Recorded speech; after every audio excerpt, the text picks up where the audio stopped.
levels. He's sober and he's totally really sober. Yeah, I'm like totally sober when I go one on IRL, yeah? Yeah, let's do it. Of course, of course. Practice was I would hold on to something, and then you just go down, down, down, and you can see that you slip, which is why it's easier if you have a bar, like a ballerina bar, but you just use one of the ones for squatting. So basically, like you hold on to the bar, like literally hold on to the bar, and you just keep going down, and you just do that over and over again until your legs fucking cooperate.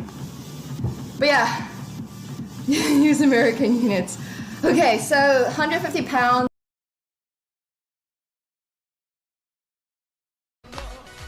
Oh, this hand.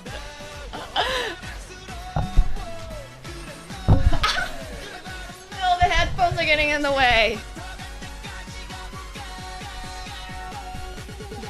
I don't remember this at all.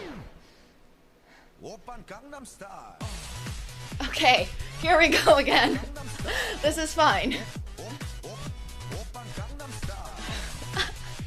Dude, how do you do the horse thing? I don't get it. I literally do not get it. Like, I genuinely don't understand.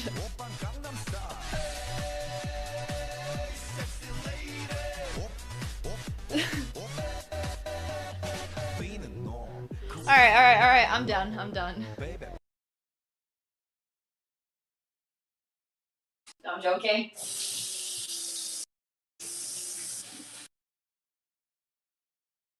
I'm gonna go get my roll of not toilet paper, roll of paper towels.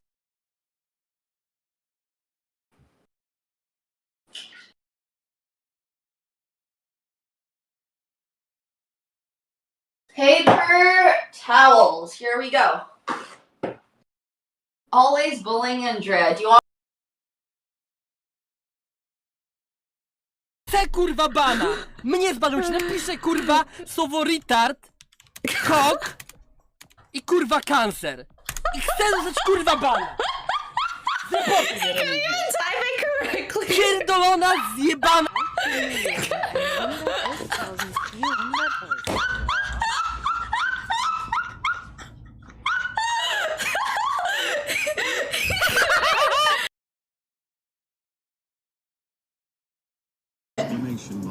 Thank you so much, Romeo, for the tier and welcome back to your 4th month. Thank you. Wait, you guys can't see. Shit.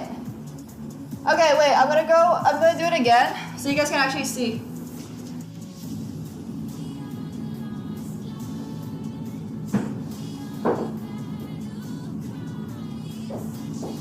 There we go. Oh my god. Chess boxer is Tyson? I don't know. Tyson is. Third and so on. Wait, is it Ribsit a little bit better than Guccio or like? Well, Guccio evidently is. He is definitely one of the strongest players in the tournament. So we just go with Guccio for all. What do Let's you hear it. Okay, what do you get when you jingle Santa's balls? Jingle balls, obviously. A white Christmas. I don't get it. Okay, never mind. Are you implying that Santa's balls are white? No, don't worry about it. Don't worry about it.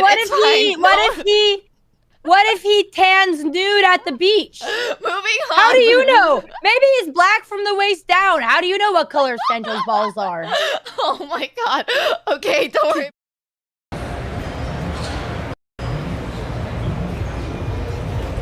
Alright, hello everyone. Let me know if you guys are able to see this. We are currently at the auto show in Toronto, so there's a lot of cars around us, which is going to be really cool. I'm actually specifically looking for the Ferraris. I don't know where they are. There's supposed to be like some pretty cool supercars here, but yeah, we're going to walk around a bit. There's a lot of stuff. IRL stream. Woo! I think you can even like go inside all these cars. I'm pretty sure a big reason for this car show is that they're for sale.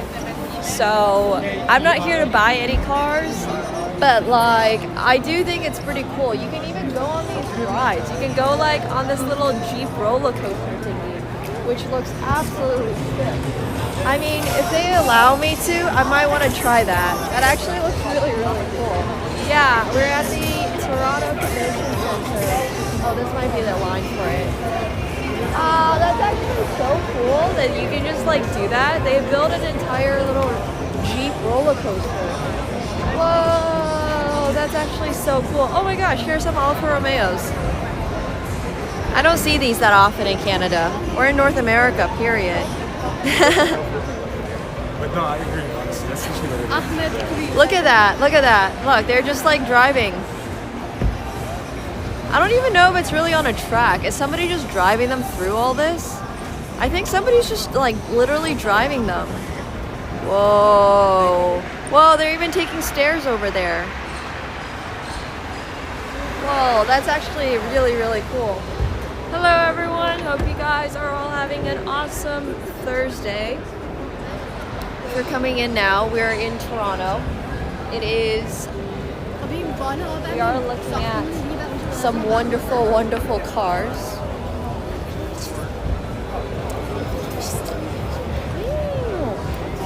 I mean, this one's kind of cute. I don't love the color, but I guess if they went more Ferrari red, they would get like sued by Ferrari. I don't know if that's how that works, but.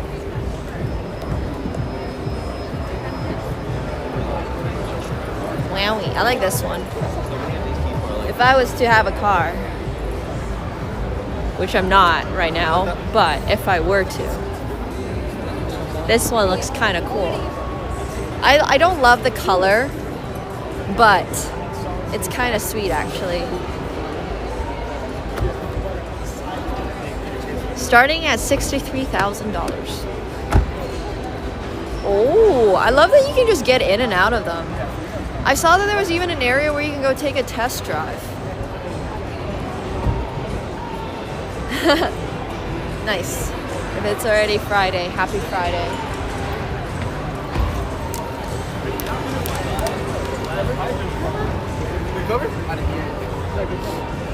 Okay, there's some Subarus. These look like they're made for outdoors. They lock the wheels so you can't drive off. Yeah. Gnarly ride. I like this track so much. This is actually so cool that they're doing this. Wait, we're gonna watch this Jeep come down the stairs. I wonder what it feels like to be on the inside. Whoa, that's actually kind of a, it's literally, that's actually kind of a big hump over there. Oh, look, here it comes. Oh, bonk. Oh my gosh. Anybody here own a Jeep? Oh, I'm not sure about that ride. I don't know, man. I don't know. That still looked extremely shaky. I guess if you were to drive a normal car down those stairs, it just wouldn't make it. So it's kind of cool that they're letting you test drive this. Yeah, it's completely real. They're just driving it. It's just people driving it. I just think that if I was the one driving this Jeep, it wouldn't... Yeah, they probably have professionals doing it. That's actually kind of cool. You used to have a Jeep? Nice. Wait, don't you live in Paris? Why the hell did you own a Jeep? If you can't handle the mini track, they don't want you as a customer. I don't know. I see plenty of people driving Jeeps around LA. And like, it's actually just, I'm just there like, why? I mean, I guess there are places you can go in California for your excursions and stuff. Okay, these are not Jeeps. These are Subarus. These are for the outdoorsies, which is also not me. But in case you wanted to sleep above your car, they have that as an option too. Yeah, well, that was literally what I was gonna say. If you're living in Paris and you're gonna drive a Jeep around, that just seems like a really bad financial choice. I'm just saying. I'm just saying. No, these are all driving on the left. I think my cam when it's facing me is just the selfie cam is just mirrored. I don't know why, but it just is. This actually looks like it would go by pretty fast. I'm kind of tempted to go side by. Let's go take a. Oh my gosh! Wait, I just saw this Alfa Romeo commercial had a chest head in it. What the heck? Oh, I missed it. I kind of want this jacket. This jacket's actually really cool.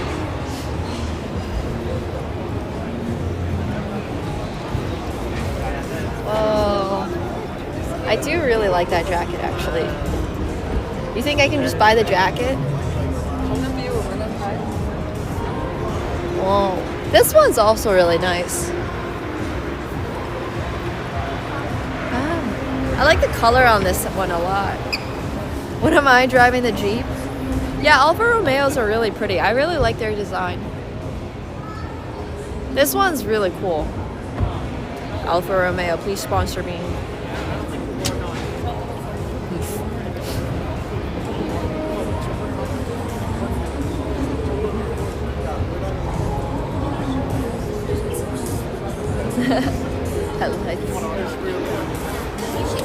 Come check Cartoon on my clothing. I'm just saying, some of these car brands have the absolute coolest clothing. Oh yeah, these are the super popular cars in Japan, I swear. Every car in Japan looks like this. Looks like an absolute box. They're usually a lot smaller. Oh wait, is this one self-driving? Doesn't look self-driving to me. I just overheard those guys over there talking about how it is self-driving. Also, whoa, I didn't even notice this, but this one is absolutely crazy. Look at how the bridge isn't even, what's the word? Like a fully straight bridge.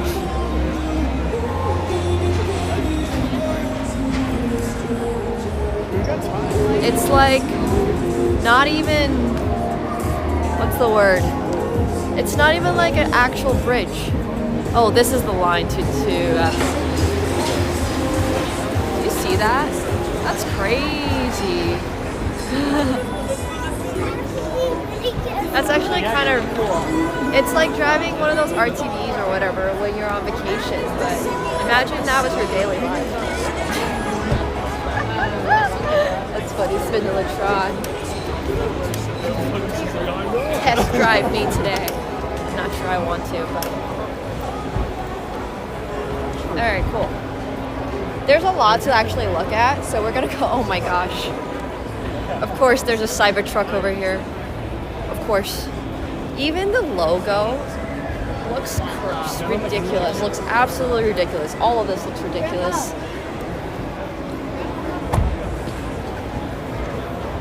It looks like it was drawn by a 3-year-old, for real.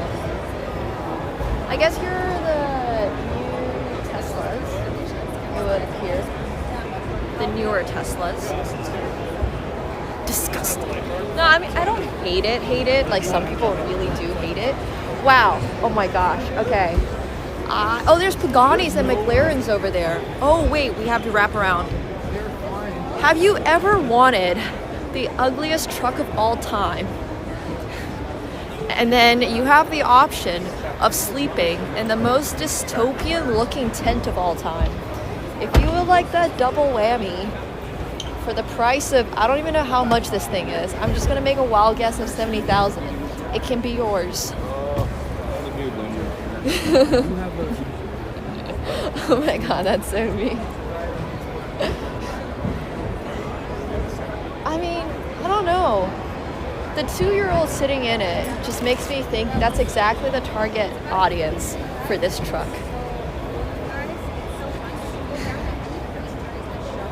It could be worse. It honestly could be worse. It could be a lot worse. Oh, official merchandise for McLaren and Pagani. I almost wore my Ferrari shirt here today, but I decided on not wearing it. So even the wheels are horrid.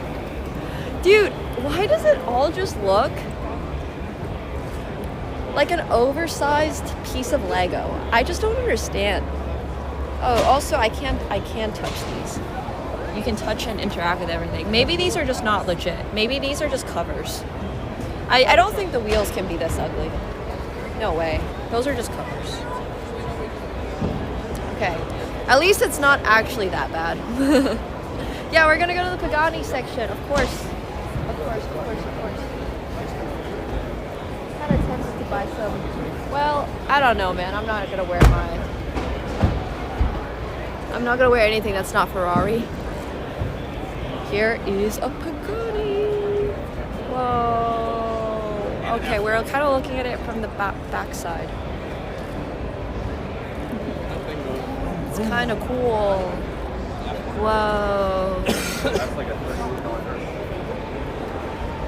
Wow. I love the color on it, actually. Wicked. Lego car for grown-ups. Yeah, there's a Lego stand over here, so I think we should go to that. I used to. How much is that thing? I like the color a lot. Here, well, come at it. Yeah, why not? What's a little bit more credit card debt? So we can also see the front. But that's honestly really, really sick. I didn't read the specs, but there's a lot of cars over here that are actually snow tested, especially on that side. You can actually read on the side of the car that it's winter tested in Canada. Now, I don't see that option on this Pagani over here, so I have a feeling they would not recommend you to drive this car in the snow in Toronto. But it's kind of cool. It's really sweet. Wow. Man, look at that finish. It's so streamlined. Just get snow tires for it? Yeah. Exactly. Not for winter driving. There's a few McLarens over here. I think this is the only Pagani on this one. I believe there's one other one. But wait, this one for some reason it looks like it's from back from the future. I like that one. I like it when the doors open up like that. Super inconvenient, but it's still kind of cool. Yeah, you know what I can afford? I can afford a Pagani Lego set.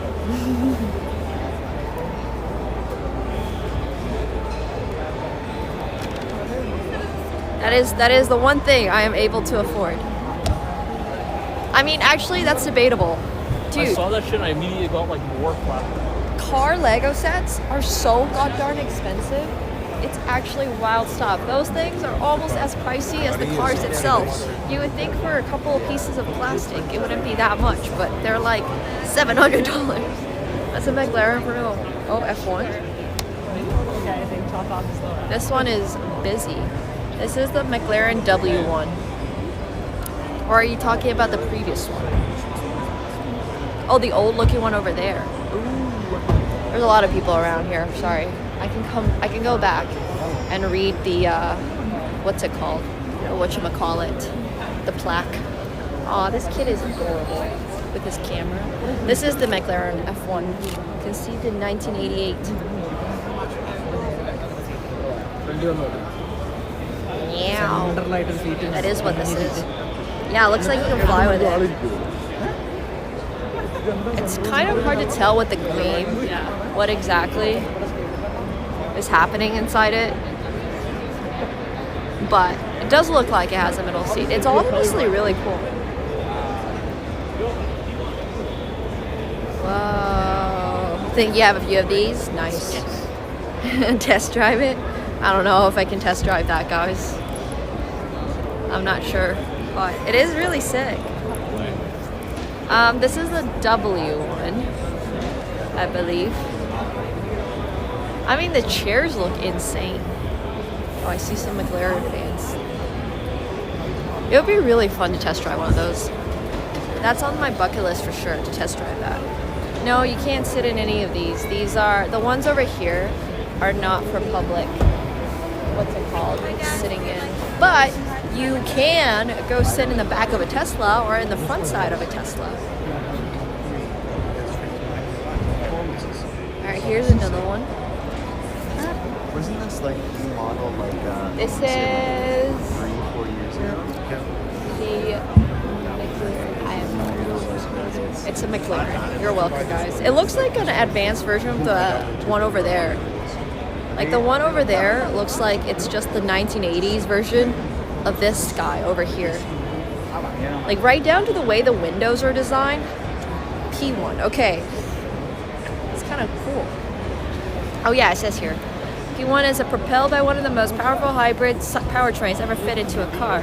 The electrical assistance system. Whoa, the holy trinity of hypercars. Wait, it goes 270 miles per hour. That's pretty fast. That's relatively fast. 0 to 100 in 2.8. That's not. As far as I know, that's not even that crazy, but I'll believe them on it being a hypercar. I don't exactly know what defines a hypercar, so all I know is that this looks really cool.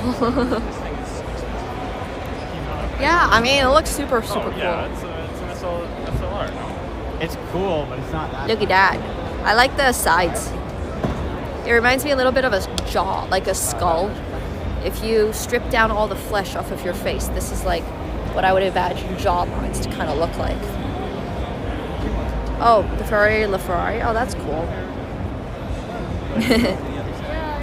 Kind of sick. I don't know. It doesn't look that fragile to me. It's like, I mean, I don't have a context for you to get, but it's like quite wide. It's really wide, so I can't imagine.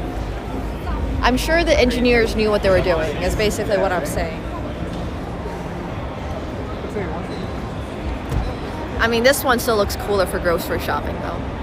Not good for a fast getaway, because you gotta patiently wait for the doors to open. But yeah.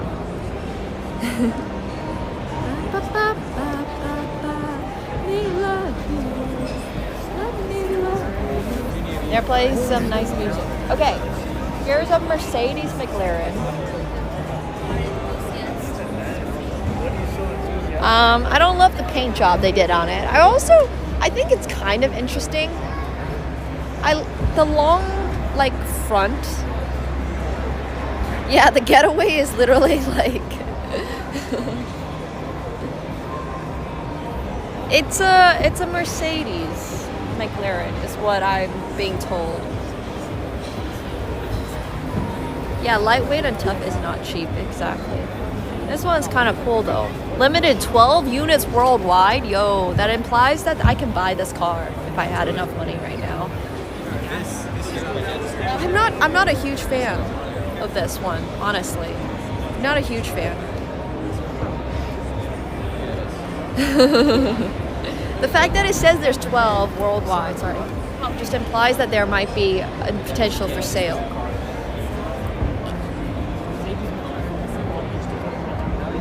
I don't know, man. That's not the coolest car I've ever seen in my life. It's still nice. Yeah, I understand it's a special edition. How much do you guys think that car is, honestly? Alright, here's a little Porsche. Okay, so this one, I can't tell, 1972 maybe? It's adorable though. Regardless, it's absolutely adorable. 3 mil? Wait, that thing's 3 mil? No way. Yeah, I don't know, man. I mean, from the side, it just still looks kind of dorky. I'm sorry. The way they've made like the front grills over there and like the whole shape of the car. Okay, so in general, I'm not a huge fan of cars that have a really large front. I like it when it's a little bit more like the P1. I like the shape of the P1, for example, or the Pagani, obviously. Yeah, I'm just not a huge fan of that. This one is adorable though. This one is stinking cute. Yeah, that looks like the kind of car a 12-year-old would like. I agree. There's a Hot Wheels station downstairs. I want to go see what that's about. This is a car for men, this one. Bruh. This is a car for anybody. It's freaking adorable. It's so cute. It's probably expensive AF.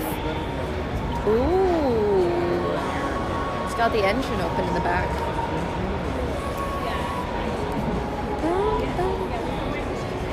Yeah, it looks a little like a Fiat 500.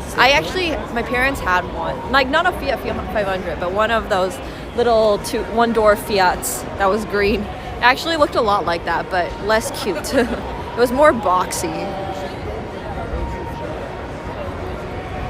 This one's also adorable. 2022. This is like a supercar. Yeah, I mean, it's cute. Not a huge fan. I'm not gonna lie. I'm sorry. It's not my favorite. It's still cute though. All right, there's a lot of other areas to go to, so we're gonna continue along our merry way. Unless anybody want to take another look at the Pagani.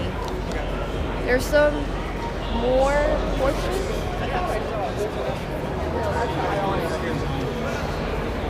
Over here. In case you guys got here late and didn't see the Pagani, I'll go over there and just show you guys the Pagani again real quick. Yeah, there's no motorbikes. This is an automobile show. And I believe motorbikes do not count under that category. And we're gonna skip the entire winter car section of this show because I'm sorry.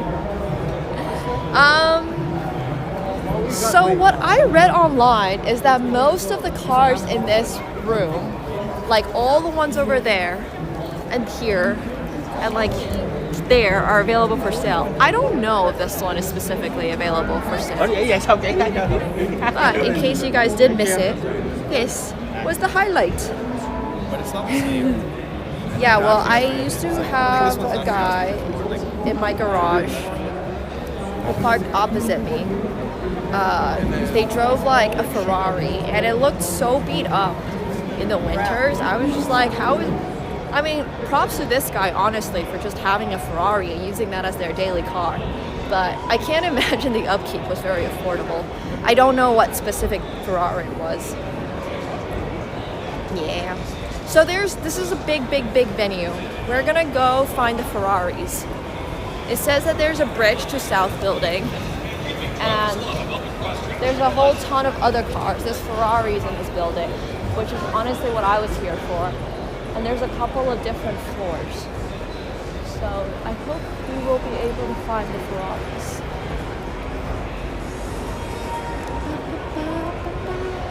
All right, let's go see. There's a Porsche guy there. I was gonna ask the Porsche guy if he knew where Ferraris were, but maybe that's a bad idea. Oh, here's another little Porsche. Whoa, what is this? This thing's cute. This looks like I'm about to go to Jurassic Park. Maybe that's the one that you're able to drive. Yeah, that looks like the one you're able to drive. That actually is super cool. Kind of love it. I would drive this at the Porsche Experience Center. I didn't know we had one in Toronto.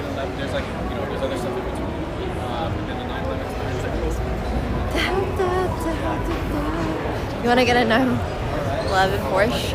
I had a friend who made a butt ton of money during COVID, and then they got themselves one of those and was like driving it around.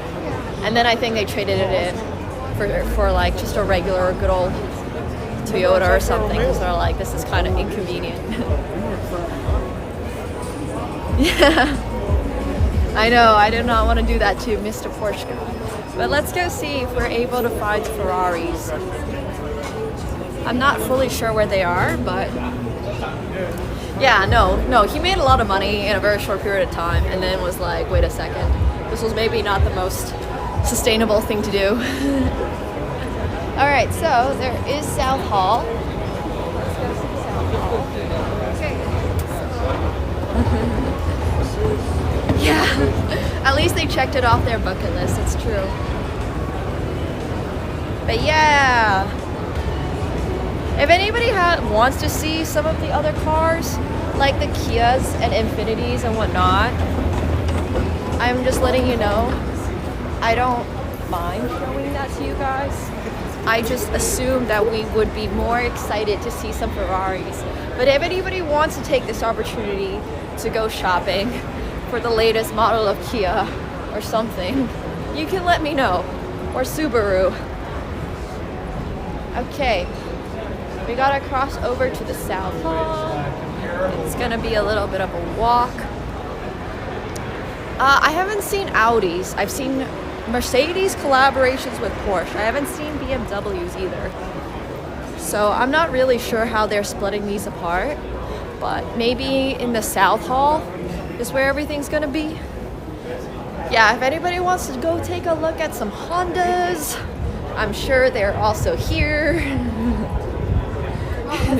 Exactly. I'll be your car saleswoman and give you my opinion on everything, including what color you would like, what you should get on your car. I did not see a Renault. Yo, Ulan, thank you so much for the tier 2. Welcome back to your 69th month. Thank you so much. Thank you. I actually got absolutely nothing against Hondas and Toyotas. They have some really cool like street race type cars and stuff, and you can always mod your car. And I know people who have, and they take it out to tracks sometimes. I think it's a Toyota they take out to the tracks, and everybody else has mods on their car. And it sounds like a really good time.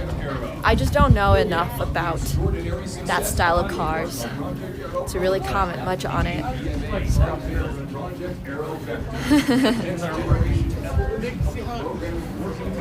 Yeah. Okay. Wow, this is a long walk over to the South Hall.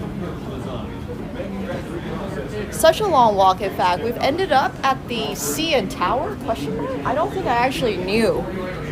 Over there's the Rogers Center, it's the Ripley's Aquarium. Whoa. Oh, this is a long walk over to the South Hall. Yo, Noel, thank you so much for the 2 gifted subs. Appreciate it. Thank you. Thank you so much. Alright. A couple more steps. Hopefully we saw everything we needed to see in the other hall. I was trying to read. You know, the tickets for this thing was actually not that much. It was only 28 bucks. So, if anybody else here is in Toronto, I'm not sponsoring anything, but if you're in the area, it seems like a pretty affordable thing for like half a day, for a few hours. Yeah, it's 28 Canadian dollars. I was like a little bit afraid that I was getting scammozed, but it was the official website. So, oh my gosh. It keeps on going. This is crazy. Yo, Lion, thank you so much for all the gifted subs, bro. And Ulan, yo. Thank you guys so much. If you guys got a gifted sub, please make sure they can. Hell yeah. Okay, cool. I hope you guys are all enjoying this little car show. Okay, so now at level 700, we got. I still don't see Ferrari, but I'm sure we'll find it. Okay, there's Audi, there's BMW, and there's Legos. When I come back. And the weather is. Yeah. Okay, it's starting, guys. Oh, it's a little different vibe. It's a different vibe. Oh. Whoa. Here's BMW, guys. Here's BMW. Johnny, will you get a bread? Can I check out the Genesis Magma GT concept car? Bro, I can't tell if you're trolling me or if you're legitimately asking. Car names are sometimes so like, is that a real car? Because I don't actually know. I can't tell if you're being legit. I was curious how much this guy is. It's $86,000. I love that he's just wiping it. Legit asking, it's a new car from Genesis? Okay, if we see Genesis, which was not on the other floor, I'm happy to show it to you. Wow, this guy is 130 bucks. This reminds me of the car the Penguin drove in that one show, the Penguin, I think. I love the purple. It's really hard to tell under these fluorescent lights, but it's actually really, really sick. I kind of love this. Wow, this is adorable. I love this color, and I really like the design. I mean, the front nose, it actually reminds me a lot of my old car. But my old car had a slightly bigger trunk. Yeah, it's a really long front end, which I don't love as much. But I still like the color a lot. I think if I was ever to get a car, I might consider the shade of purple. If I was ever to like actually get a car, not just get one off of the secondhand market. The Rivian? Which one is the Rivian? Point. Let me know which one the Rivian is. I'm happy to show it to you. This one reminds me of a princess tårta, like those cakes you get at IKEA, Swedish princess cakes. I don't have a car right now. I don't know about this color. All the cars have 4 wheels, my god. I don't think I could do this type of car with the open roof and then have to like deal with getting snow off of it in the winter. Yeah. Radioactive snot color is not. Alright, we should probably be a little less loud amongst the BMW representatives, but that was really funny. Rivians look like this. Okay, I'll take a look. Yeah, those suck in Canada. This one's cute too. It's a little too boxy. I don't know if I like the lights. It reminds me of the pigs from Angry Birds, you know? Wait, does this not look exactly like that? The pig from Angry Birds? Wait.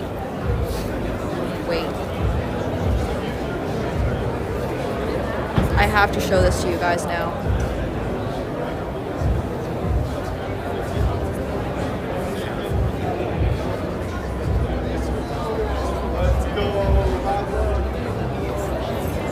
I don't know, man. It's probably because it's green, but like it can't be unseen. I mean, it's still a car. No, I don't think I can get that car anymore. There goes my BMW sponsorship. It's okay, maybe they can sponsor me for one of their Grand Prix. Yeah, I don't know. I'm not a huge fan of the Can I check inside?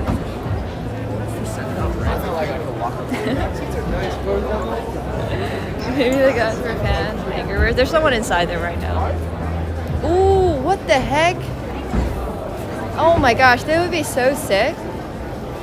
Oh, I would want to go to Le Mans.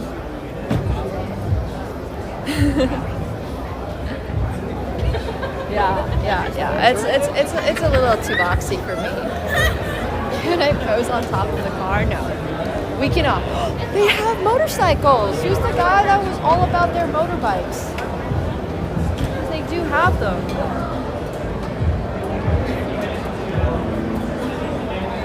Yeah, I don't mind. I don't have a family, so like I can't see myself driving one of those cars. But I can totally understand if you had a family and you were like a soccer mom or something to drive one of those cars. Whoa, this is actually so sick. Wow. Oh my gosh, let's hop on this one. Oh, they're gonna put the little girl on. I should have come here with a friend. Wow. Oh, that's so freaking cute. She's just like riding the motorbike. All the girls or little kids are gonna take. Okay, we'll come back in case there's time. I like this color. I still don't really like the end of it. It's still a little short for me, my own personal taste, but that's okay. Those are so cute. Alright, we got... Okay, I'm not sure about this front design. Are these electric vehicles? These have to be electric vehicles. Oh, there's another Arabica back there. That's sweet, actually. This place is sick. I might come back here without chat, because we actually don't have that crazy law in here today, because I gotta head back at some point to do to review some poker with Rasp. They are. Oh, that makes a lot of sense. They're really, really, really big. The motorcycles are so busy. Kids are like just. Look, we'll loop back because we're gonna have to exit this way anyways. So when we come back, we can ride some of the cars. How about that? I just want to see everything first, and there's supposed to be a lot. Like, I'm still hunting for the Ferrari. I'm not gonna rest until we find this.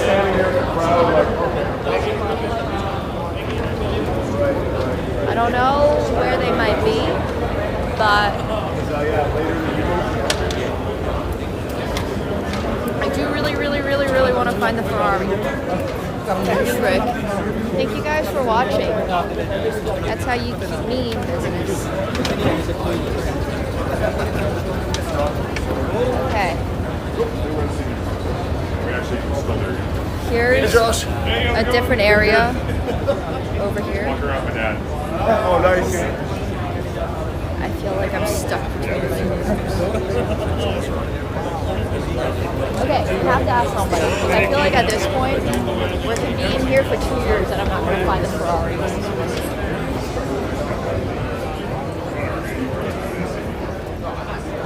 I'm just walking around. Okay, maybe it's in here. Ford. That's not a Ferrari. Sorry, I have a very one-track mind. I see Volvos. I see more Fords.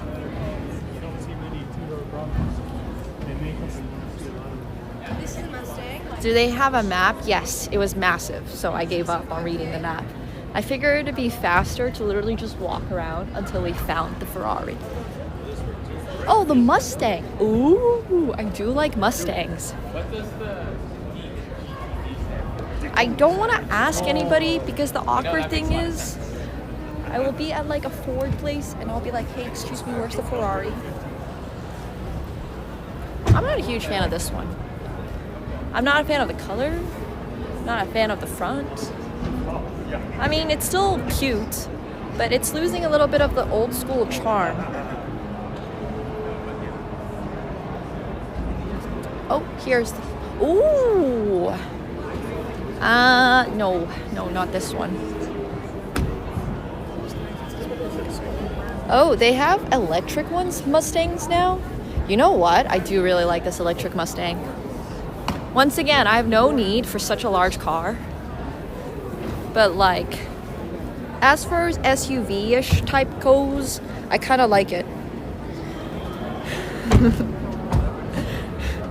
I kind of like it.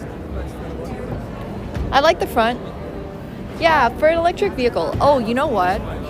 One of the coolest, I really like the Jaguar electric vehicle. They have the Waymos in LA are Jaguars, and I really like those. This one is really cool. It feels quite old school. So, Oh, yeah? feels quite old school. Yeah, once again, can't get one of these things in Toronto. It's adorable, looks great. I like the color, but it's very much like a Cali car. It's a good size. It's a really good size. Yeah, it looks good. I like this one.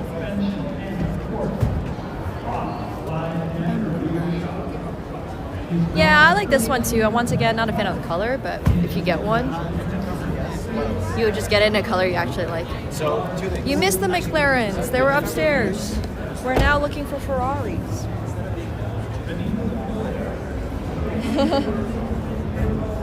Yes, drive with the top down in Canada. Find out what happens. Do it. Oh, Canadian Car of the Year was a Honda Civic, by the way. Why am I not surprised?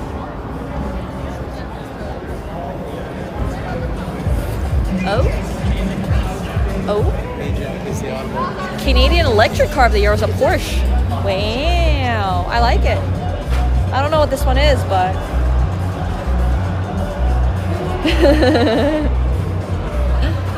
Okay, this is, yeah, I can see. This is basically, yeah, this is the, like, you know when you think of like a car, and you have to draw the most generic car, it's that guy over there. I like the color they did on it. It's kind of nice, but it is a car. Oh, here's the Corvette. I like the color on it a lot. Here is another Corvette. Ooh. I don't know if I love the orange, honestly. I think the orange is cool, right?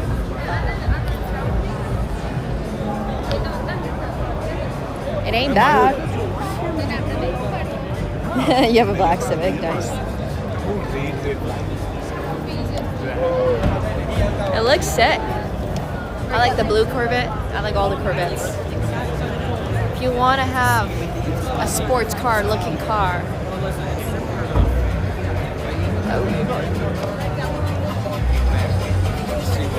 If you want a sports car looking car without having to pay $400K for it, this is your choice. You know what a Corvette is 2 years ago? Damn. Can we get in this car or no? If I get in here, will I get in trouble?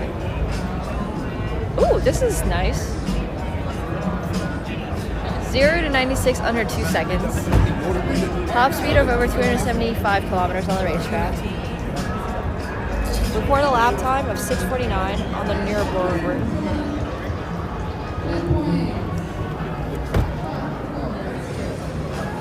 Not bad. Okay, but we still have not found Ferraris. That is fast, yeah.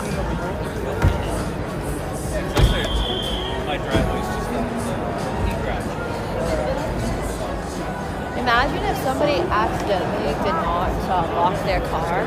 Oh, now I understand why there's so many people in uniform. There's an army recruitment station over here. Oh. It's like an army jeep. Damn. I don't know how to pronounce that actually either, but... Damn. Those are crazy.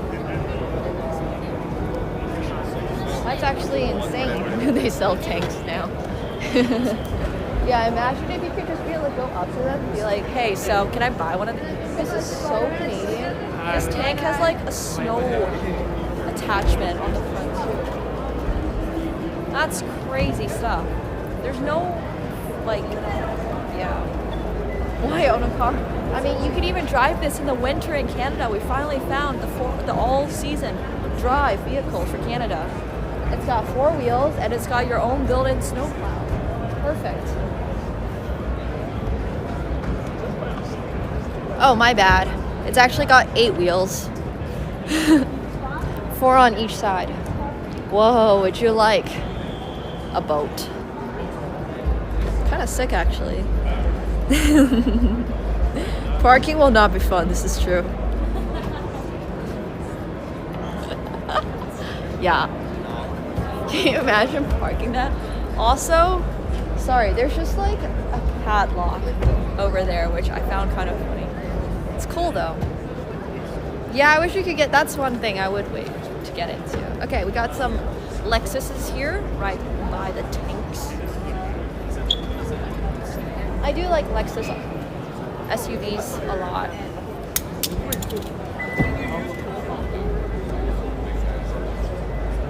This one's nice.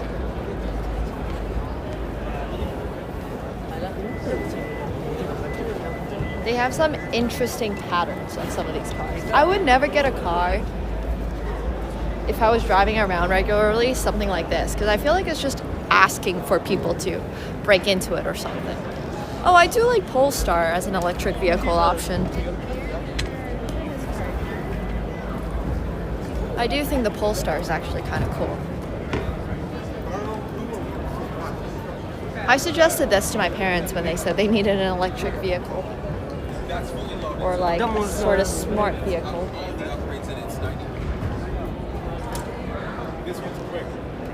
Oh, here are some police vehicles. Wow. Wait. Oh my gosh, is that actually where you can just go and test drive? That's actually kind of sick. Yo, whoa, there's people just test driving cars over there. I should go to conventions more often. This is a cool place.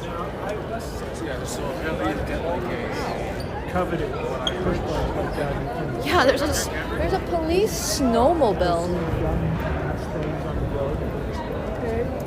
I do like the police snowmobile.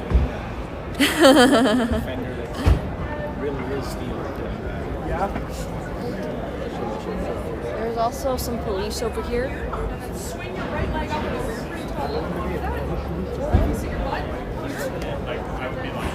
What the heck are these?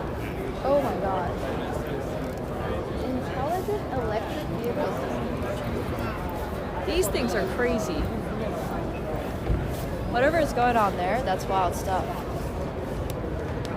Alright, well, that was cool. Okay, over here are some Toyotas.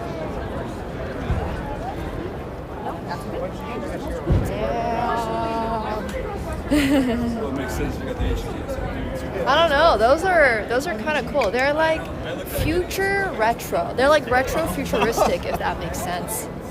It's all like a play on the old style of vehicles. Is there a worst color contest? All right, here's Toyota. We won't stay in the Toyota section for too long. Yeah, retro futurism is kind of cool. Yes, exactly. They're literally doing a play on future retro. It's cyberpunk with a hint of like steampunk. It's more steampunk than cyberpunk, if anything. Cyberpunk would be the Cybertruck, but that would be more like steampunk. There's a specific phrase for this, a style of design, but I just don't remember it right now. I think it's just retro modern. It's like mixing 20th century designs with modern stuff. Yeah. Made their new Land Cruiser look retro too, the blue one. This one? Oh, it does look super retro. It's boxy. It's boxy AF. Would you like to go camping? Oh my gosh, the amount of people who have pickup trucks in LA, completely unnecessary. You're not picking anything up. Oh my gosh, they stacked a car on top of a car. Whoa, that's sick. Okay, on top of two cars. But still, you get the point. It's like an arch. Wow. It's kind of cool. Damn. GMC Tetris. What the heck? You wouldn't stand under that? Alright. Challenge accepted.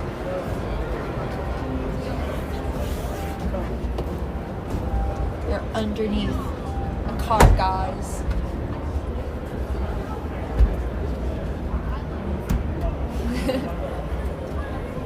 We're standing underneath it. Also, I love how there's a snowmobile in the back of this one. These are like actually very Canadian stuff that's going on here. There's some peak Canadianness going on. Just a little bottom inspection. Exactly. Alright, you know what? I'm gonna ask the GMC folks. No, I feel bad for asking the GMC folks where the Ferrari is. Oh, there's an information booth. Just a generic information booth. I hope.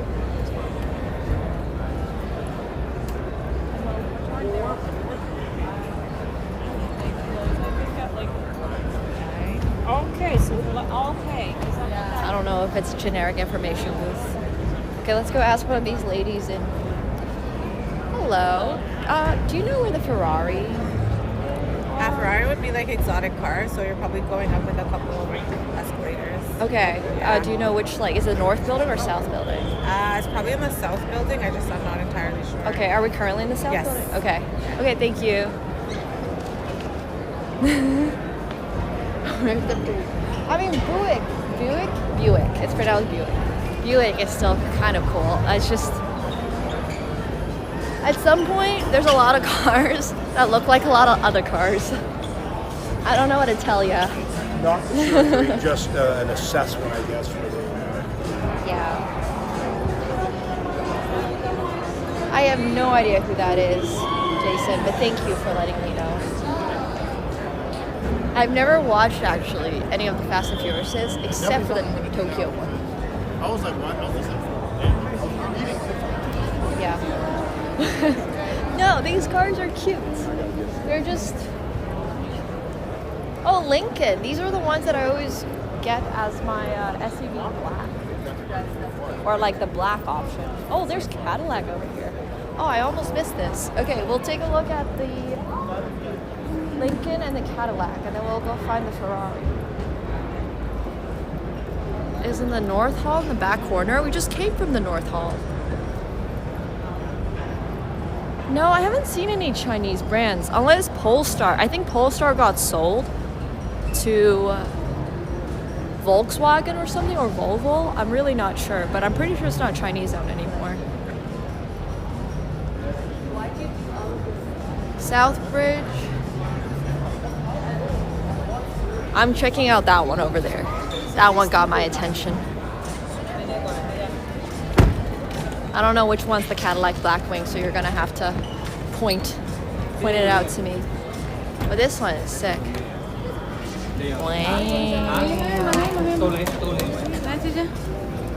It's definitely like a model and not a real car, but it still looks really cool. Just look at the aerodynamic-ness of it. Oh, they are both owned by Geely? Okay.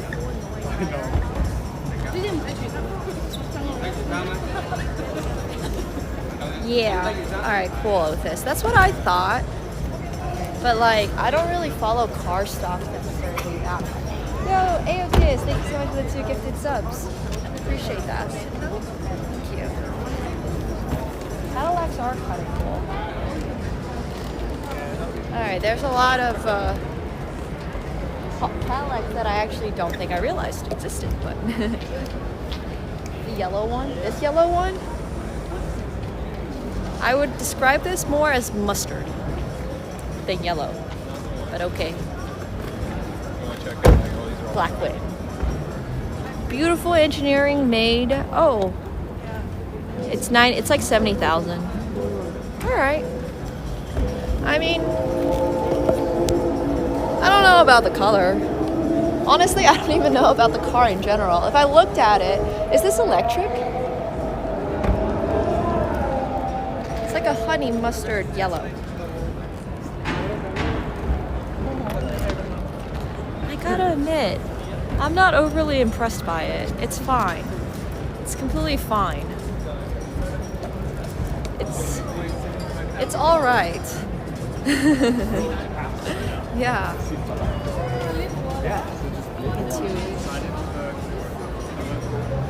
They're new to Formula One, starting in 2 weeks. There their car is.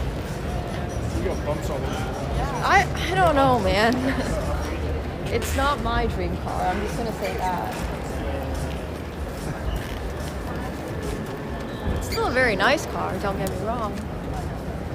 Okay, let's see if maybe any of these stores. Oh, they're all like representatives for their own brand, and they don't know where Ferrari is. I really like some of the cooler, or like more, what's it called?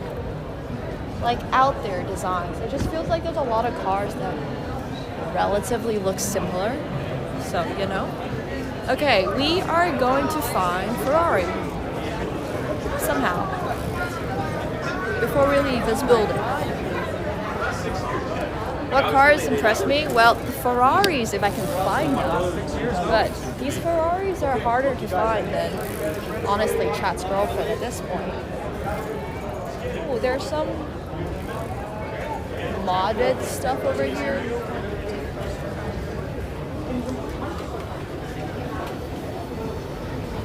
Okay, let's go see if we can find Ferrari.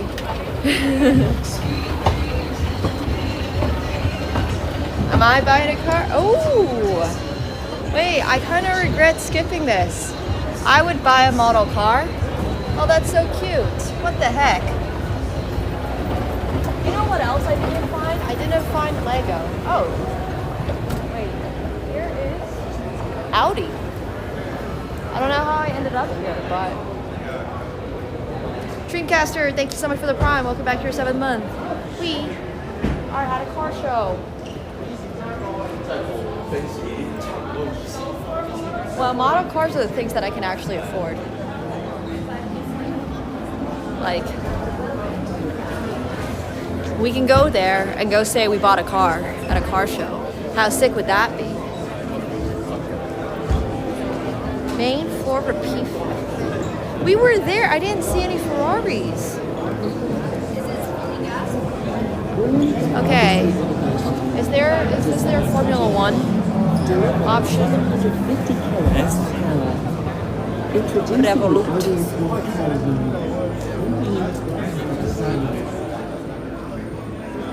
Wow, they're sponsored by Visit Qatar. That's crazy.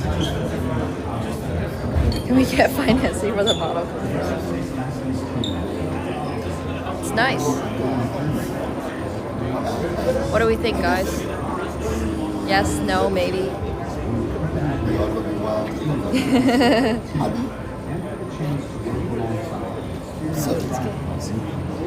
We were there. We only saw Pagani, and we saw Pagani and McLaren. I didn't see Ferrari. I mean, it's nice. Yeah. It's a race car. I don't know. I don't love the color on it. Obviously, they don't care if I like the color on it or not. But I don't think I would make an all-gray race car. Like, that's...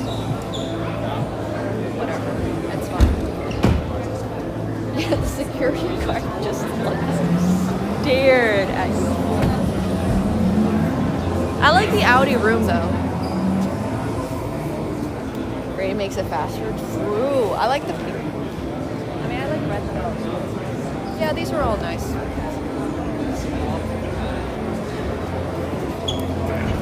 It is cool.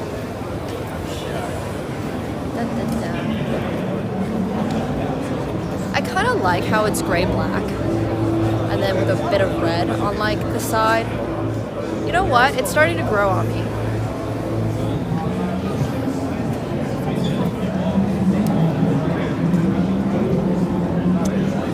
Man. Wait, are you saying it's in the North Hall where the Pagani was stuff too? Because if it's there, we were there earlier. I mean, we can go back there. It's just a question of...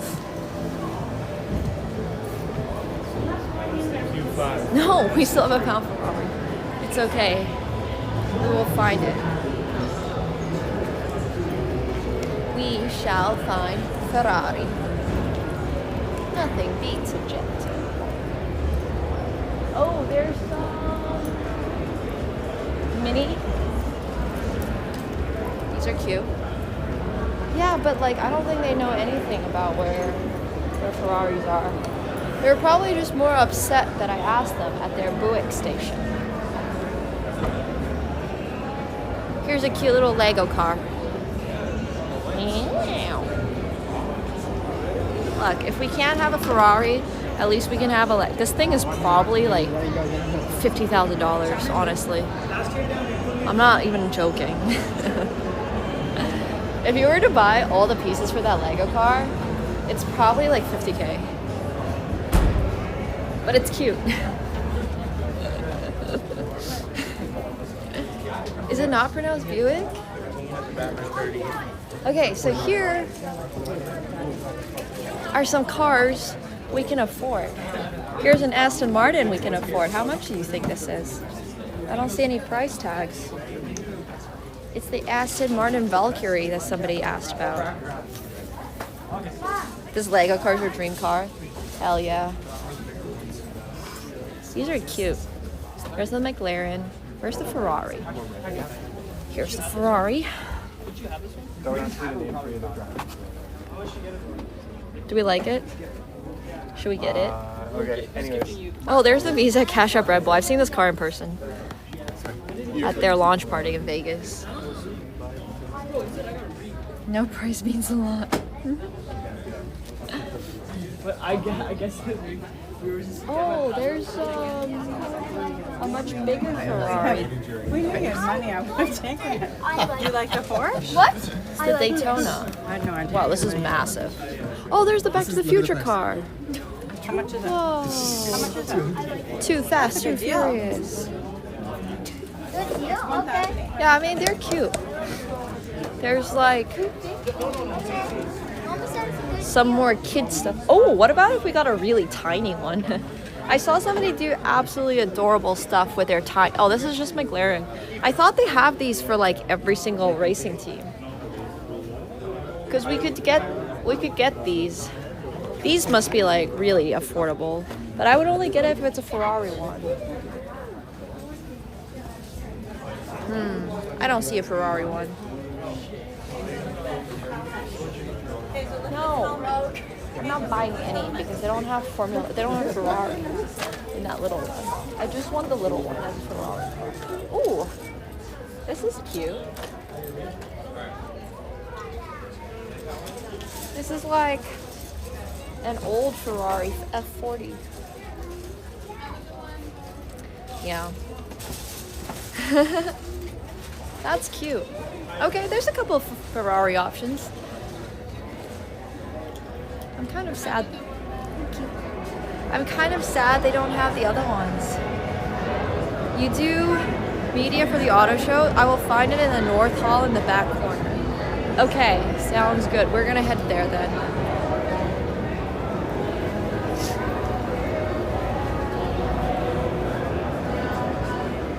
I think I saw Formula One logo here, so we're coming. Oh, this is so cute. Aww, that's sweet. Go ahead. It looks so cute.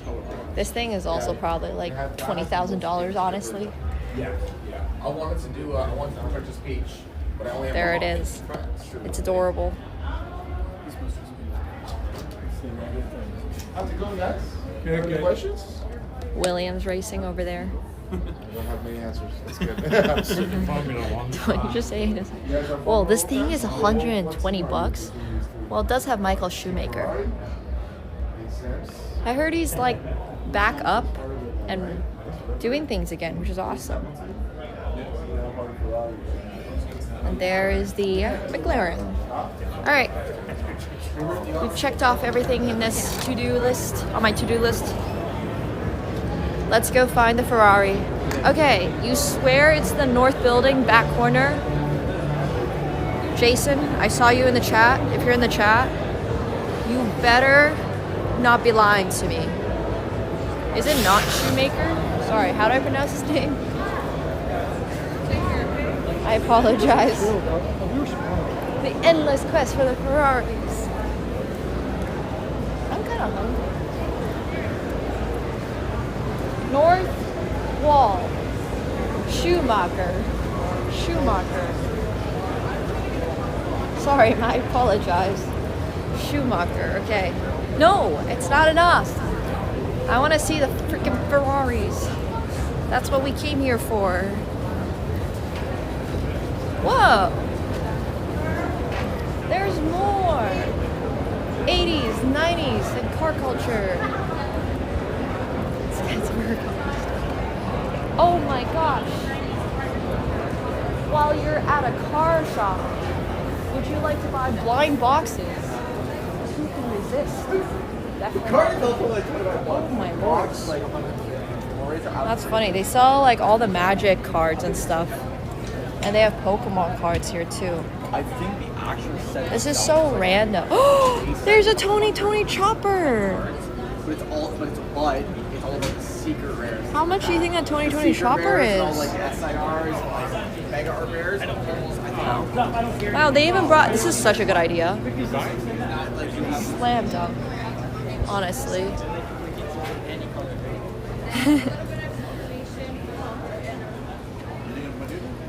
I might not find the Ferraris today.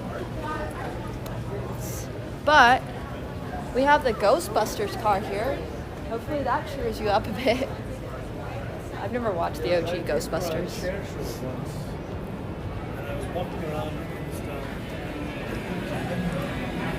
Oh? Actually, like, real old cars. They're even playing old music.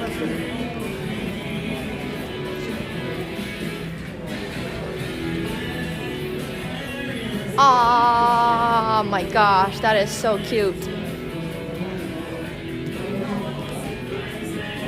Was that a Rari? Oh, that one over there?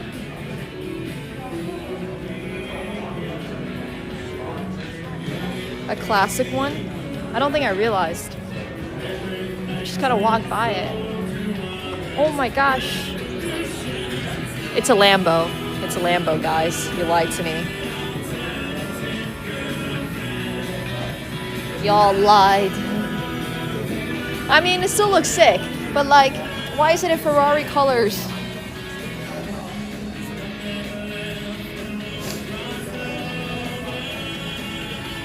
What the heck? Ban that chatter. You did get me so good. Red Lambo has to be a sin. I agree. What the hell? You can't use your own colors? A red Lamborghini is a Ferrari. What the heck is happening over here? Oh my gosh.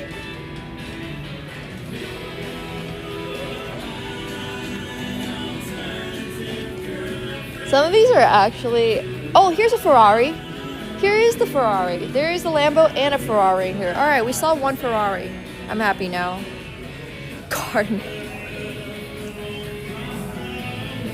This is the 1980 Ferrari 308 GTS. Ferrari.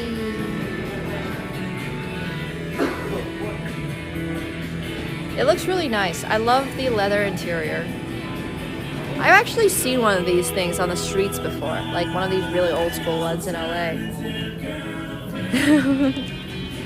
Yeah, it's nice though. I like it.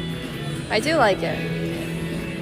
It didn't quite satisfy me, but it's okay. Let's go find the more modern Ferraris, because I know they're here. All right. Magnum PI. Something like that. Said something about it being a show. But this was cool. A couple of stay ping pong guys. Want to shoot each other? Just said you want to shoot each other. That's funny. Alright. Cool. How much these old-timers are? Honestly, I think I found them to be more expensive sometimes than the more modern versions because they're like extremely, if you find one in a good enough condition, whoever had it in that good condition did a lot of work and paid a lot to store it in that condition. So to find a drivable one of those things is hella expensive. Yeah, they don't really lose value. It's kind of like you have to pay for the storage fee. Are you able to find that for 80 to 100K though? That's my other question. Yo, thank you so much, Caspian, for the tier 1. Appreciate it. Thank you. I don't know what the Ecto is. Sorry.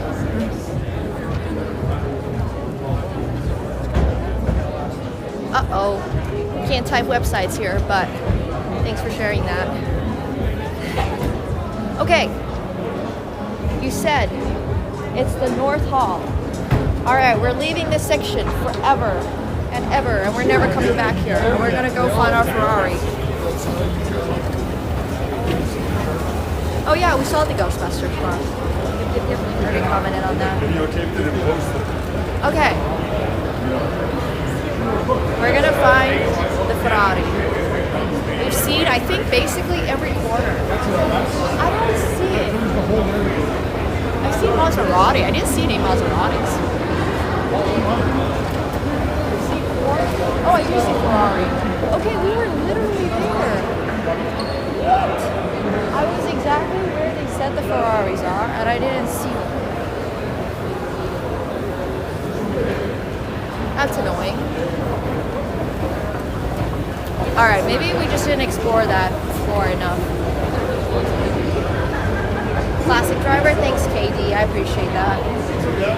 Okay, we're gonna find the Maserati, we're gonna find the Ferrari, and I think that's everything. We have seen basically every other maker.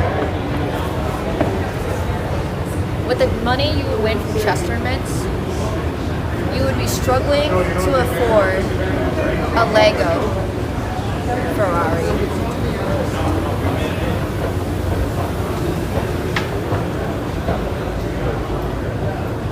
The Mercedes-Benz section? I don't think I saw a Mercedes-Benz section. Where the frick is the Mercedes-Benz section?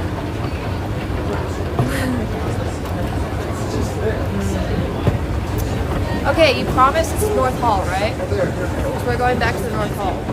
How far underground were we? Yes. It's my current mission. Sorry. You gotta wait. Okay. Yes, exactly. Alright. Back we go to the North Hall.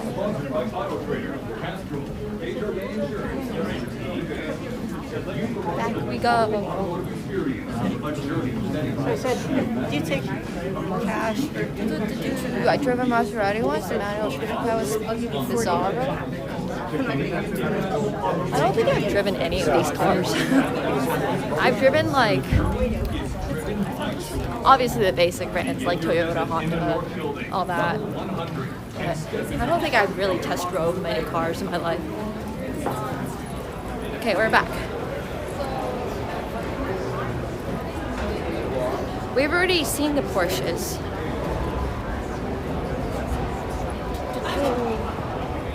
So we're just here to look for Ferraris again. Ferraris, BMWs, and putting in the trash can. Damn, Beal. Rude. I could definitely see myself in a Porsche too. Porsches seem great. Absolutely. I don't know what a Rivian is. I don't know if they have Rivians, my dude.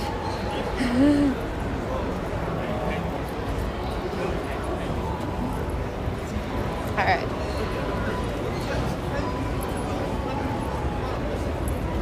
It's okay, we're close. We are close. We're gonna find this Ferrari thing. This is just the Toronto Auto Show. And I was told it's on this floor. So, yeah, it has to be here. We're on the right floor, right? Cash God. I see people in the chat who said they've been here before, so I'm trusting y'all. Okay, here's the Kia. I like that it's called the T-Rex. That's, I would pay 10.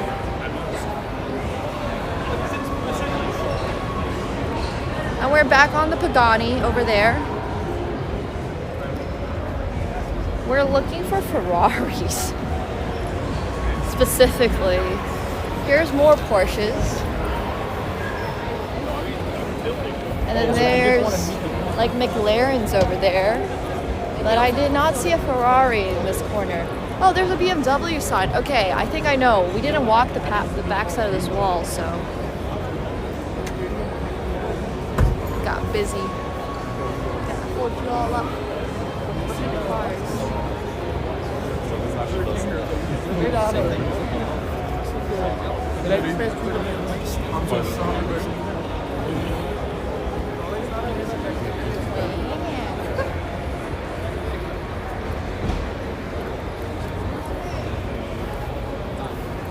Kinda cool.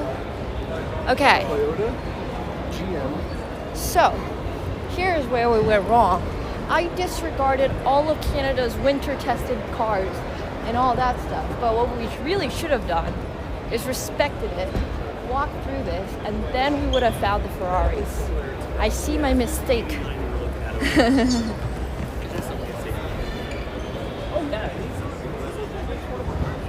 Alright.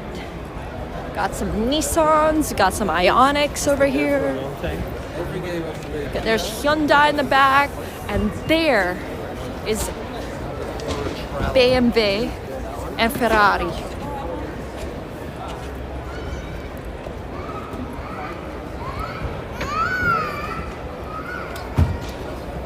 Damn, I don't know why they shoved them in a corner. I agree. What the heck? Why is everything back here? With the Maseratis also back here. How was I supposed to know? Alright, we found it. That looks nice. It does look real nice. You can remember show us my club in SF90? It's only a couple, but yeah, Ferrari's my dream car. Ferrari's also just my Formula One team. Maximum speed is above 330 kilometers an hour. That's actually not even that fast. Sus. And also, why would you write it that way? Why not just give me your actual max speed? Like, yes, you can go above 330, but this was anticlimactic. Bro, why do they not have a car in Ferrari red? They don't have a Ferrari in Ferrari red. What the heck? Okay, so this is Troll. This is called the Persing way. Basically, I don't like that one. Wrong colors, yeah. What's going on? Come on, that way. This one is like the sedan, the coupe version. Ran out of paint. Alright, well that was underwhelming, honestly. I like the other one we saw. Okay, we're gonna move on to the Maserati. I really like this one. See, these guys have put 324 kilometers per hour as their max speed. That's their actual max speed. No, red, exactly. Ferrari had 3 cars. I think these are actually for sale is why there's only 3 cars. Like, these are the ones that you can buy right now off the floor. If you were like, hey, I would like to spend a ton of money, and then I would like to spend some more money because upkeep in Canada is so expensive. That's what you would do. That's what you can get. And they had a Lambo in Ferrari red. Yeah. I've already moved on though. I'm on the Maseratis now. These are nice. Once again, not a car I would get in Canada, but it is nice. Can't lie. The greenish one is nice. Yeah, it's true.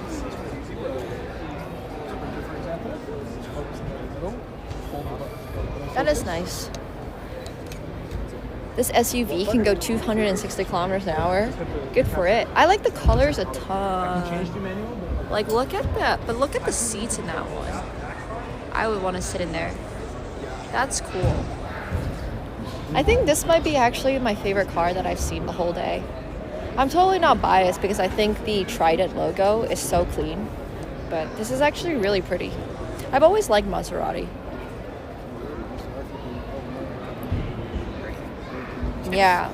I think they're well known. Dissatisfied Ferrari, enjoy yourself. No, I'm a big fan of this one. I even like the color. It does look a little bit like a Batmobile, but I really, really, really like the blue accent and the blue accents they have on the seats inside. I'm a big fan of this one. I think it's sweet. It's probably also 3 times the price of the Corvettes that can go the same speed, but like, it is what it is. I do, I love the Ferrari logo. Oh look, everyone is cleared out. We can show you guys this one in a little bit more peace. Yeah, I mean, it's still pretty. 296. I just should have been red.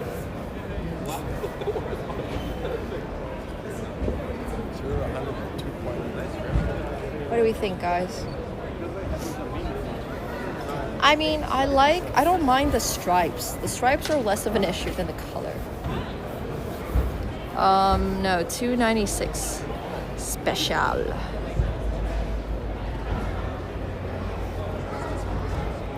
Yeah, I mean, it's still pretty, but meh. I want the red one. It's okay. It's not like I was gonna be able to buy one anyway, so they can have it in whatever color they want. Yeah. Well, it was supposed to be an Italian accent, but I can't do Italian accent, so we did a French one instead. I think our engineers might have a problem with swiveling it and folding it. I think that might Make it blue. No, I'm not shopping. We're just here to look. Look, here's red. I don't like what they did to this whatever this thing is called, but I like the color.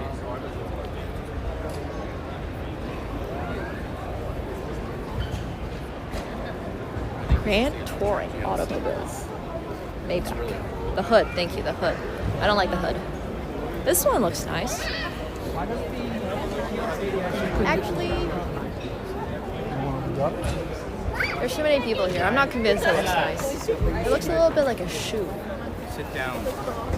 Like, you know what, Easy? So it reminds me a little too much of an Easy. Yo, Code Easy, thanks so much for the 29 months. Appreciate it. Thank you. They have like a press car too.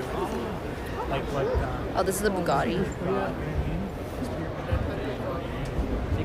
Oh my gosh. That's before I mentioned that I saw the nose.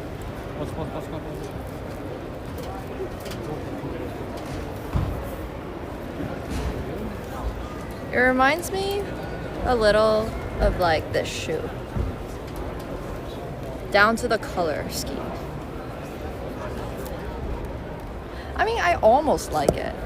You know what? It looks... It actually looks... I like the color.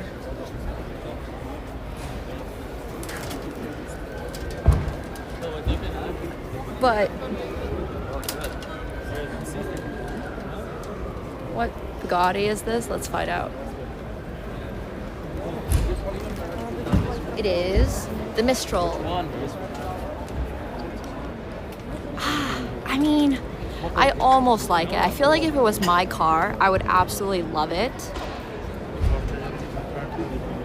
And I would absolutely go after anybody who called it not cute. But if I was like, if I don't own this car, I would definitely see it and be like, yeah, I don't know. It's like... That ass fucking sucks. Yo, bro. I don't know, man. I don't love the front. Yeah. I kind of like how alien it looks. I'm just not a huge...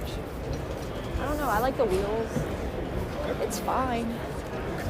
I just don't love it. If I was going to pay that much for a car, I better love it. Okay, we'll take a look at one more. Here is an Aston Martin for chat. Last car, and then we are heading out. So it's like an ugly pet mole.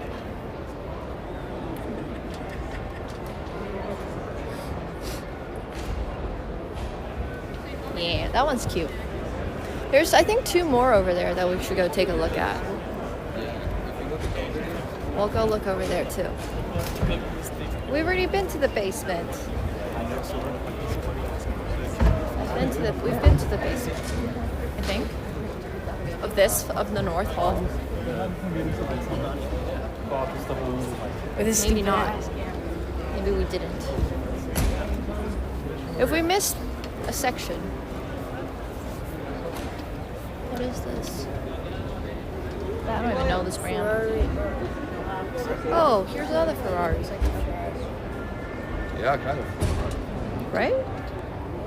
Oh no, it's not. It's a Lambo. My bad. I'm blind. Of course, it looks like a Lambo.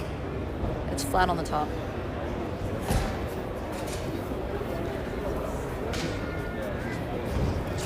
No. Oh yeah, it is. It's a Koenigsegg. Just go attack. How fast does it go? Top speed over 400 kilometers an hour. Wow. Wow. Yeah, it's a Koenigsegg, guys. That is so sick.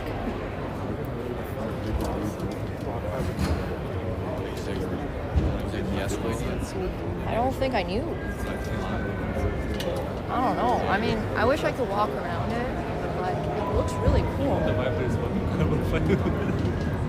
Wicked. This thing's 4.8 mil. Crazy. That's crazy. I mean, that's a nice car. That's a really nice car. All right. Wow. Okay, we saw some pretty cool stuff today. Yay. Okay, awesome. Horse, Siemens. Okie dokie. Which was my favorite? Well, now that I saw there's a Koenigsegg, definitely the Koenigsegg. So, it will have to be that. Oh no, there's no exit over here. Which one will I buy? The Koenigsegg. Duh.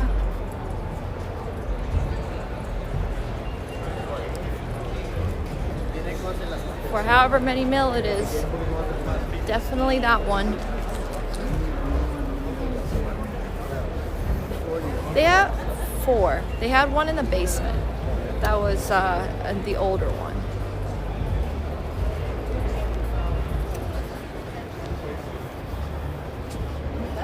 All right. I think that was really cool though. I hope you all enjoyed.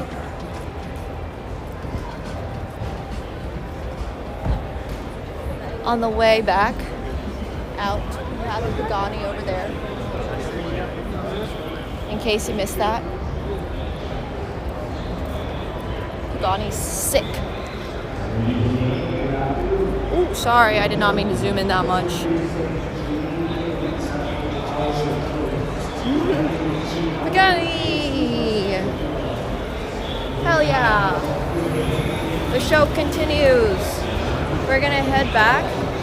We're gonna do a little final table review. One of my friends and also a Phenom Pro scored a $480,000 win in a poker tournament. So we're gonna be reviewing that. Okay, on our way out, I'm gonna show you guys from car show to car show. Hot Wheels! This was my jam as a kid. I would get them at McDonald's because we didn't buy the actual Hot Wheels, but I had a couple because I would get them out of the Happy Meals. But this is adorable. I kind of like it. I would get one of these if I wasn't in such a rush. But we are in a bit of a rush now. Our car's gonna be here. Yeah. We just won a poker tournament for $480,000. And he's gonna be spending a little time with us today to go over those hands. So it's a good time. It's a really good time. Yeah, this one is not a Happy Meal one. Exactly.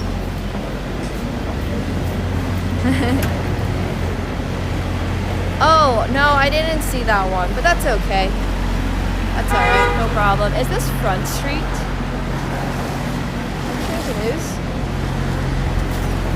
It was actually surprisingly easy to go in and out of. I like that a lot. Okay. I'm on the convention side. Yes, we're gonna have a call with my friend.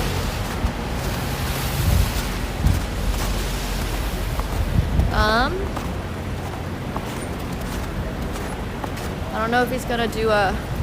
Alright, well I guess we're just gonna go if he's not gonna make a U-turn.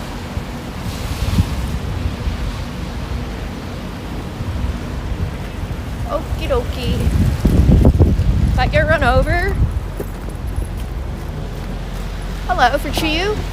Thanks.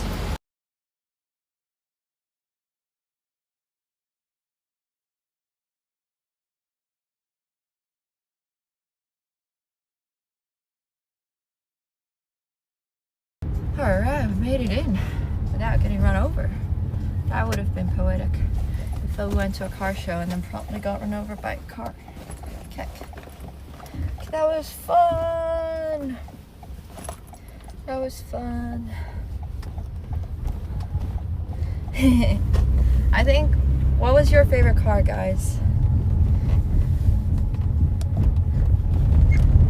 Is this a Maserati? No. Unfortunately, we're getting picked up in a... I don't even know. I didn't even look. It's a car. It gets us around, and that's the only thing that matters. The old McLaren Formula 1. Oh, the Maserati. I think the blue Maserati was also one of my favorites. The blue Maserati was so cool. The little green Porsche. Oh, I mean, obviously there was the Burgundian Pagani. I almost said Paganini, not to be confused with Italian. There's a Cybertruck in front of us. Bro, I wonder if that's going from a test drive. From a literally. It might be literally going on a test drive. That's crazy. Cybertruck, sorry, Cybertruck. In my head, it's a Cybertruck because look at the trunk. Panini. Yeah, Pagani, Panini, Paganini. Look. Cybertruck. It's behind us now. Did I walk past one of this now? I didn't notice. Sorry, I was just running. But yeah. No, I didn't test drive anything. I didn't even get into a vehicle. Maybe next time. Next time we'll get into a vehicle. But that was actually a really cool show. I think that was a lot of fun. I think the Maserati was probably one of my favorite. And then I think the, what's it called?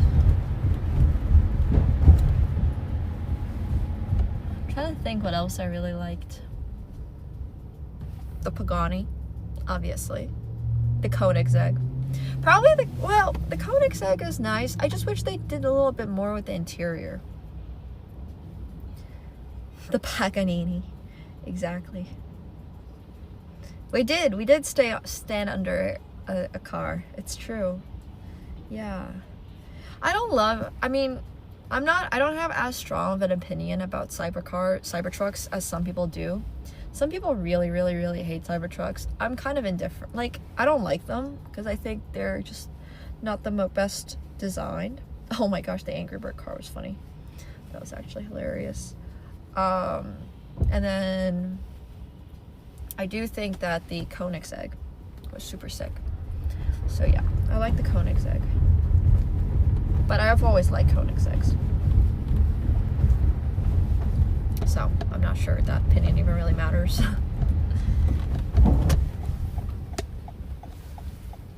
It's ugly, yeah. I mean, it could be worse. I would still take a Cybertruck over certain other cars. See, I like cars that just look different in general. So if your car looks a little different, I can definitely think it doesn't look so good. But then also at the same time, I can be like, at least you went out of the regular design. Oh, what's your dream car, Petty? That's cool. Yeah, Cybertrucks look really, really different. An Astrovan? I don't know what an Astrovan is. Oh, the old Mercedes. Ah, the old Mercedes is pretty. Yeah. Oh, that's cool, Angelic. It should exist. Well, if they have some function, you know, obviously I'm all for it. The spotted one. Oh, nice. Most versatile car ever. Yeah. There were a lot of really nice cars, actually. Low polygon car. Yeah, the rendering didn't complete. It's true. Well, you just missed all of those. We just saw every single one. We saw the Pagani. We saw the Ferraris. We saw the Bugatti. We saw Lambo. I actually did not like the Lambo at all. I liked the first Lambo we saw downstairs a lot more than I liked that Lambo, the yellow one. Yeah, that was not a cool Lambo. I don't like it when the front is that flat and just shapeless. I like Lambo Aventador. I don't even know how to pronounce it. There were a couple of those I used to drive around my school campuses. Oh, the Porsches were really pretty, yeah. If you were a car, what car would you be? This sounds like a question for ChatGPT. I don't know about that one. I have no idea. Never thought about it. Yeah, let's see on Tower Stream sniping. Ciao. I don't really know.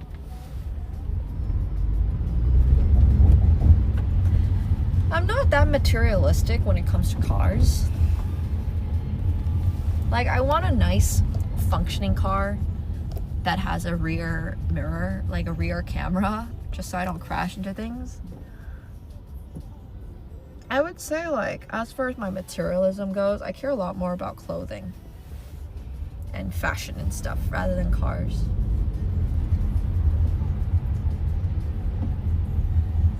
Yeah. Yeah, like, the qualification is that if you can beep at me, if I'm gonna run into something, that would be nice. So, that's really about it. I had a really cute, like, older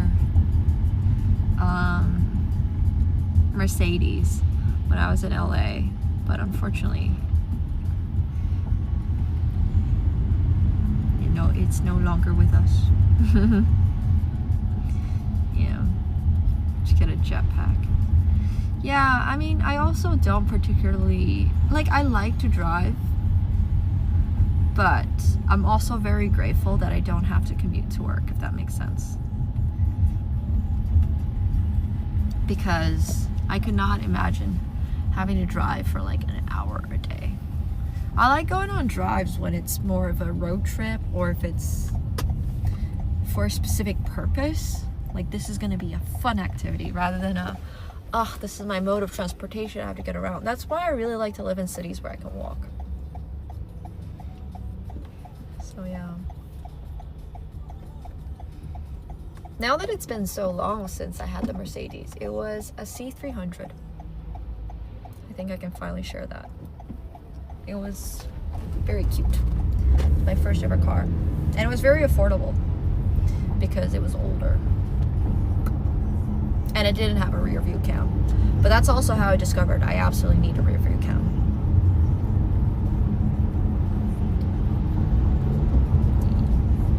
Lexuses are great. Yeah, they seem really reliable. I like the SUVs. Yeah, it was my first baby. Carsco. It's okay. Yeah, going to work is a purpose, but like, I don't know, man. The stress of having to drive and park the car in LA was a lot. Yeah, driving in downtown Toronto just seems miserable. I would much rather take public transportation, walk, or if it's really far, like now, Uber. So, I fully agree. Yay! Did you go to the car show? We're coming from the car show. And I am a rabbit. I am 2000, but like January 2000. No dragon for me.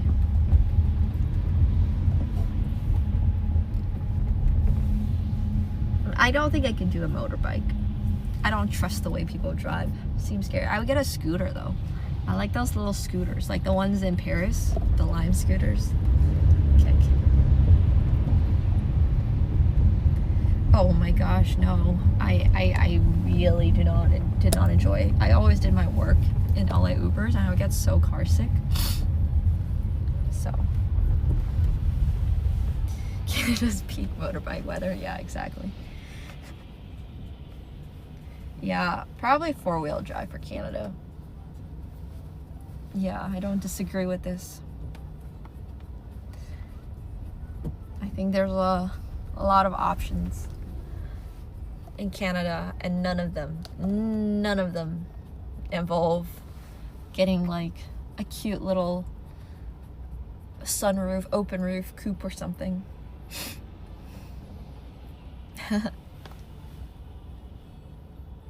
That makes a lot of sense for when I was living in Finland. I would bike to school all the time. Yeah. I don't really get car sick from driving, but I get extremely car sick from being the passenger. So, not from driving itself. When I'm driving, it's a lot better because you get, I don't even know how it really works, but you can just see where you're gonna go and all that stuff. But when you're sitting in the back, it's just so different. I also get car sick like if I'm in the front seat though, because I'm like looking at my phone and stuff when I'm on the front seat. If I just look out the window, it's not that bad. But I used to be able to read all the time as a kid, and now as an adult, if I open a book in the back seat, I'm just, no, it's so bad. Like I can only glance down at chat really. But yeah, I used to have to do my work all the time commuting in LA between stuff, and it was just so annoying. There's a car sick mode on your phone? I don't think I knew that. That's cool. I really had no idea. That's actually crazy. But yeah, I just have a lot of work to do, so then it ends up being I need to do my work in the car. But it's alright. Oh, I have seen people with that. I don't have that function, but I'm sure I could probably enable it if I needed to. I should probably actually look into it.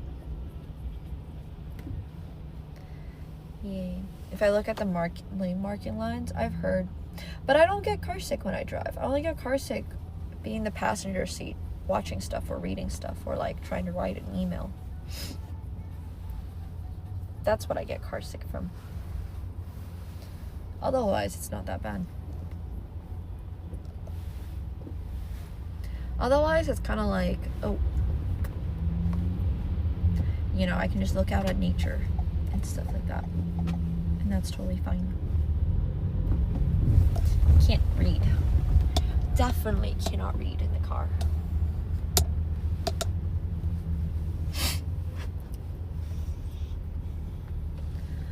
If I read in the car, I don't read almost like ever nowadays other than online articles and like news sites and stuff like that, but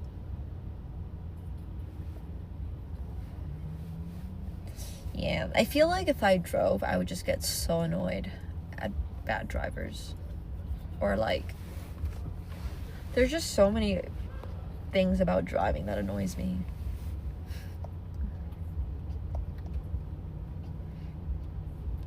For real. Any text counts as reading for the brain? Okay. So I guess I do read then. I just don't read books. I just don't read whole books. I do read a lot. But... oh. Yeah. Most of my reading. See, I read a lot of chat. I mean, honestly, if you counted up all the words I read per day every time I'm streaming, I bet it's quite a lot.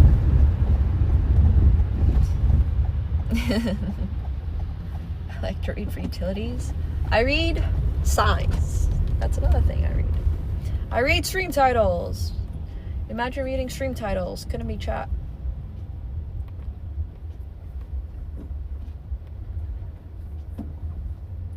Most of it is slop. Yeah, true. Unfortunately, I also do need to read chat. Sad days. I mean, Kai Cenat can definitely read. He's not illiterate. There's no way he's illiterate. He's probably just memeing for like socials and content and clip farming. Yeah. I read live stream is muted. I do that all the time, actually. Like, I watch things on mute. But usually there's subtitles, so honestly, I read a lot of subtitles. I read into things. He also cannot sound out words. It's pretty bad. It's pretty sad. Well, the good news is he is a multi-millionaire as a streamer. So I feel like it's crazy we live in an era in this day and age where you don't really need to be able to read to live a very fulfilling life.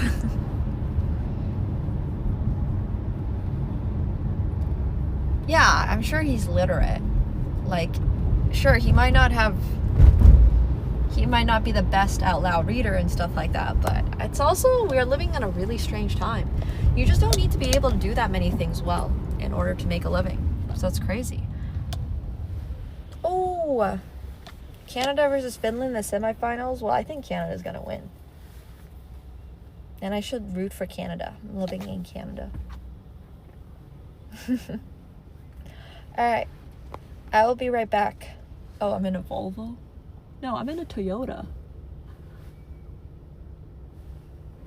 It says Toyota. AGC Automotive. On the little sides. There's like 4 Toyota stickers. Yeah. Yeah. Alright, I'll see you guys in a few. I'll be back. We're gonna swap onto the PC in a moment. And we'll have Brian on very soon as well. Okay. Asked me what games I wanted to play and was just like, vote for It Takes Two or A Way Out. And everybody voted for A Way Out. And I was like, wait, I didn't even get a say about this. So like, the reason I'm playing It Takes Two with somebody else is because all the rest of you guys voted for A Way Out with Ketchik. So like, I'm sorry, my dudes. I'm sorry.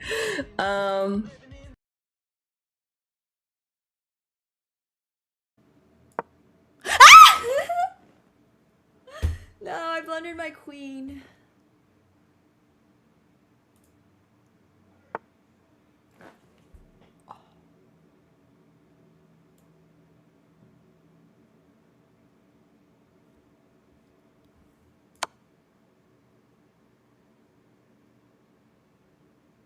Oh.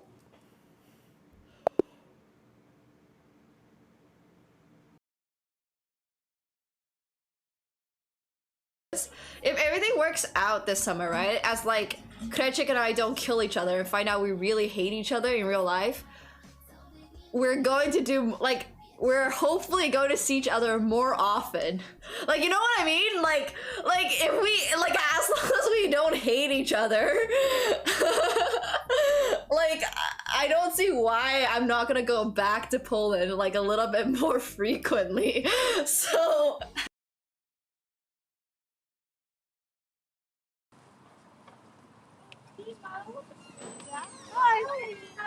I don't want to scare you, but I heard you were cold, so I just brought you a pair of Oh my gloves. gosh, are you serious? Thank you so much. I just came from Comic-Con, so I was coming by and then I saw you were alive. I hope you have a good rest of your stream. Thank you so much. Take care. Thank you so much. Oh my gosh, this is the sweetest thing ever.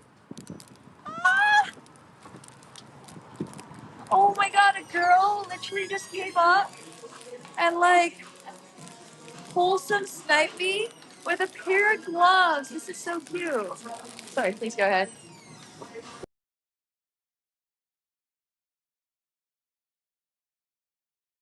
I can totally do a singular push-up, I promise.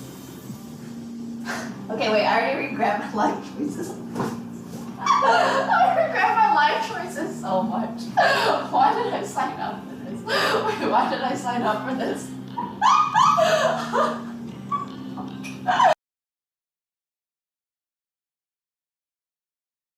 Bros for both. We're doing why we're like 2046, yeah. Okay. What does that mean?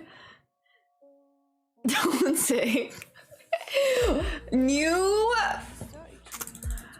This is not Oblonzeri, so I don't know what this is. I don't know why I saw this and it immediately reminded me of Oblonzeri. But I don't know if it is new and this is something to do with Poland. But like, I just look at that word, I'm like, it reminds me of. This is because Hopefully of you're not bleeding. So I did not know I could do this. That's all right. No big deal. Wow. As long as you're not bleeding. Wait, are you Wait a having second. some extra powers?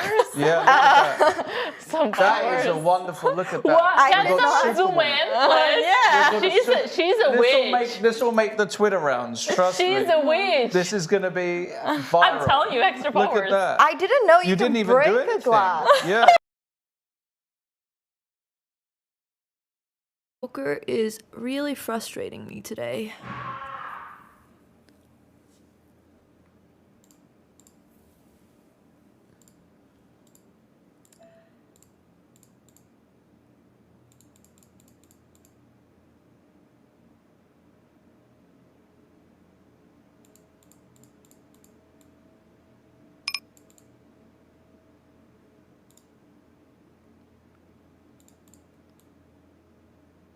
Bet.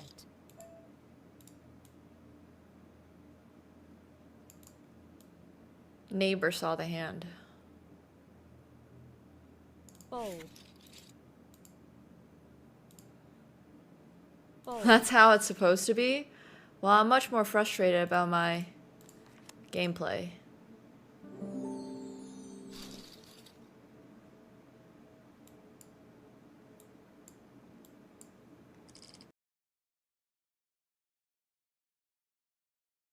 Are puzzles working? I need to warm up with puzzles. Also, I want a new Title Tuesday. Alright. Hello, everybody. Hope you guys can all see this. We are back in front of the PC.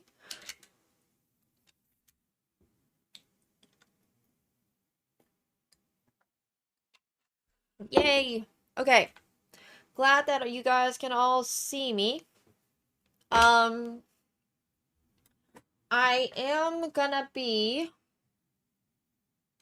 We are gonna be having some, our lovely guest, Brian Rast, join us very soon. So, that'll be a lot of fun. And then, on top of that, later tonight, we are also going to be playing in the Major League Balatro match, against TurtleBean. So we have a really exciting card games night ahead of us. We got a little poker review, and then we also have a little bit of Balatro. But yeah, hello. Hope you're all doing well.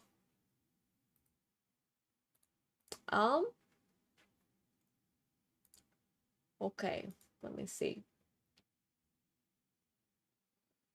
Oh, I think my cat's begging to be let in.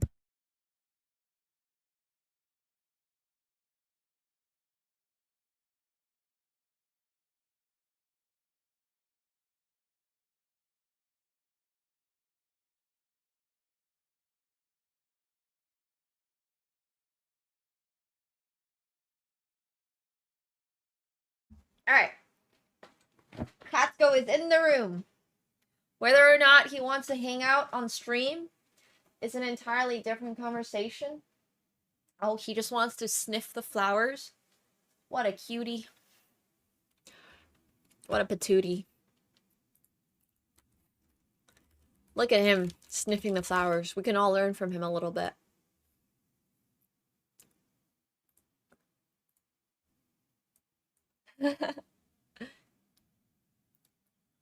So, I found out, well, I mean, I knew this, but flowers are like half off after Valentine's Day. So I bought a bouquet the other day for half price. It was a lot of fun. Yeah. Gotta remember, everybody. Stop and smell the flowers. Stop and smell those flowers. Exactly.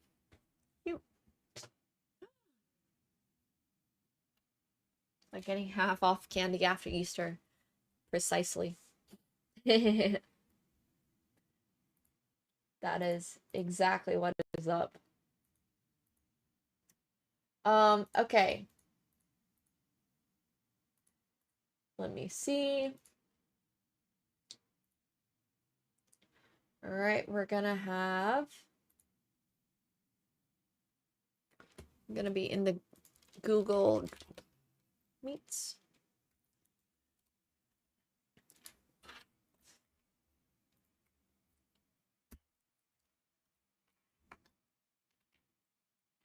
Yeah, that's right. I'll fix the cam at some point. Let me just get set up for this.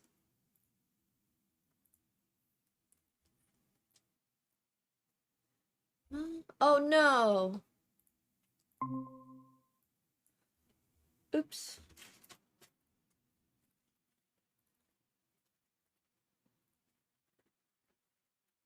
Okay, there we go. Fixed it.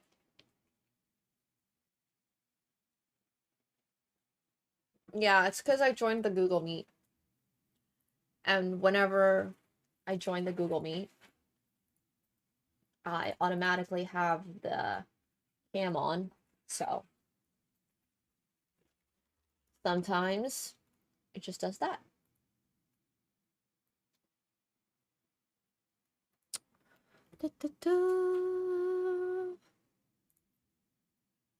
We're back. Yeah, so our guest tonight, hey Padawan, thank you so much for the 46 months. Appreciate that. Thank you, thank you. Welcome back. Our guest tonight is going to be the one and only Brian Rast, who actually managed to win not 1, not 2, not 3, not 4, not 5, but 6 WSOP bracelets, which I think is kind of insane. So this is a man that you will absolutely want to ask all of your poker questions to.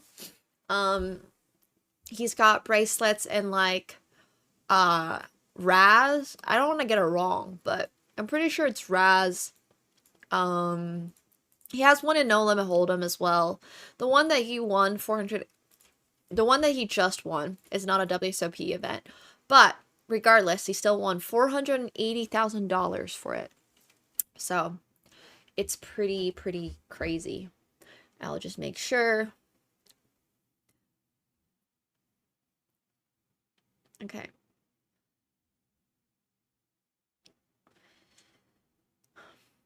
Google Meets.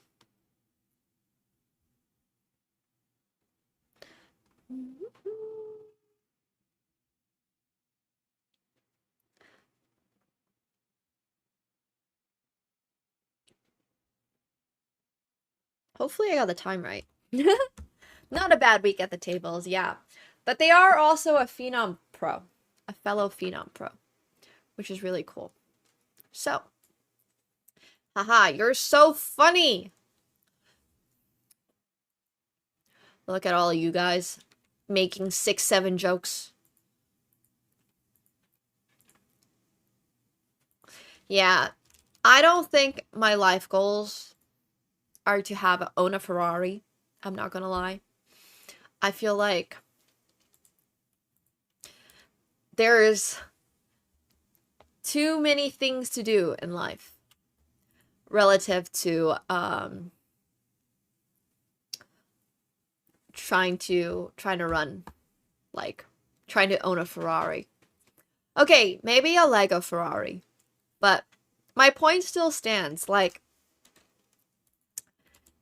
life is just, there's too many things I need to spend money on, you know? Living comes first. I don't even really need a vehicle at the current moment.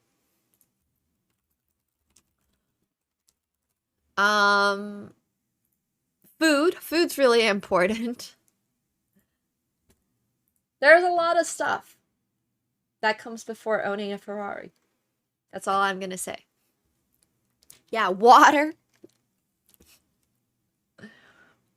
Water's really important. Being able to buy water. That's kind of vital in life.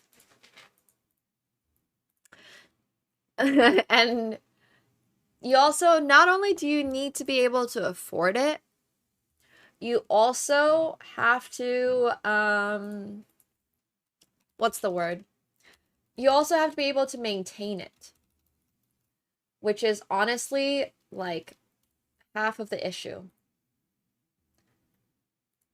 Half the issue is just straight up. Not only do you need to have the money for that, but you'd also need to be able to keep it for a long time or like maintain it. And that honestly seems really, really difficult as well. Yeah.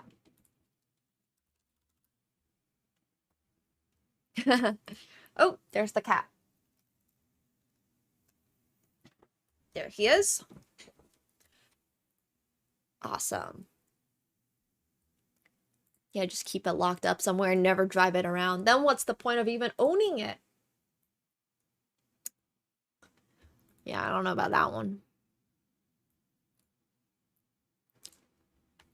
The little paws, he's dangling. Dangling the paws. Our Lord and Savior, Catsko.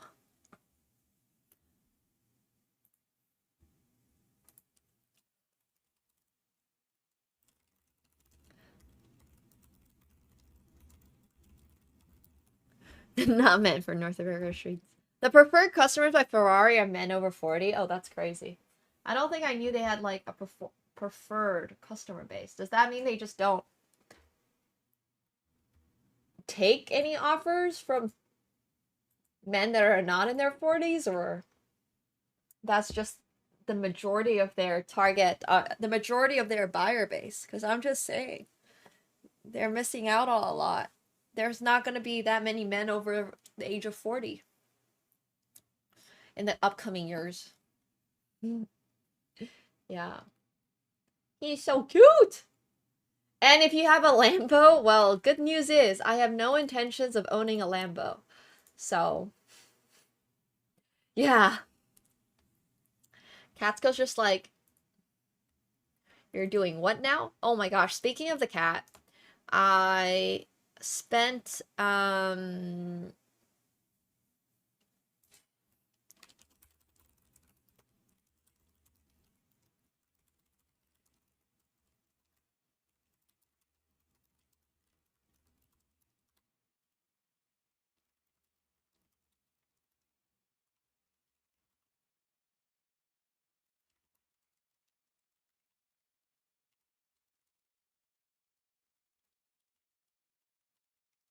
what time is MLB? MLB is at 7 p.m. Eastern. Oh, can you guys not hear me? I just had to send a quick message. Aw, he's like giving us the booty now. Pew! Aw, he turned his head around. He's like, you did what? Oh, speaking of the cat, I spent $3 on a scallop for him. Like a fresh scallop from the fish, whatever. And he was like, not about that life. Hello! Hey, what's up? How's it going? Good. How you doing? Good, good. Congratulations on your big win. Thank you. Yeah, it was a fun tournament. Yeah, we're going to be going all into that tournament, but first we'll introduce you to chat. Also just real quick, so I know how to screen capture. Do you want me to share the screen for the video, or would you prefer if I shared my screen? What's the difference? The difference would just be if you wanted to control like which part of the VOD to look through, which might be easier, but I can also, I see you sent over the timestamp, so I can also just do that. It would just be so. I don't know, whatever you think is best. I mean, I can share it, I guess. What do I have to do? Oh, you just need to share screen on this meeting. That's it, really. Have I not done that? You're not currently sharing screen. I have your camera. Oh, you can see me, but it's not shared with the meeting. Okay. Yeah. So you can just share your screen if you wanted to share like the YouTube VOD, but whatever is easiest. I'm fine either way. Oh, what? Wait. I thought sorry. Share my screen. Aren't I just sharing my camera, or am I actually playing the YouTube, or what? Yeah. It's just if you wanted to play the YouTube, you have the timestamps that I can see. So then you can like click through the hands yourself, if that makes sense. So then it's not like, Nemo, please pause here, or like go back. So it's just, okay. Yeah. Let me. I think this is it. Oh, I probably wanted in a separate one from our thing. Yeah, no worries. And thank you so much for taking the time. There, I think it's like that, right? Yeah, that's perfect. Exactly. Okay, cool. Let me grab your screen capture now, and then you'll be on stream. And also for everybody who is here, I introduced you to them as a 6-time WSOP bracelet winner. Winner of the most recent 25K mixed games at the PGT. But if there was anything else you wanted to add, any other accolades or, coaching training you might do. I don't. I mean, obviously, I don't do coaching, but like, hold on, let me fix this. I mean, Phenom, you can say something about Phenom Poker, right, for both of us, and then I technically it's 7 bracelets, but 7. Oh, sorry, I'm so sorry. No, it's not a big deal. Oh, I saw only 6 listed on Wikipedia. Oh yeah, I don't know, but it's 7. I won my 7th this last summer in the WSOP, so maybe Wikipedia didn't update it. I don't know. Yeah, maybe. I saw you also won the Players Championship at the 50K in 2023, and yeah, some really cool stuff. Yeah, probably. I mean, probably my most notable accomplishments are winning the PPC 3 times, and then also being elected to the Hall of Fame. But yeah, I mean, I actually for most of the beginning of my career, I actually played mostly cash games, frankly. But yeah, all right. This is really like the first time 43. Yes, I love the Phenom Poker hoodie you're repping. Yeah, actually, that was. I think I wore the purple hoodie. That might have been what I won the Raz bracelet in this summer as well. It's good. It might be a good luck color. Yeah.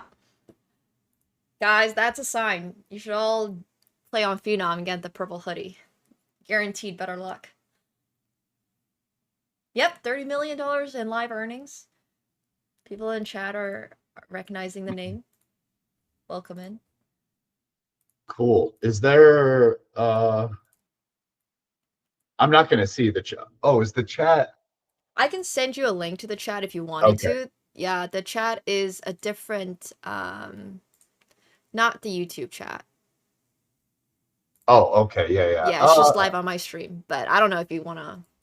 No, it's fine. You can just I'll let you know. Update if anything, if you want to do any communication or ask questions. Are we on yet? Yes, we are. We're live. Oh, we're on. Okay. Hey, everybody. What's up? All right. Chat's nice. Yeah, I was looking through the VOD a little bit too, and I think the hands that you sent me were similar to the ones I marked down. It looks like you started as you know, kind of middle of the pack. In fact, maybe bottom middle, and then just like kind of got the chips all the way, and the Badoogie went well. Yeah, I think at the beginning of the final table, I'm trying to remember. I think Yuri had the chip lead, kind of like he had like 3. And then I think me and somebody else had like 2-ish, kind of. But I was pretty close to average, maybe slightly above. But I was never really short at this final table. Yeah. So I had, in the first couple hours, I had a little ups and downs, but it was kind of like between briefly grabbing the chip lead and then going back down to kind of a solid stack, but like average-ish. And then after a couple hours, I just like kind of ran away. You ran away with it. Yeah. So which is fun, but yeah. So yeah, I don't know how familiar everybody in your stream is with poker. Like, this is obviously, this is a really fun tournament for like hardcore poker players, right? People that play mixed games, which was already kind of daunting, right? There were 10 games in this tournament and you rotate playing them. For people who kind of don't know, like a lot of people maybe are familiar with poker and know No Limit Hold'em. So this is a tournament. No Limit Hold'em was one of the 10 games, right? Yeah. So I guess we'll say that. The other thing I want to say, I guess, before we get into it is, listen, like, I've never played chess seriously, right? Yes. I've loved games my entire life. So it's like loving games, loving strategy. There's almost no way. How am I not gonna like play chess a little bit here or there, right? Chess is a great game, and I know. Obviously you're a really, really good chess player. Are you a woman grandmaster? Yeah, woman grandmaster in Yeah, chess. that's strong. So I go through little phases like every couple years of like spending a few months playing chess puzzles and kind of like playing a little bit. And I just started one of those phases a couple weeks ago. And I don't know, now it's cool because there's so many people like. Oh, I don't think I knew you played any chess at all. I know how to play. I'm not good. But I'm just Okay. saying, like, on YouTube, like there's all kinds of good content now. Yes. Like, I've seen your stuff comes up on my YouTube, like Levy makes like fun videos, and even there's other people, and up between a mix of, it's into the personalities at the top of the game, which adds a little flair. Magnus Carlsen, yeah. I love watching videos of Magnus doing crazy openings, like where he walked like the king all the way around and like flipped their position and then went on to beat a grandmaster, which has got to be like humiliating. it's just crazy to think, like, the guy's 2,700 or whatever, and Magnus beat him, not only wasting a bunch of moves at the beginning of the game, but like taking away his ability to castle. It's crazy. Yeah, honestly, Magnus has been the top of the game for so long, and I think that always makes a really interesting conversation when it comes to poker players, because people always ask like, oh, who's the best poker player? And I'm there like, I know you're gonna say Phil Hellmuth or something, but can I just stop you there? Like, please, let's not go down that route. And I think it's really fascinating because poker doesn't really have the same ranking systems that chess does, and there's no variance in there's no variance in chess. So Magnus is always the best because he doesn't need to run good or anything. But yeah, no, chess is a really interesting game, and I'm glad that you're getting more into it. Yeah, I just like stimulating my brain doing various things, and chess is obviously great for that. Yeah, no, Magnus has to be like a really scary style to play against, because it's like he's really good, he's kind of very well rounded, but it's like if you just play a drawish game against him, you get down to the end game and it's like either you're going to draw him because you play great, or you're going to fuck up somewhere and just give him the win. Oh, you're always gonna fuck up somewhere and give him the win. Exactly, but that has to be so fucking perfect. scary. It's like, because I'm a big fighting fan. It actually has a really good fighting parallel. Like one of the scariest things for a fighter is like getting tired and losing your cardio. And it's just like this guy takes you to the deep waters, and it's like late in the fight, and he's just been hounding you, and all of a sudden your cardio's gone, and then you just lose. It's like Magnus does the same thing. It's crazy to watch him. Yeah, also, for sure. Also, just the thing, like how he does these weird openings. So it's almost like Fisher random chess, where it's like he isn't good because he's memorized openings at some great depth. He's good because he kind of understands and is able to read the board on how everything interacts. And so he's doing these weird openings, and then all this that are technically like worse, but like people don't know how to play them. He's got insane game sense. I've played poker with him, and he's dabbled in like poker stuff a bunch. And if you ever see him play other games too, he's just like built different. he's extremely good at just like reading the opponent, reading the situation, game theory, all of that. So yeah, no, definitely crazy. But yeah, a lot of chess players have gotten into poker, like you. Yes. I feel like at some point you're kind of like, hey, like there's kind of a lot of money in poker. Let me check this out. Dude, there's so much more money in poker than anywhere in chess. It's absolutely unbelievable. Like, imagine actually being able to make money for winning a tournament. Could not imagine before. So that was kind of how I got into poker. I mean, I got in one of the best times ever. It was like right as poker was exploding for the first time. So you just had millions and millions of people coming to the game for the first time and playing, kind of, which so I, you know, like the early 2000s, right? And it was it was amazing. But yeah, no, it's that's the thing about poker, is because there's such a large luck element involved, especially in the short term. It's actually like is really good for the game, because like you know, if you're going to play chess for money, for example, like let's take out that you could cheat online easily and all that stuff. You're just playing. It's like kind of hard, because if somebody's even decently better than you, you'll just never win, and it's not that fun, and you wouldn't want to bet on it. But like poker avoids that by having, not only can you not see people's cards, but then there's the luck. So it makes for, it allows kind of like a economy. Really exciting stuff. And it also means that people are willing to put money on it, right? Like, you have people who genuinely think that they perhaps play as well as you, challenging you or playing cash games with you. And then there are also people who are like, it's an honor to play with you, and also want to potentially play with you through that. So I think that's a cool thing about poker. Whereas if you asked like other chess players to put up $1 million to play against Magnus, everybody would always say no, which is why the prize pools never get like that insanely high.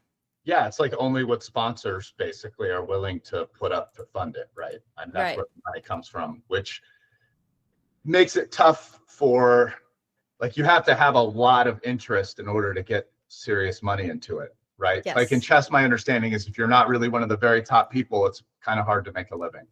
Yeah, nowadays people are much more like well positioned to be coaches or content and stuff like that, but definitely beforehand, if you weren't the top, you just had very few choices. The prize money has improved a lot though, since then. Nowhere near as well as like poker, obviously. You're still relying on sponsors and tournament money, but it's better than before. I mean, I've talked about this in a lot of places, and it's funny because like this happened with chess like much earlier, and actually in a much more clear way. Just the kind of like GTO-ification of play, right? Like if you look back in history at like old chess masters, right? Especially before Deep Blue, before the computers came, right? Like things were a little different. Like there was theory, but it was much inferior, especially the farther back you went.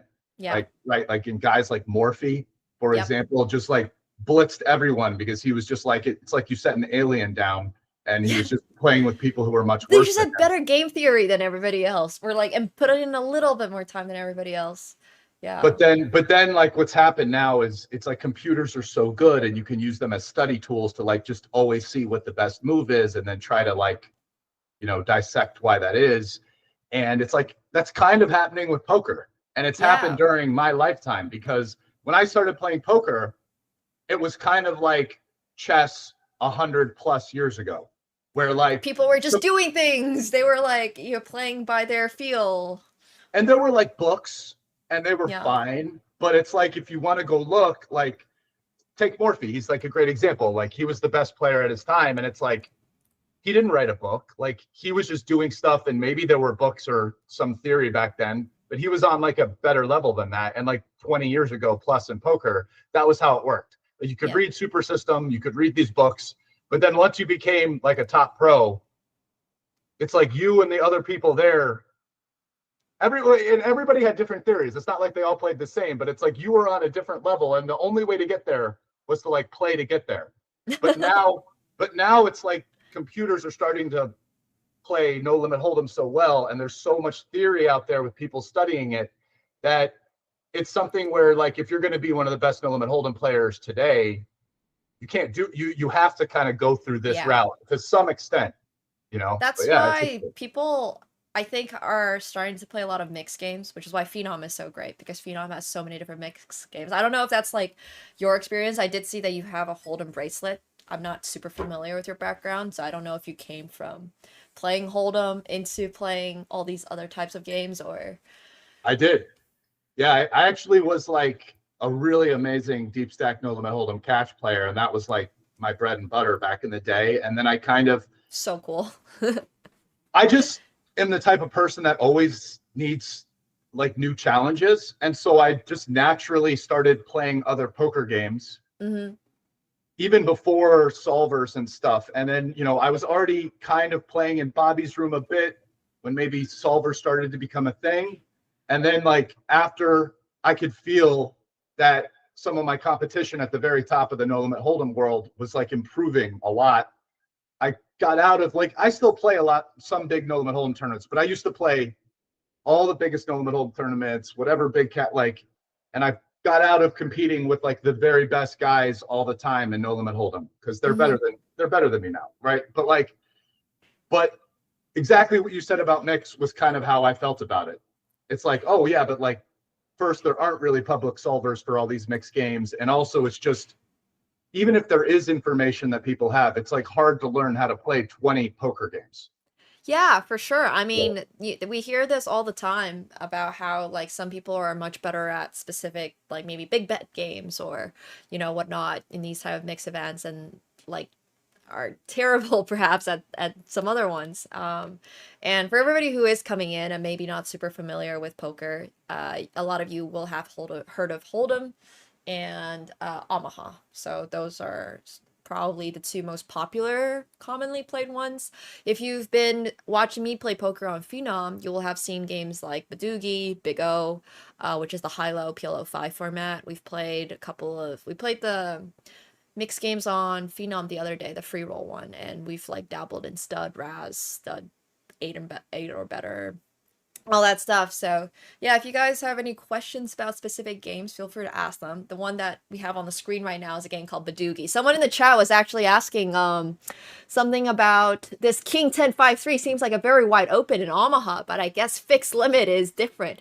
It's first it's Badoogie, and we can get into that. But before we jump into the final tip, I have a question for you. So I'm also a person, obviously poker's different for me than you, but like I came from playing Hold'em mostly and then Omaha before getting into mix. How do you feel about the up card games like stud, Raz, and stud 8? Because it's so different, right? I know you're like a god at those type of games. I would love to get your coaching on Raz and stud at some point, because I have so far struggled. I am not a huge fan of Raz or stud. Okay, yeah. I will be frank. Like when I started playing in Bobby's room, right? I played a little bit of mix before that, but the first place where I really started playing mix regularly was in Bobby's room, which is like the biggest mix game in the world. Yeah. When I joined that game, I was like the best player by a lot in No Limit Hold'em and PLO. And there were some other games like 08 and No Limit Single Draw where I was like fine. But in Raz, stud, and stud 8, there were many lineups where I was the worst player in the game. So it's very interesting because, like, you know, obviously, I started playing in Bobby's room over a decade ago. So, you know, I was playing in there for a long time, and many players in that game are very good at those games. Like some of the older guys, like they came up playing stud high by itself and, you know, very big stud games. So it's funny to hear you say that, because that's not how I started out at all. It's just that I think they're very interesting games, and I enjoy playing them, and I think I've just improved a lot. And I also think they're games where so for example, I actually think a lot of people played 08 bad like 5 years ago and more, like pre-COVID. But like there's a lot of like, especially in like top professional circles, there's a lot of like 08 pre-flop stuff that's going around, and that's fixed a lot of people's holes with 08. And 08 is way less good of a game than it used to be. But the truth is, like, that stuff isn't available for a lot of these upcard games because it's very complicated and hard to model them. Yeah. And so people, that's part of the reason why, probably. Because, like, the thing is, I've compared to probably, maybe not for my age, but compared to most top players, I've probably spent way less time studying than most guys, right? Like, I mostly, and in fact, that was something that was always off-putting to me. I love learning by doing, which is why I loved it before solvers. I just go play. And I'm very thoughtful. Like, I'll write down hands, in between hands live. One of the things I like about playing live is you get a lot of time to think. Like in online, you're like always in a hand, right? But live, For sure. you play a hand and then you can think about it for a couple minutes when you're not in the next hand. And so I'd be like very thoughtful about stuff and always like through playing, trying to improve my game. And I love that. That process was like my favorite. I love that a lot more than learning by studying. And I've been that way since I was a kid in school. So like, you know, it is It's what it good. is. I think But it's yeah. really good. And we're going to, like, you know, we've got people here who would love to learn some of these games from you, myself included. So yeah, feel free to jump through, dive into these hands. Yeah, And let's do it. So this first hand, I'm on the button and I don't have a lot of chips. We can see I'm like third, but really there's a pack of the four of us who are all pretty close at the bottom. But two of the people that I cover and are at the bottom with me are in the blinds. So this is a spot where, based on like tournament considerations, I'm not going to be playing super tight. It's a good spot for me to try to win chips, but I'm also not trying to be crazy. Like, it's a spot where I'm probably going to play this spot pretty close to chips, right? And by that, I mean, so there's a term in poker called ICM, independent chip model, and it's not perfectly modeled. And there's there's disagreement about exactly, there is a model that spits out results for it, but usually these models only go a couple hands in the future, which is called future game sims or whatever. There's not a model for that for Badoogie, but there is for No Limit Hold'em. But my point is ICM dictates, because see, in a cash game, a dollar is a dollar.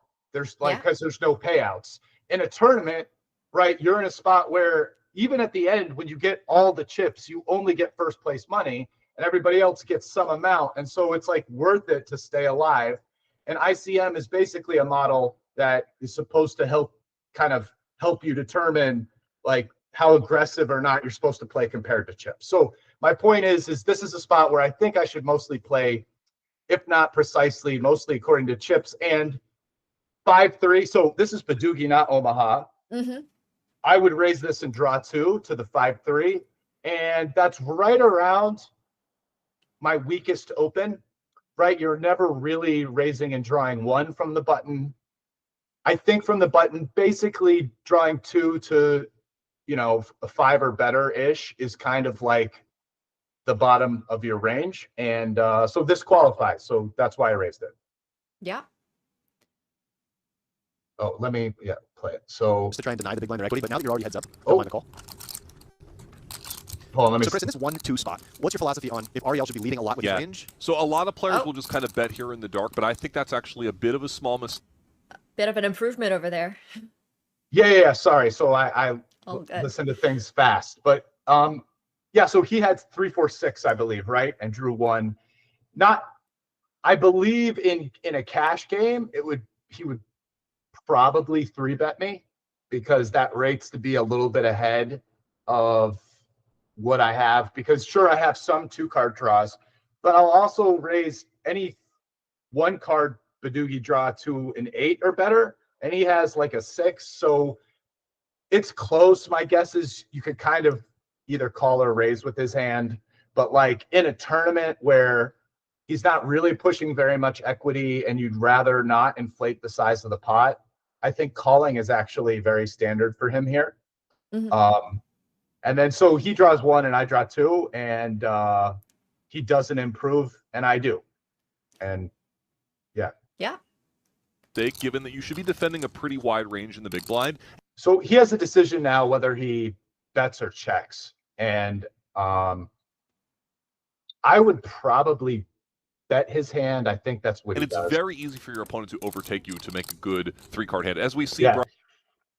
Right, because he's, even though his 3-card 6, I'm a pretty solid favorite to not improve to beat that. It might be close to 2-1 or something, but I do. And now actually I have a decision here whether or not I want to call or raise. And I do think that in a cash game, I would not always raise it, but I would normally raise it. And the reason is because normally if he had a better 1-card draw than this pre-draw, he would have 3-bet me. And so I can be pretty confident this is good unless he improved.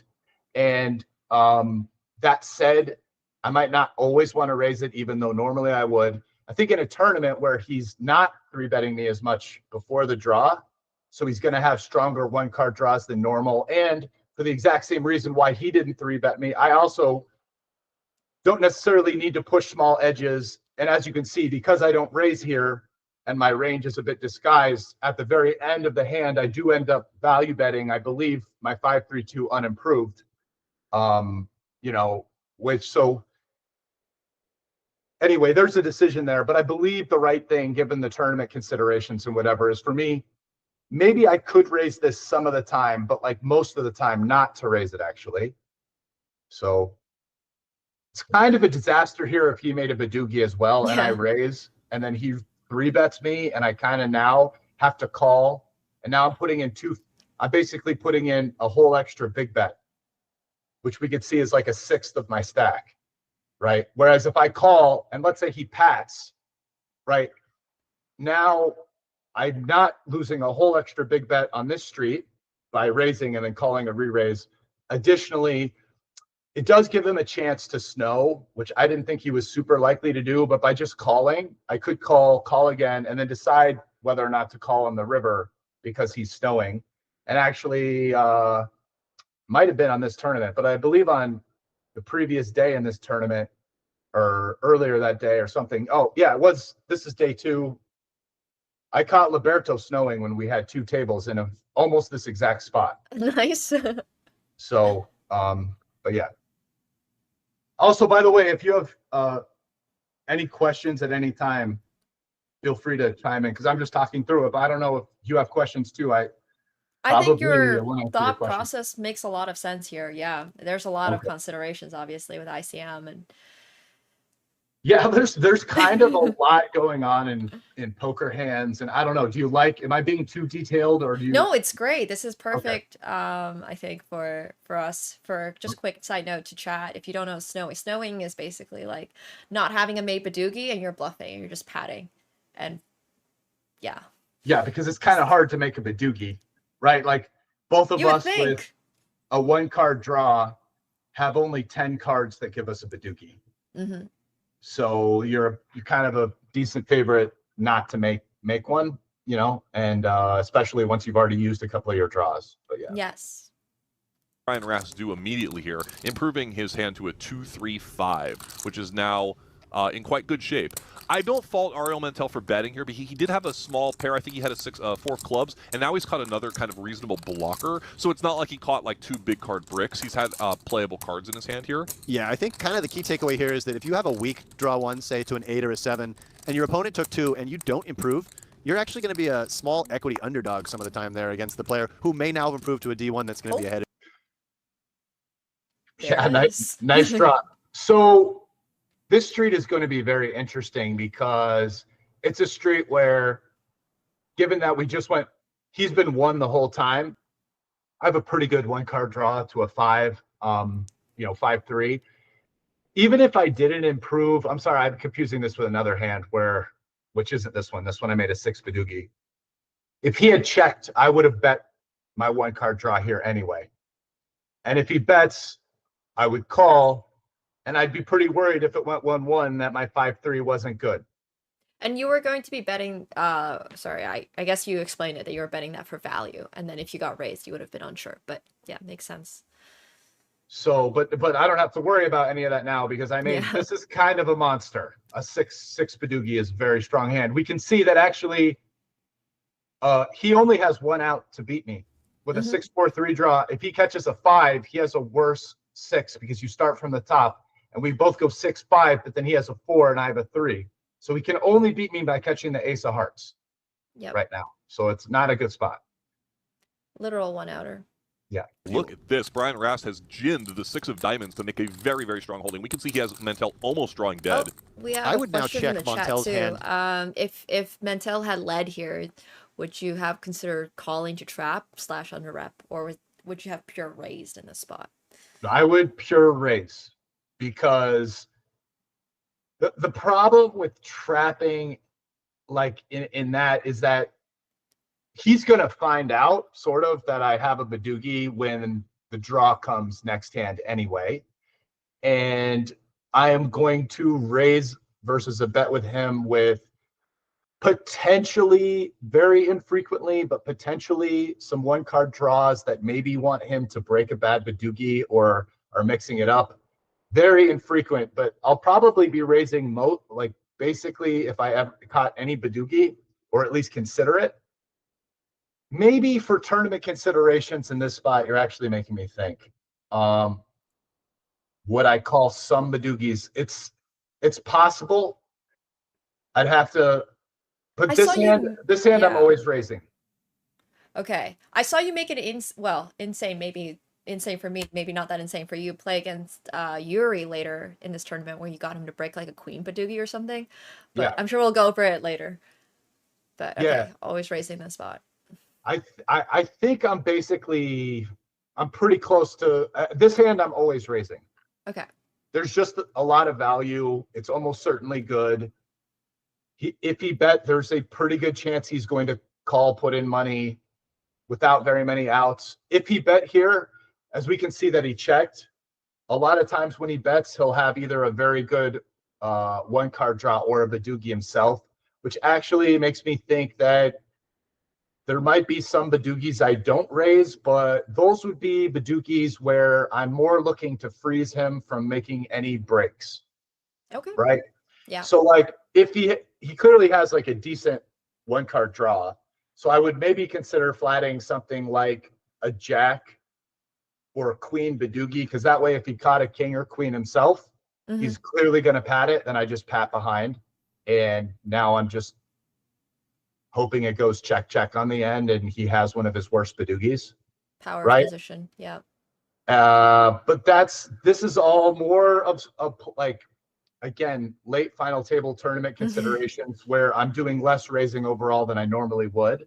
And so probably not something, maybe not super interesting to get into the weeds here, because it's probably not something like when you go play Badugi on Phenom or anyone else in your chat, like they're not like, they don't want to think about the hand that way. They're not at like the final table. And now like we're both kind of, whoever loses his pot's like going to be the shortest stack in the tournament. Right. So it's like, yeah, but pretty much here in a normal pot that's played normally to get here, I'm raising any Badugi. Fair enough. Yes. Yeah. It's not like he has a strong enough 3-card to want to value bet. Correct, and when your opponent goes from 2 to 1, you have to give them credit for some premium hands. He's kind of needs to continue here with his 3-card 6. I think it's very reasonable to check all here. There's some chance that it could be the best hand. We can see he's in terrible shape, but a very reasonable option so far. If it had gone 1 versus 2 again, he probably would have put in another bet. And note that Rast doesn't need a Badugi to value bet here. He can value bet some strong 3-card hands that. So, by the way, can you guys hear the commentary? I can. I think chat can hear too. Okay. As a result of that, yes. They're doing a pretty good job breaking the hand down. And he actually said, I don't need a Badugi to value bet, which is true. And I would have value bet my 5-3 deuce here, as I said, unimproved when he checks.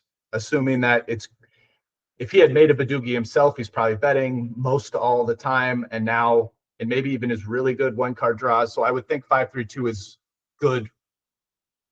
Definitely like not 55-45 even, like decent favorite. But yeah. Yeah. Montal's drawing live. For instance, if he's reduced his 6 of clubs to the ace of clubs, he could beat some of those value bets. Now, this is a situation where Mantell thinks that he wants to catch a middling Badugi here to try to overtake the part of his. Oh, and he has. He's made the 9-6. So In this situation, what should happen is he should probably check in the dark here, as Ras should basically bet any Badugi and some bluffs. I wouldn't fault Mantel for going with a lead here, as his hand is going to kind of get checked behind when his opponent makes a king or a queen here, so, you know, sometimes in a tournament situation. And I think his hand is arguably not strong enough to check raise, so that could make it a candidate to lead as well. Yeah. If you cut something a little bit stronger, I like just going for the check raise and then weaker going for the check call. If you're going to play some leads, this hand feels like one of the ones to do it with, perhaps. I agree, although I think I might just go with the kind of passive check call. I think that's totally fine as well. And it's not... It's very different if Ras was pat from the get, where the 9 is going to be ahead of a lot of those. Right, that's a big difference. Ras has gone from 2 to 1 to 0. He has a lot of incentive to bet when you check here, even if he's... This is just a pretty easy decision to raise. Yeah. 6 Badugi is very strong.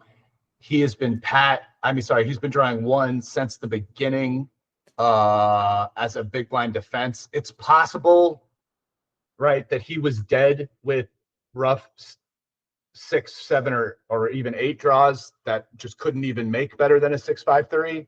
So, you know, this is just a very clear raise for value. And yeah, I actually don't think, I kind of agree this hand is a reasonable hand to lead. Definitely normally in cash and for chips, because he would want to get value. Although the commentators make a good point that if he checks, I'm going to probably value bet worse hands than this, as well as some snows if I do have snows, which is definitely possible in this line. Like the way that I would have a snow is essentially I had a 2-card draw, right? Like deuce 5. I catch, and instead of catching, I had 3-5, right? Let's say instead of catching the deuce of clubs, I caught like the 8 or the 9 of clubs, and I decide to keep it. I could easily decide to snow that hand, because I'm assuming that certainly 9-5-3 and even 8-5-3 might not be good very often, and I'm just going to try to get to the end, hope he doesn't make a Badugi, and that he, you know, folds a hand like this, like a 1-card 6 draw that didn't improve on the river. Yeah. So what's like the worst Badugi you might raise here with previous blockers notwithstanding? I think a 7 is also a pretty 7-5-3 deuce is pretty clear.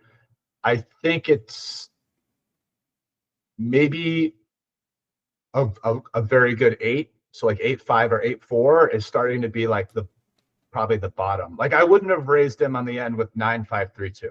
Okay. And I would definitely have done it with 7-5-3-2. Yeah. So yeah. So I mean, this hand I raise and he calls, and that's that. A nice pot for you. Yeah. Yeah, the commentators do an amazing job. Fitch and Livingston.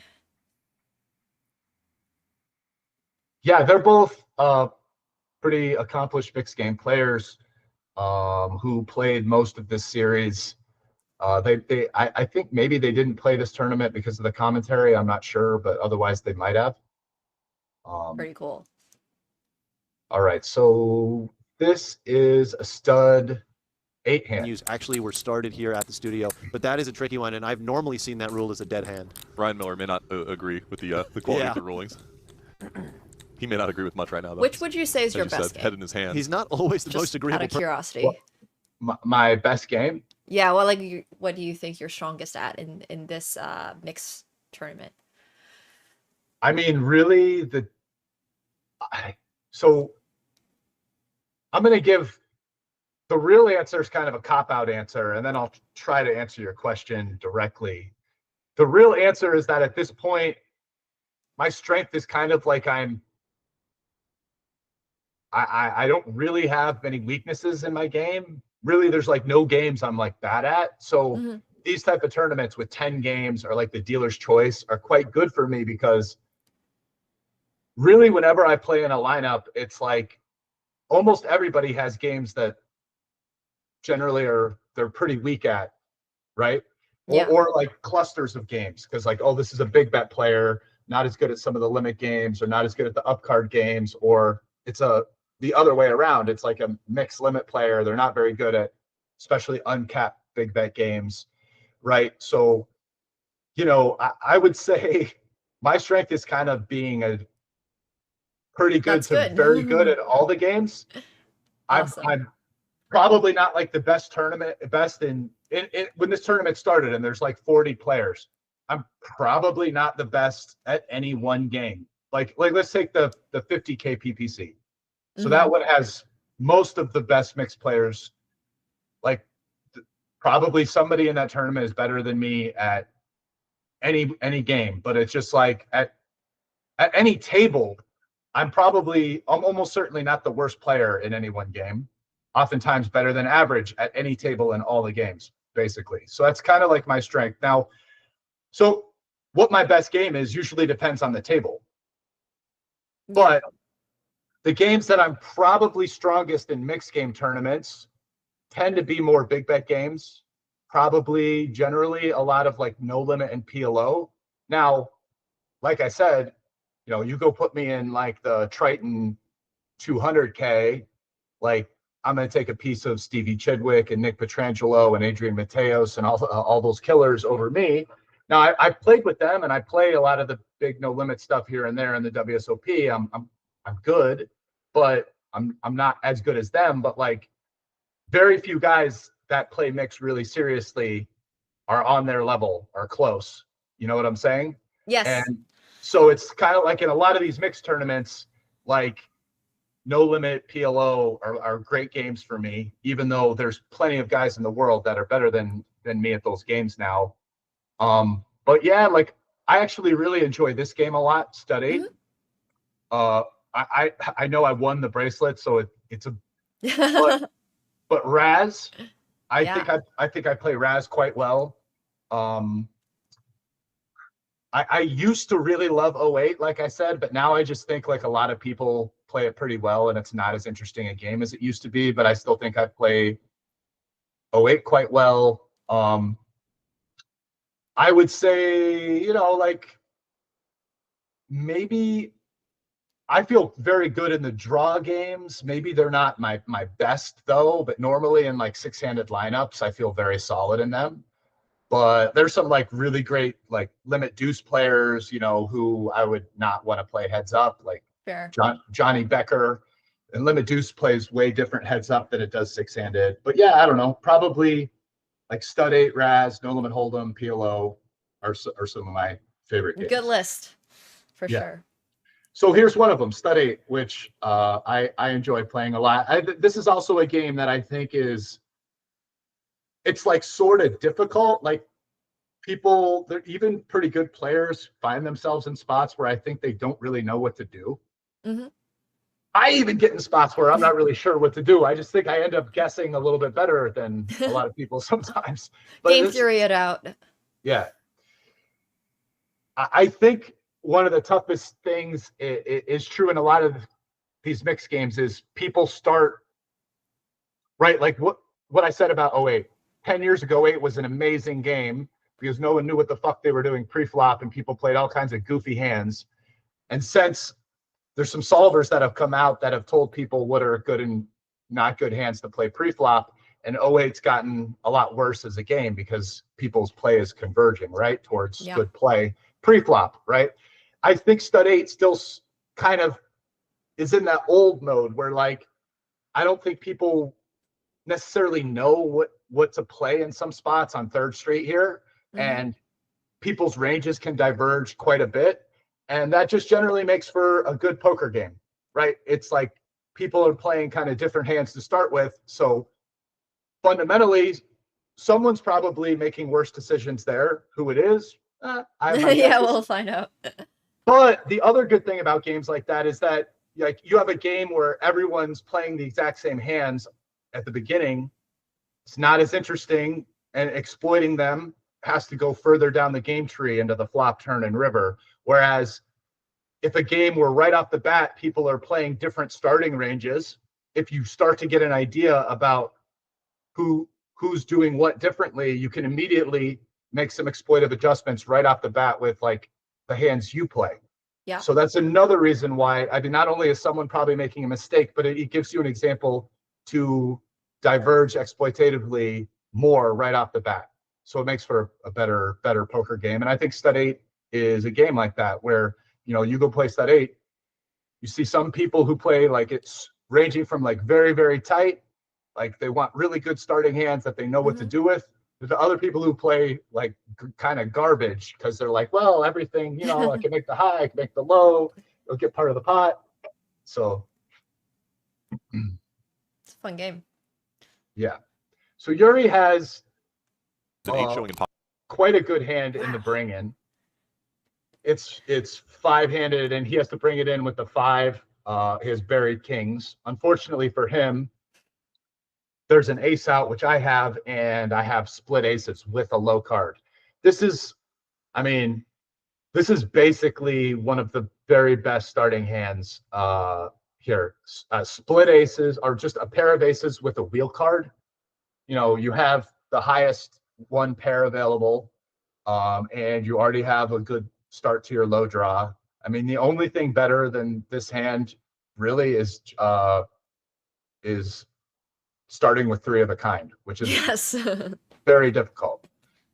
So I have a very easy open. I'm actually, it looks like Phil has an 8 behind me, but I'm going to be opening pretty wide here, which is kind of an important consideration to remember, because like I think I have to get through Phil and Ryan. I'm not sure what Ryan has up. It matters quite a bit. If Ryan has a 9 through king, my open gets very wide here, including quite a few steals. If Ryan also has a low card, then I can steal it a little, but I can't get too carried away because I'm raising into 3 low cards instead of 2. So Phil has a good fold. I think we'll get away from these 8s. Yeah. And you'd always rather have the... So, yeah, right there, if you're Phil, you know 8s is going to be best most of the time against an ace bring-in. Yeah, and Ryan has a king, so I'm stealing. So it's tempting to want to play that. The problem is, I think with your split 8s there, you probably want to have another low card. Mm-hmm. Now, I think if he has a 7 through ace, given that, and Ryan having a 9 through king behind him, he probably plays his hand and probably for a raise, because he'll be ahead of me, my range decently, given that I'm going to steal. Like, for example, I'm probably raising like ace 4 queen with a 2 suit there. And if he re-raises me, kind of sucks for me. It's like I'm definitely defending that hand in a cash game.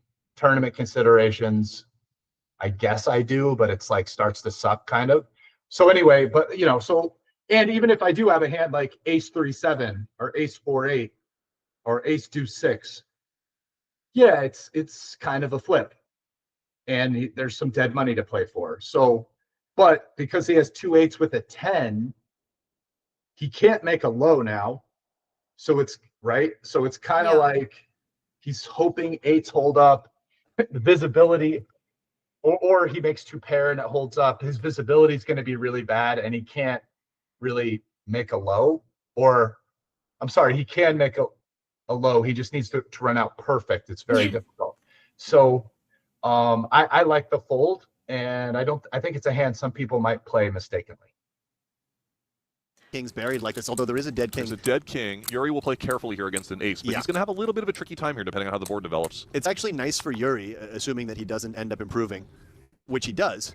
But I was going to say it's nice for Yuri that he's seeing the ace of his opponent rather than having... So this is a very interesting street, because Yuri immediately has the decision about whether or not he wants to lead. And I think if I was raising into 2 low cards and I have very few steals,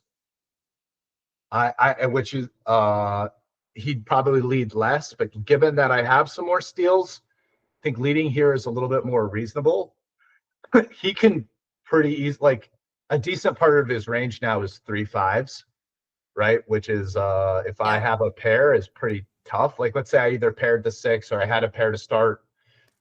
Like even my hand right now, right? Like I can backdoor a low or I can make 3 aces, but it's going to be hard for me to win the high if he has 3 5s. So he definitely has the consideration whether or not to lead here. It's also kind of important that the 6, which is also a low card, but it's not a wheel card, so I can't have a straight draw, and it's not suited, so I can't have a 4 flush yet. So he decides to check, which is fine, but he could lead. And then versus his check, I have a decision about whether or not to bet here, and I'm not betting my entire range for sure. Like I said, I could have some steals, and I might be pretty happy to just, like, let's say I had the ace, queen, deuce. Yeah. Now I would have ace, 6, deuce, queen. I'm probably pretty happy to see 5th, and, you know, I might end up, you know, I took my shot stealing, brick, I brick 5th again. I'm going to be out. Maybe on 5th I catch good and he catches bad, and then we're probably going to 7th. Now, as it is, the stronger parts of my range, which weren't steals, such as my hand, start to want to bet. Split aces, especially split aces with, you know, 3 to a low, like what I have. Maybe a hand like ace 3, 5, 6, 6 low draw, blocking the 5. Probably bet that as well. But yeah, my range is going to split here. I'm not just like betting 100%. Makes sense. Ras have the buried aces. And Ras, of course, has to feel very happy with his hand here. Even so you can actually see kind of the odds here. When he doesn't have 3 5s, I'm actually, you know, pretty, and he has kings up. Not even just, he could have here often as well, just to make a note. He could have a hand like deuce 5 5 7. Right, so I could easily be ahead for both the high and the low, right? Even now with kings up, I'm actually only 45. I'm only a small dog kind of to win the high, and actually, you know, I just win the whole side of the low pot 31% of the time, and he can't make a low. So I actually have more equity in this pot right now. Yeah.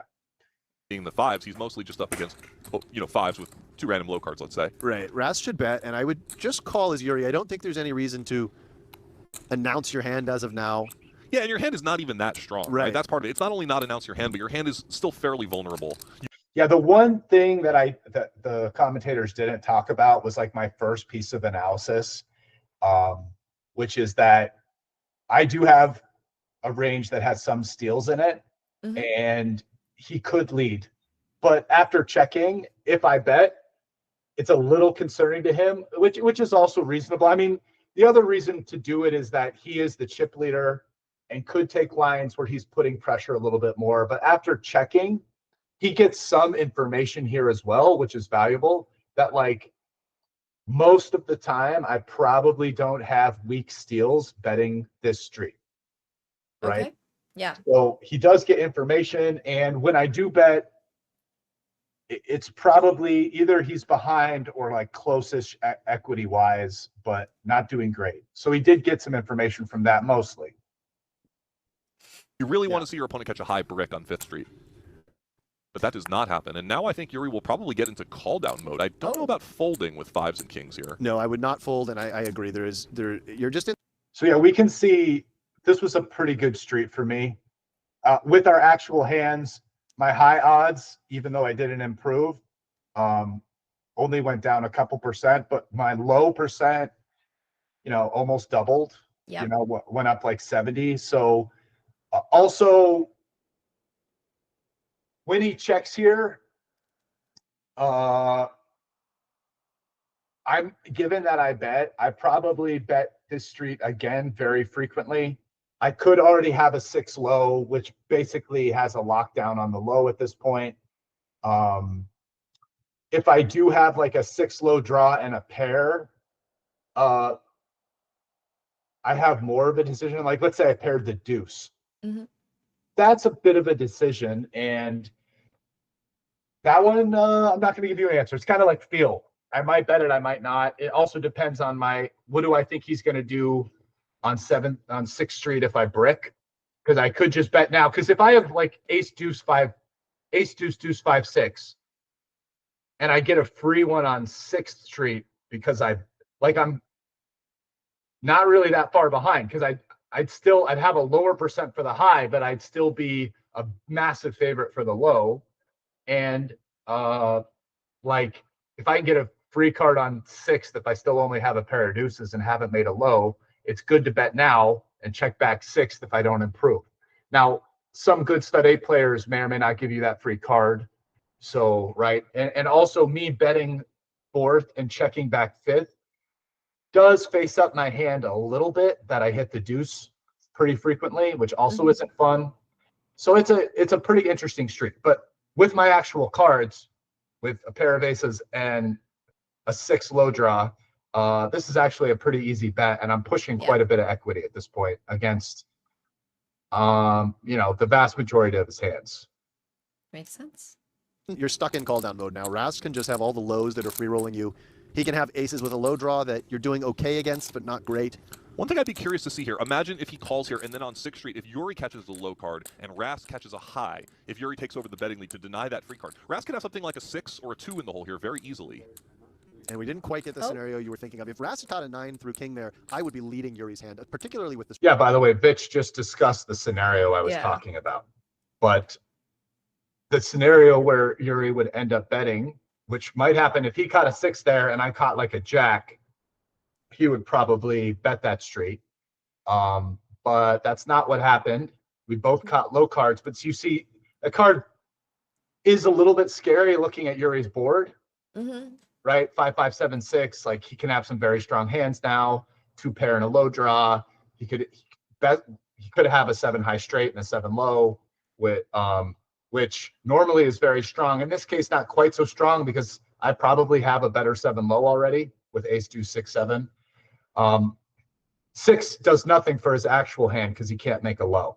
Yeah. So in actuality now, he's probably getting free rolled with kings up and is just going to go into check call mode, hoping that that is the best hand and that it holds up. And I just have a very easy value bet here, having board block on the low with 7, 6, 4. He can't have a better low than that because he's showing 7, 6, 5. And a pair of aces, which could be good for the high. So, and if not, aces up will probably be good if I improve. So actually, I bet, and in my opinion, after his call, when he checks 7th, I will bet 7th unimproved. So strength of my board. This is just like a funny little note. You're going to see me bet. Of course, Rast now feels he's very going to happy with call. his hand because even if Yuri were to have a very, very strong hand like a 7 high straight, he can be. I'm actually going to bet 7th without looking at my card. I think if you watch me, you can see that I don't look at it, or maybe I pretend to look. No, I don't even pretend to look. Don't even look, you just bet. That's great. Yeah, so I didn't know that I had improved, which I needed to scoop. Yep, did not look. Yeah. Confirmed. All right, I have aces and a 7 low. And this is a good one. Aces up. Aces up? 7 low. Yeah. You bet. So yeah, that hand just played itself. Definitely. Yeah, a very standard hand for both players. A bit of a cooler for Yuri Zadalewski there. 7 cards, Rast, huh? with aces, yeah. It's correct. Nice. Nice scoop. I think it's 1. So yeah, I don't know. Any questions? From my side, I feel like I'm just soaking it all in. Stud 8 is definitely one of the games I've played the least, but I think all of that made a lot of sense. Yes, especially once your like thought process about your range once you got to the last street. Split aces is very strong in stud 8, right? Because you kind of already have the highest pair, and right, making aces up, it's very hard to beat because you beat any 2 pair, and ace works for the low. So you can have a pair of aces and you're starting at the low side for now you need help to make the low, but now like my hand that I run out is like an incredibly strong heads up hand, like aces up and a 7 low. You're going to scoop the pot a lot heads up with a hand like that. Yeah, I think for me myself personally, understanding ranges in games like stud and Raz and stud 8 is really important. And until I've played more hands, I have a hard time of conceptualizing, oh, like I'm this far ahead, or this is my top whatever percent. Yeah, I think the easiest game for you just like is for you to like get a handle on that out of those three is going to be Raz. Like, Mm-hmm. are you a pretty mathematically inclined person?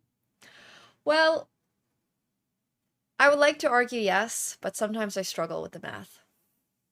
So, because like Raz is a game where Raz is a little bit simpler in a sense. Like, Raz is a great game, but it is a little bit simpler than Stud and Stud 8. Like, because when you're conceptualizing, right, like, you're kind of just, what are the possible cards that my opponent can have, and I can see their door cards, and now I'm just like, this is the best hand he can have. Like, how likely do they have bananas, steal, bad cards, whatever? How likely is it that they paired? And you just kind of like take all of that, and it just floats around, and it's kind of like this mathematical range cloud without the complications of stuff like flushes, straights, and full house and whatever that like Stud and Stud 8 have. So Raz is like the spot where that is easiest to crystallize.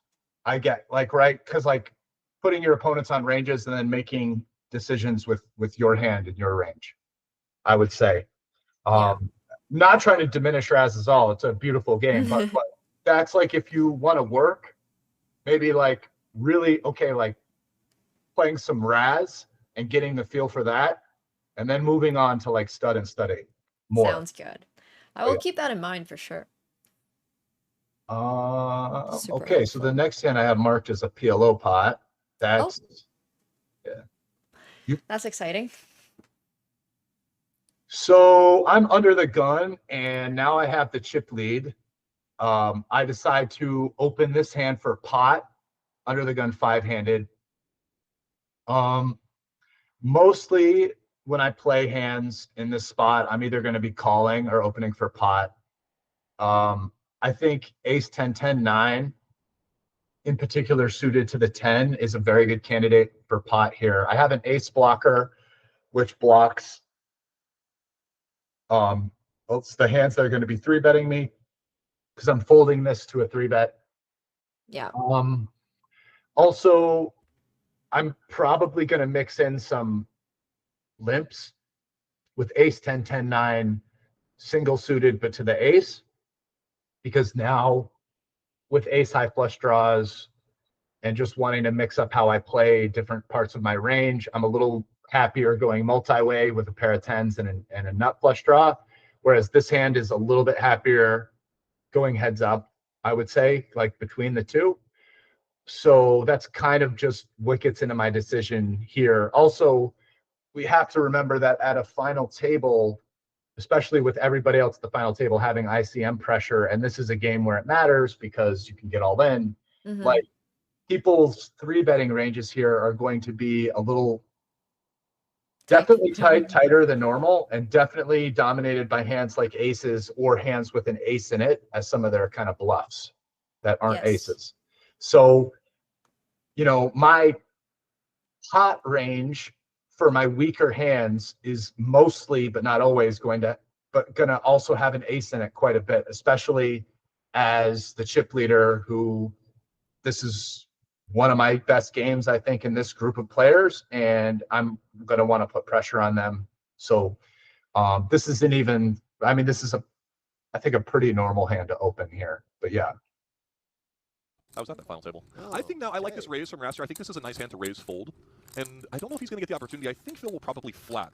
Yeah, I would not 3-bet Phil's hand. I would not 3-bet any single-suited kings without an ace, that's for sure. I think it's actually, he can even consider just folding, but I think flat is the standard play here. One of the reasons, Yuri with a nice fold with the queen, queen, 3 deuce, BDE and small line there, something not to be missed. I would note that I like Rast raising this hand because he does have that ace blocker, and with the bad suit, he kind of does want to just clear the field if he can. If he gets re-raised, he's often up against aces, and his hand is very dominated, so it becomes a nice hand to open and then fold to a re-raise. That is a heuristic you'll see some more limping when you have a suited ace, and raising with a suited lower combo. This So, yeah, this hand isn't like some super interesting hand that gets to the end, but I just brought it up because people are probably familiar with PLO, and you know, the pre-flop and flop are kind of interesting decisions. I have a decision immediately about whether to check or bet. And this is not a great board for me versus him, because as the commentators alluded to, he actually, given, I'm opening under the gun, and if he calls or puts money in the pot, there's 3 other players after him who all act. So occasionally it gets repotted and he has to fold or ends up folding. And even if he is denied his equity pre-flop due to a re-raise by another player, he still has to play a contested pot with me, albeit in position and with a pretty strong hand. So his range is tight. And actually, given that he didn't 3-bet, because he's probably 3-betting all ace-ace combos, and some other hands with an ace, and I have an ace myself, and this, I kind of miss this. He hits the king a lot, whether he has kings, which he does have kings that have pretty decent frequency, or even just hands like king, queen, jack, etc. That he, king, queen, jack 8 double suited, king, queen, 10-9 single suited, etc. Probably not 10-9 because I have 10-9, but whatever, king, queen, jack 8 single, ace 8. Let's say he might have a hand like ace, king, jack 7 single, jack 9 single, whatever. He's gonna hit the king at a decent frequency. Not so much the 7 and the 5, but I wouldn't put it out of the realm of possibility for Phil. But just all said, like, this is a board where I don't just get to like bet 100%. I believe with my range, I definitely should find some checks. And my hand in particular, once I check, you kind of have to fold versus a bet, because maybe unless he bets like 75K, but like, just what can I catch that's any good other than a 10, a 10, like maybe an 8 is pretty good, but like, so, there's not that much going for it, and it's pretty hard to improve. So I thought about it for a while. I might have roll it as a way of randomizing, where I have very small bet frequency. I think that's what I did. And I think I rolled check and checked. And the ace 10-9 you probably raised no matter what. So Phil Steinheimer has flopped folded to a bet. Ever flop 4 here, flopping top set, ended open-ended straight draw. Ras does not have a lot going on here. I wonder if Phil Steinheimer's hand is so strong that if he gets checked to here, he could consider a slow play. Wouldn't be crazy with the backup. I actually think that's kind of a decent play with his particular hand. Like, just giving check, yeah. Just because he has kings and he also has a straight draw, and the SPR is not that big. Like, it's less than 4-1. Like, he could get most of his chips in checking back with 2 big future bets. I think specifically with a hand like king 6-8 or king 6-4, I would consider it, but I would just bet his hand most, like 3 kings most of the time. Chat's also curious how you personally randomize. I either use a tournament clock or I use chips. Okay. Because chips have an orientation kind of like a clock. Mm-hmm. So, yeah. Cool. Which is kind of easy to do because you'll see, like, during hands, I'm always fiddling with chips. So you just look at the positioning and you're like, okay, that was yeah. Yeah. So like sometimes once in a while, I'm actually randomizing something and then looking at whatever I'm doing, like stacking them out or not. And sometimes I just do it anyway to fake like maybe I could be, because I don't want to give off tells. Like, yeah, when I only do something every time I actually randomize, that would be really dumb. So I just kind of like doing stuff all the time. And once in a while, there's actually a randomization. I believe I did randomize check here, but it was a very high frequency. Like maybe I gave myself like 10 or 20% or something to bet, but yeah, something like that. Rask, by the way, has a really bad combo here. Not only does he have no draw, but those 10-10-9 are blocking cards he wants Phil to have. He wants Phil to have something like Queen Jack 10-9 that totally whiffed his board. He's really interfering with the misses. I really like a slow play here, I think. It's interesting. I think you can argue for slow playing or betting small. I would not bet big. I think that would be a pretty significant mistake. I don't mind just betting small, thinking that Rask has a lot of aces hands that are going to play this way as well. And half pot is a little bigger than I might have gone. Something like 225, 250. So yeah, versus half pot, this is very easy fold actually. So I fold and Phil wins the pot. Good to get away from, yeah. Yeah, it's nice. I mean, in poker, there's a lot of, right? There's like a lot of ways where you can find edge, right? It's like you want to win. You want to be able to do a mix of like winning the most when you have big hands. You want to lose less when you're beat, right? All of this is in the context of your range and your opponent's range, and like, do you have any exploits? But yeah, like, I think there are times when it's okay just to lose the pot, like, even though, I like PLO. Yeah. I have the chip lead. I can put pressure on. But You don't like, need to force it, right? Because then it just can end up being so bad. Yeah, and I feel like I would rather check fold ace 10 10 9, like no backdoor suit here, and then had the same pot happen, and instead I have ace 10 9 8, and let's say with backdoor 10 high spades, right? Yeah. That's now a much more interesting hand that I probably mostly bet on the flop, right? Like I might randomize that and give it like a predominant bet, because immediately I only have ace 10 high. Immediately I have a gutter with a 6 to make the nuts. I actually have a backdoor flush draw, right? So, getting anything to fold when my hand is ace 10 high is good on the flop. Mm-hmm. And I actually have a real draw to improve immediately to the nuts. And also some cards like a jack gives me a wrap. A 10 gives me a pair and an open ender. A spade could give me a flush draw. A combo close could give me a, ace of spades gives me top pair and now a gutter and a 10 high flush draw, right? So like that hand just has many more turn cards I can improve on, as well as being weaker immediately. Although I'd say the improvement is a little bit more material, but yeah. Yep. Makes sense. So yeah, it's one of the things that's like true about any really good game, right? Because like in chess, right? Like you're thinking about a position, and a beginner is oftentimes thinking of the very first level about like, what do I need to move right now? Is like a piece under attack, sometimes even missing that, definitely missing tactics. Like then you get to the next level, and you're catching some of that, but you might miss like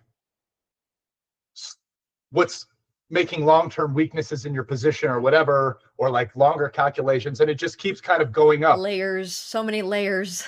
And it's kind of true with poker as well, right? Because like at some point there starts to be a lot of other weird small considerations. Now, obviously there's stuff that's more important, but like as you get better and better at poker, like you do create value with kind of small considerations that go into. But like, yeah, when you have play your game. 5% equity in this spot, it's just like, nope, this is not the spot.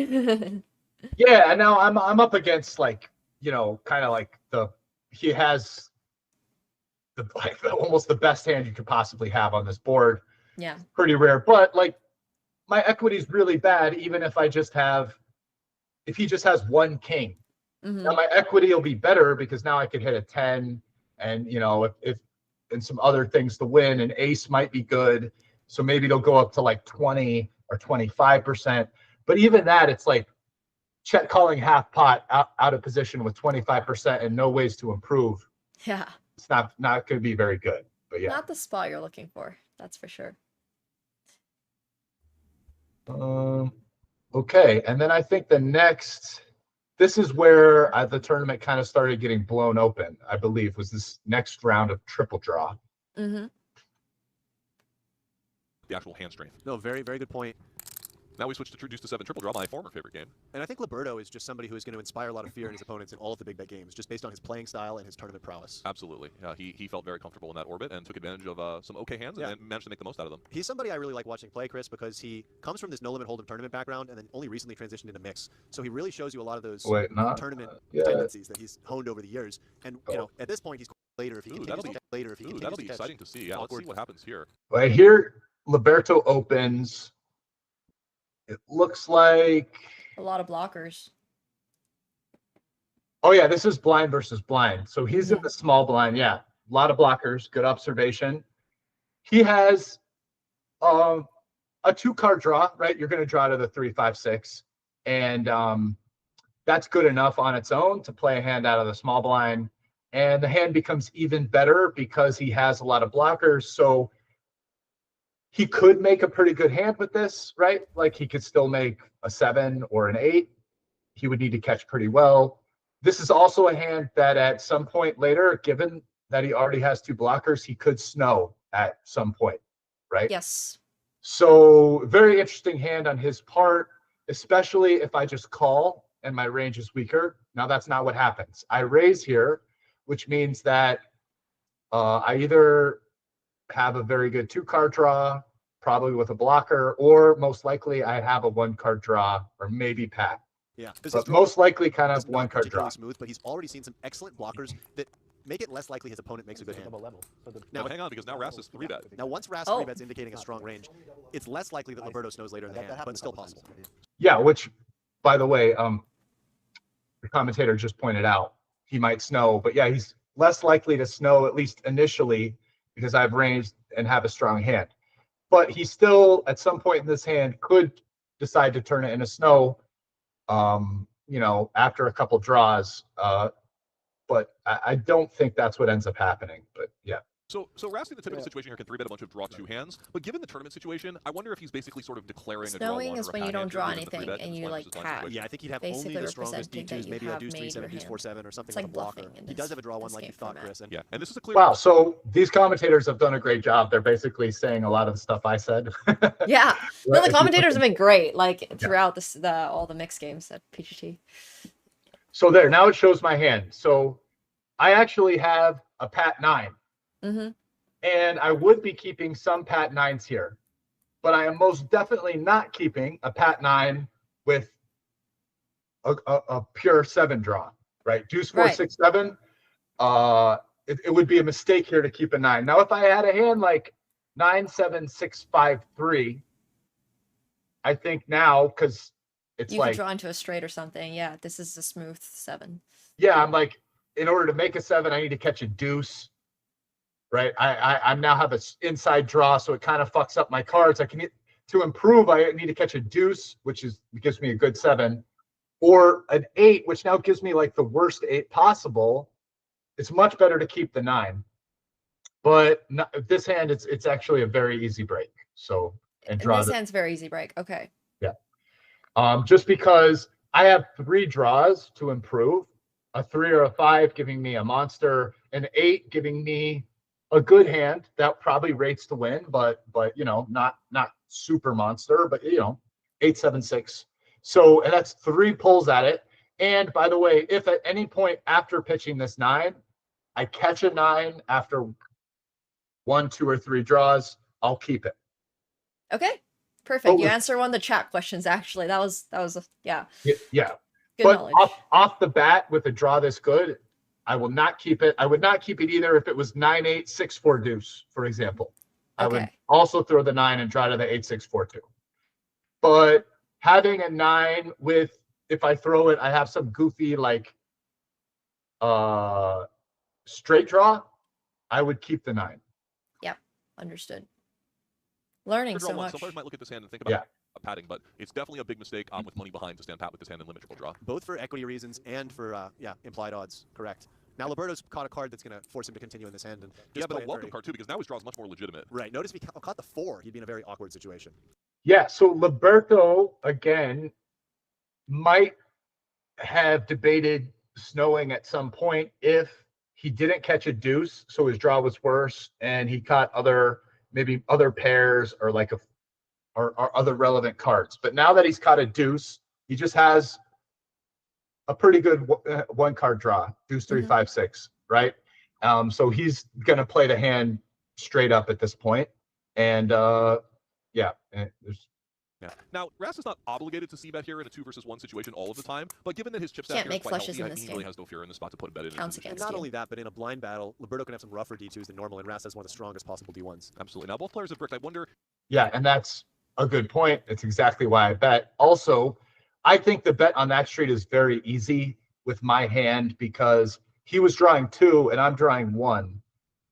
And I have a lot of chips. I'm the chip leader. I'm basically dark betting that with anything. because there's going to be sometimes if he just doesn't improve, I might end up winning this pot unimproved after the second draw. He could, again, what if he has 6-5-3, just catches ace king, check calls, and then after the next draw, he just catches like, queen jack. Yeah. And that, like, he's probably just folding that. And so, like, I just win there. He has some equity. So even if I had, deuce 4, 7, 8 or something, I'm just betting, like, in position drawing 1 versus an out of position draw 2. You generally just keep betting. Right. So that's kind of like how because you end up, right, like your good draws are pushing a ton of equity and want to bet. But then it also guards sometimes if I didn't have quite as strong of a hand, or not as good of a 1-card draw. Like what if I had myself deuce 4, 5, 6? Very happy to take that down versus a 2-card draw, right? Even with 1 to go. So yeah. I would guess Ras will not go ahead and bet unimproved here. He could consider doing it for the exact reason you just laid out for value here on the turn, but I think it's a little bit more likely we get the check situation. After a 1-1 check is thematic. The one reason that Ras could bet is, let's say Liberto has a hand like a 10-8-6-4 deuce, right? And you bet as Ras. Liberto's going to be forced to break and that look hand. At this. Ras does feel that the straight merits a bet here. And Liberto. So that actually got into a pretty big reason why I bet here. So I think when we get to the river here, so listen, we both have a lot of chips. There's not really much ICM considerations at this spot. Yeah, I don't want to lose 3 big bets, but and it would suck. But it's like I probably mostly want to play this hand as well as possible for chips. I'm going to have a lot of weaker 1-card draws at this point that unimproved will check back. If I do improve to something that pats, I will almost always bet it. Maybe always, but I do want to have a few times where I have non-pat hands that bet, and I think getting to the end where somehow I have strong 7 draws are pretty good candidates in this line to now bet. Yep. Right. The reason being that if I mostly have a pat hand, but occasionally have a 7 draw, just as the commentator point out, if it goes check, check, he's going to pat a jack or a 10. Now he has a very tough decision with those hands as to whether he keeps or breaks. And getting him to break a jack or a 10 is good for me because he would be a favorite with either a jack or a 10 if he kept those versus my hand. Whereas 6-5-3 deuce is a dog drawing versus 7-6-4-2. So that is it. And I think I do want to have some of my very best D1s in this line bet as well as my pat hands, which is why I did that here.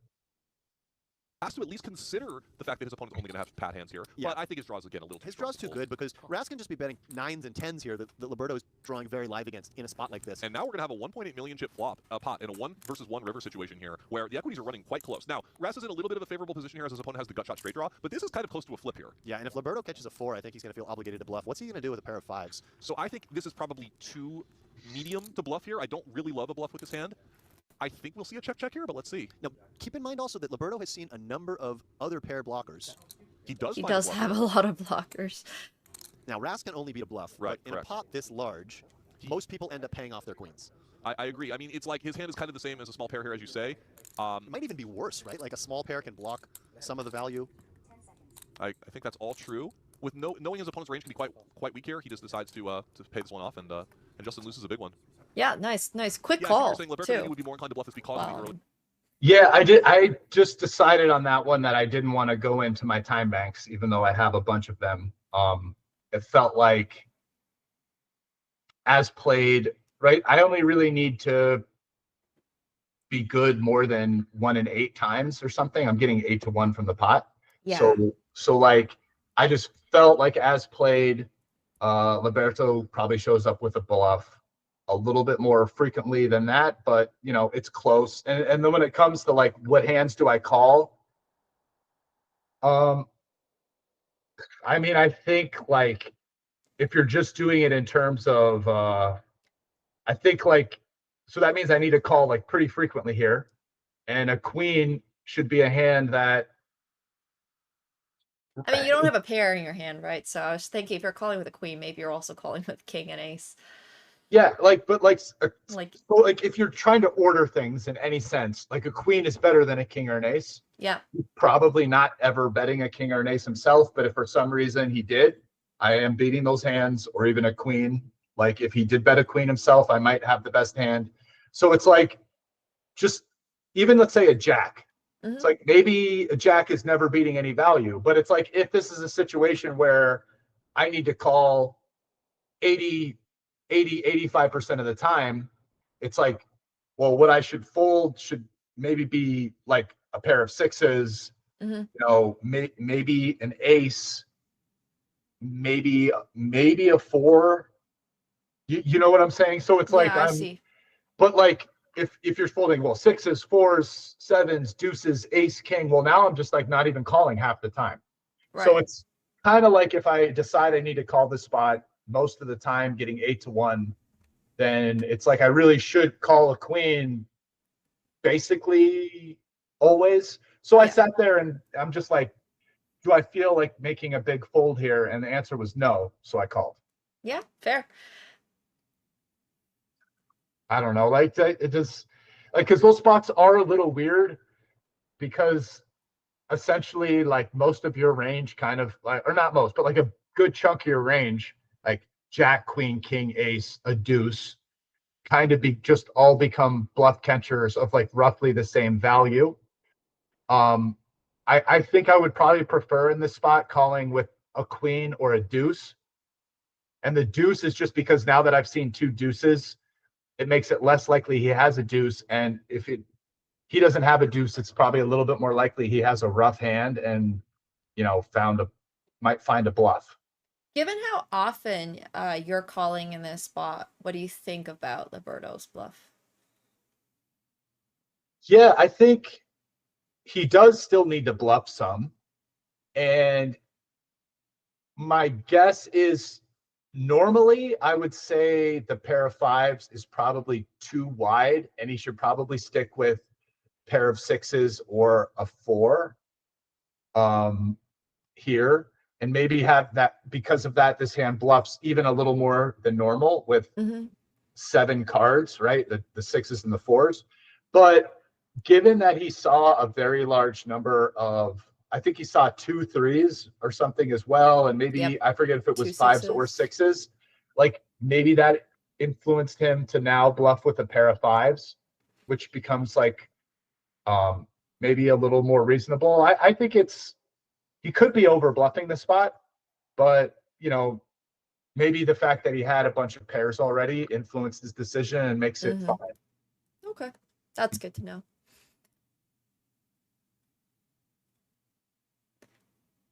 Yeah, a lot of really interesting hands. So then like the very next pot or something, we end up playing. And now he's the dealer. It's the next pot. He raises.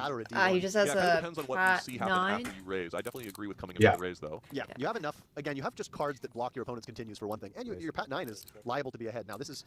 So now I think I would definitely not 4-bet and pat. I would certainly start with a call.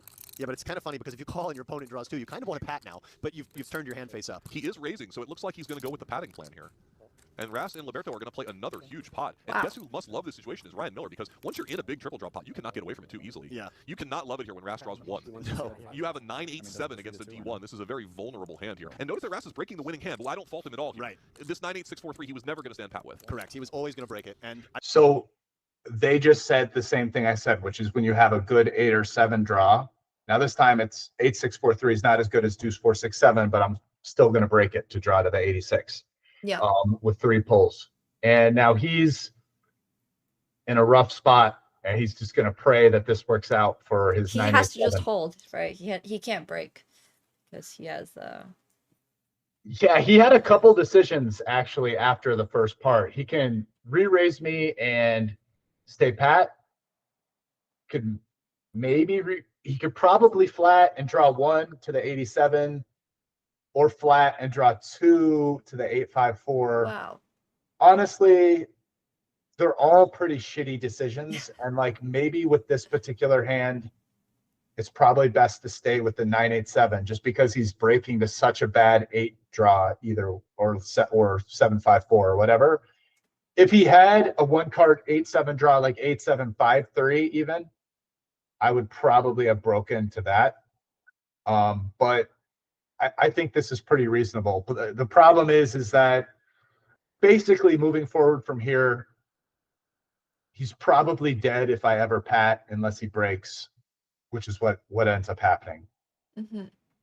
I like the decision from Justin if you 4-bet to pat it because you don't have a very good draw behind you. Yeah, Ras is the favorite in this hand. I mean, maybe not right now, he's got the queen, but in general, the 4-card 8-6 is the favorite over his pat 9. Yeah, small favorite, especially where the 9 would make him the best hand, but he might, if he caught the 9, for instance, on the first draw, he might incorrectly break it again. So because Ras has seen a 9 and has an 8, he's going to give his opponent more credit here for a reasonable pat hand, I think. Having seen that 9 actually makes it a little more likely this one has a good hand, but Ras has made a hand here. Let's see how Ras plays it. Now, this is in a cash game, this would be a standard check raise for value. Correct. Would he feel that it's a little thin here to go for a check raise in this spot in the tournament, having already blocked a 9?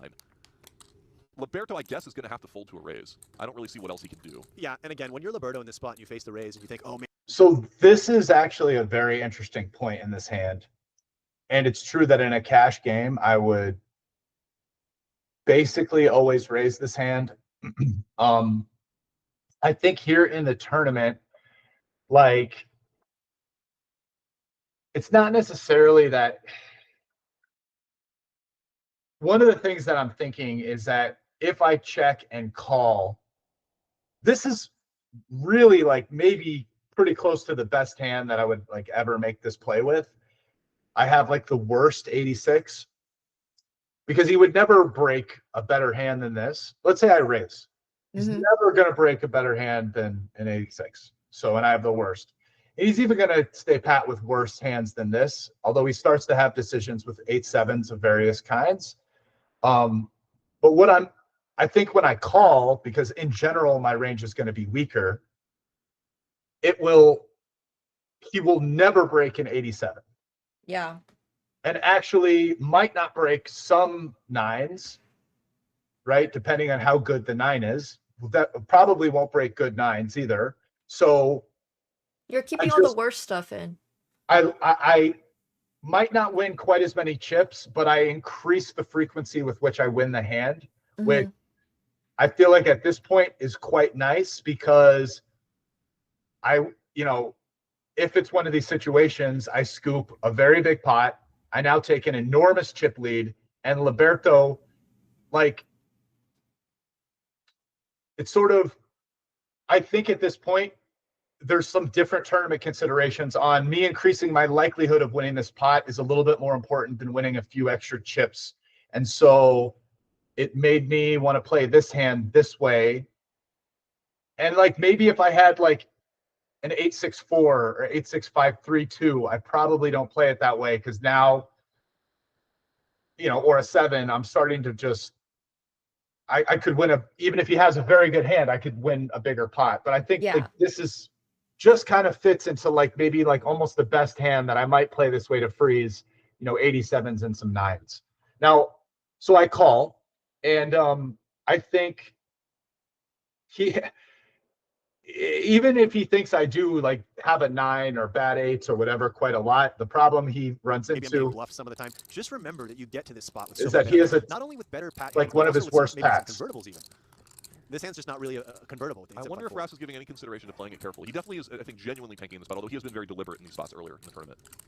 Well, it's also reasonable to just call and then pat and think that your opponent's always going to pat back their 87. Yeah, that allows you to win the pot, and never let your opponent break the slightly worse hand. If you check raise and pat, maybe your opponent can break 87. Now, this is gross for Liberto, because even when he pats you now, Liberto really has no good option. He's going to have to draw 1, I think, and hope his 8-7-5-4 draw is live. I think you're right, Chris. Or he's going to have to pat and turn his hand into a bluff. Yeah. That's really the only other option. We can see that will definitely not work, as Ras has kind of underplayed his hand. Well, now yeah, I would have definitely called a pat. I would have definitely called pat. Because I have, like I said, like maybe the strongest hand I would ever take this line with. I wouldn't think I'm going to win all the time, but like I actually think he can value bet worse hands in a pat check line. Like he might value bet 8-7-4, 8-7-5s. So like, he may or may not. He might not that often because of his tournament chip stack and risking another 300K. So honestly, I would be pretty sick if it went pat pack and then I checked and he bet. But like, I don't think I'm finding the fold, even though I would be a little sick about it. Yes. Roberto really does not want to catch a deuce or a 3. He might lose another bet if he does. And so He's drawing dead anyways, so. He broke and was still drawing dead. So anyway, I believe the river goes check, check, because I I was playing it to just check call. Yeah. Yeah. It doesn't make a lot of sense in this line for me to lead as played. And so I have, because mostly this range wants to check. So once I've taken this line, I think checking the end is the best way. So anyway, this hand is over. And then like one of the very next hands is a monster triple draw pot. Nice hands against Liberto, though. I can feel his frustration through the screen. Yeah, so like we could see, by the way, no more chips went in that pot. And after winning, I now have over 6 million and Liberto is down to 1.1. Yep. So like, like I said, like, let's say it wouldn't have mattered because in that actual hand, if I check raised, he would fold, I think. But let's say he didn't and he put in, well, his hand's not a good example, but let's say he didn't, he puts in another 300K and then breaks and draws, to some 8 draw that has some chance of beating me. Like, let's say he loses. I now have 6.475 and he's got 825. But like, if now I'm, 15% to lose the whole pot, right? It's like this doesn't change the tournament situation that much. Yeah. Like, it's still a great spot.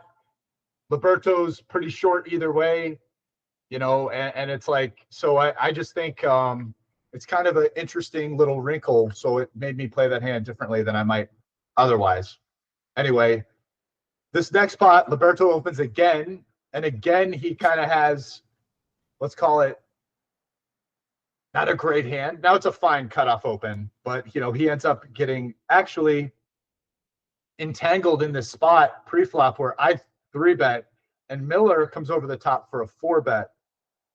And in my opinion, in this spot, I think Liberto should probably fold. Okay.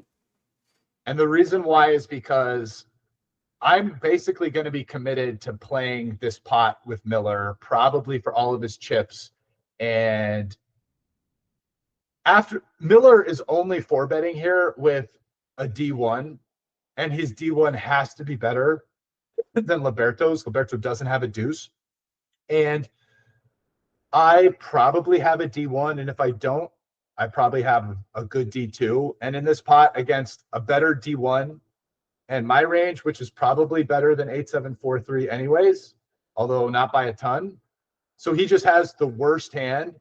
He's under ICM pressure. And then the one guy who can bust is probably going to be all in this pot. I think I fold. I mean, there is an argument to where, can he end up playing this pot where Miller gets all in? He increases his chances of maybe busting Miller himself. But like, does he end up getting all in? The problem is I think what ends up happening as well is he ends up getting all in like pretty frequently or almost all in. So I think against me on the side. So I like folding his hand, which he doesn't do.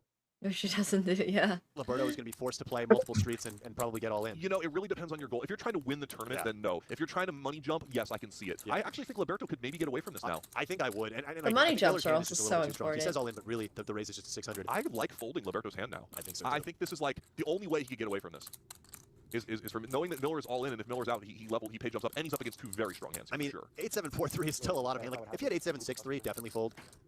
This is tricky, but I think he should fold. I think he can fold even better than this. I honestly think he's supposed to play very carefully here now that Miller's all in. Like you'd fold an 8-6 draw without a gut shot? I don't know. I think I might, yeah. I feel like this is an ICM spot where cash game players don't make a big enough adjustment. ICM. Ooh, I don't know about this, Justin.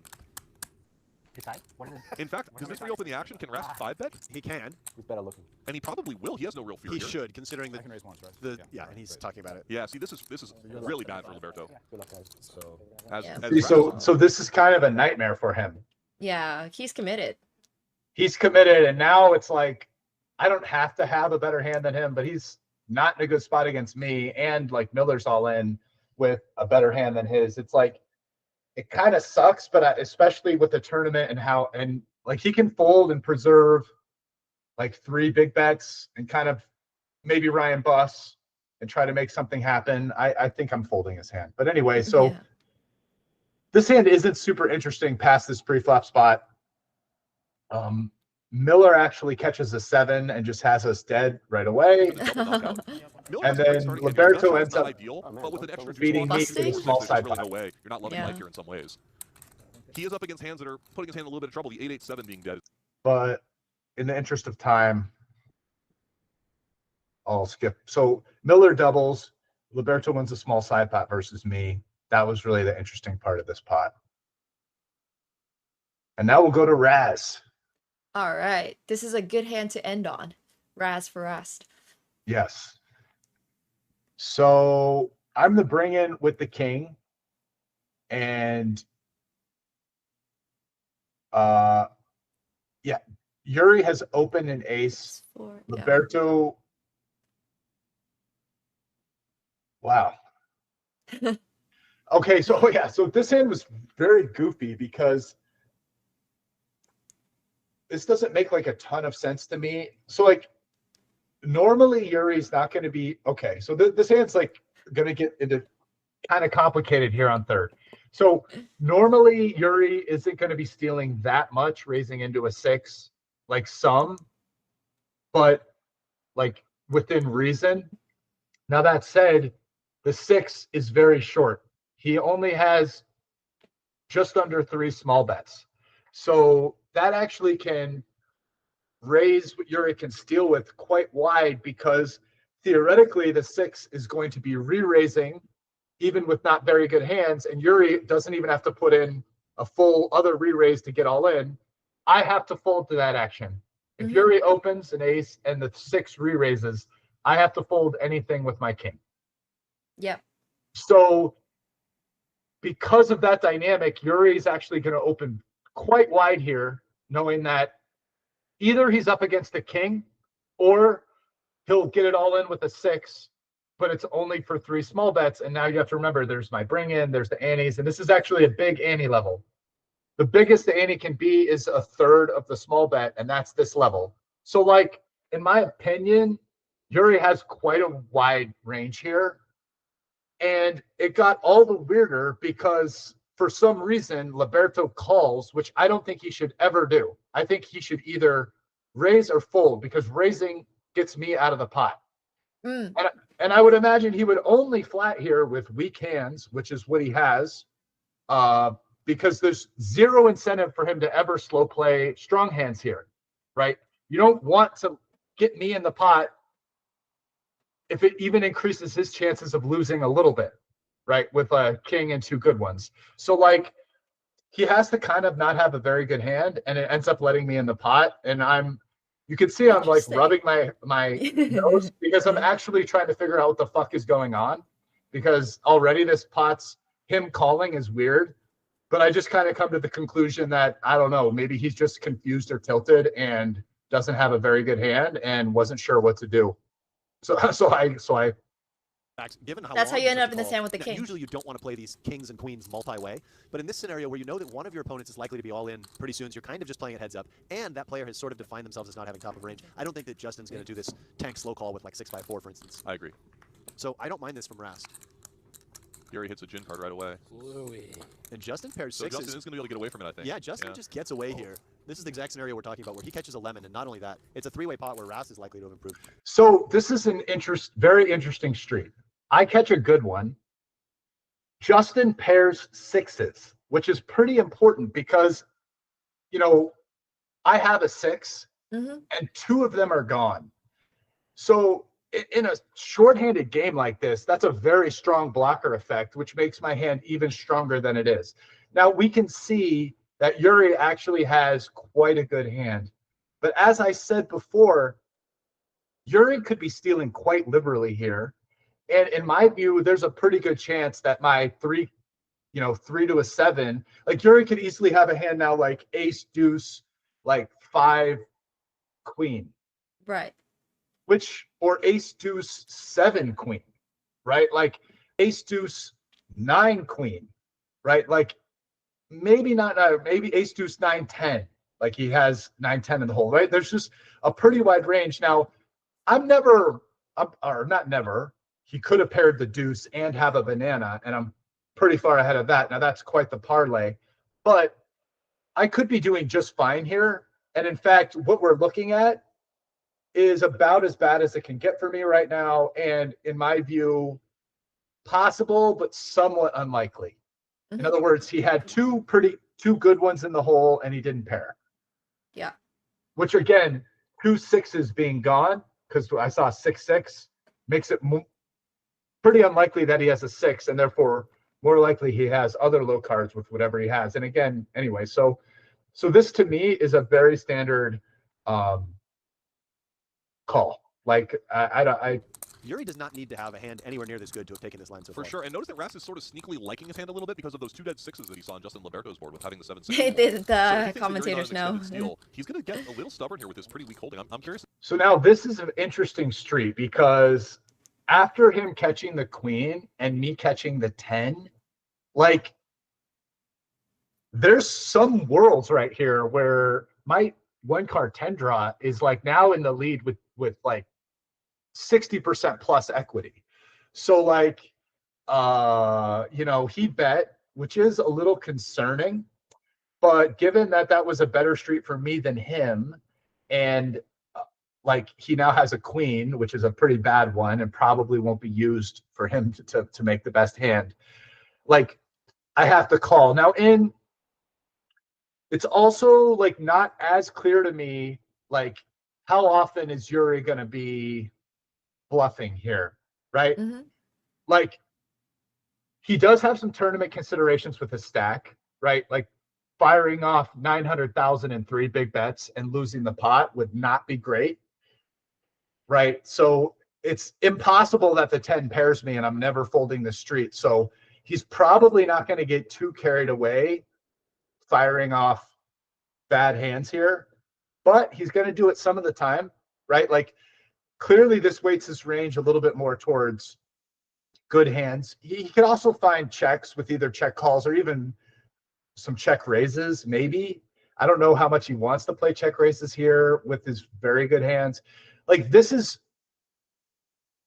I'm getting too far in the weeds for the purposes of this podcast in this spot. I will just say that this is actually a very, very interesting Raz spot here on 5th. And I don't know exactly how Yuri is going to play, and I don't know how liberal he is going to be with his bluffs. But regardless of all that, I am obligated to call. We'll just leave it at that. Okay, sounds good. But now you kind of see what I'm getting with like the math clouding. Yes. And in Raz, it's much more clear because it's like flushes and straights don't matter. So it's like an order of things, right? Like I know here that if I were to make a 10, like I could be just winning on the next street. Like I could make a 10 and he could catch an ace deuce or jack queen king. And now I have him board blocked to a 10 being the best hand, at least on 6th. You know what I mean? So there is some things in this game where there's a lot more like board blocking, but because you don't know what your opponent has, and like I said, my assumption in this spot, which I believe is correct, is Yuri's going to be stealing pretty wide pre. He could have a lot of different hands in the hole, and how exactly does he play them with tournament considerations here on 5th? I don't know. Interesting spot anyway.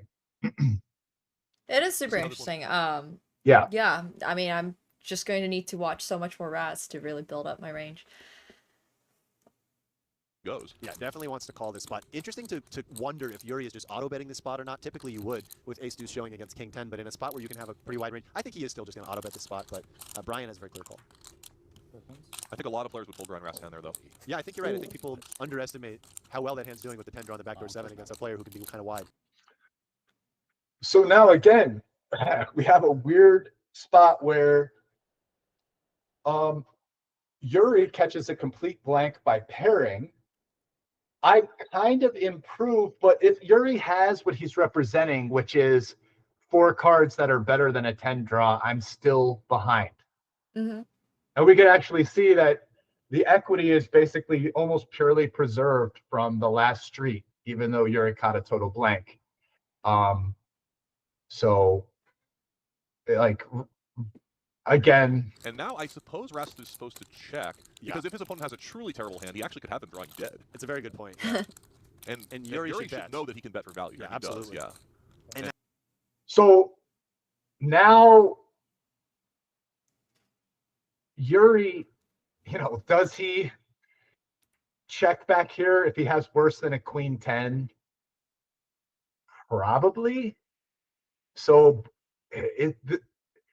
again, this is a really rough spot for me because I'm probably behind and I'm drawing to a hand which isn't that good and could easily be beat if Yuri improves as well, but I just have too much equity to fold. Yeah. So it's not the most fun spot in Raz.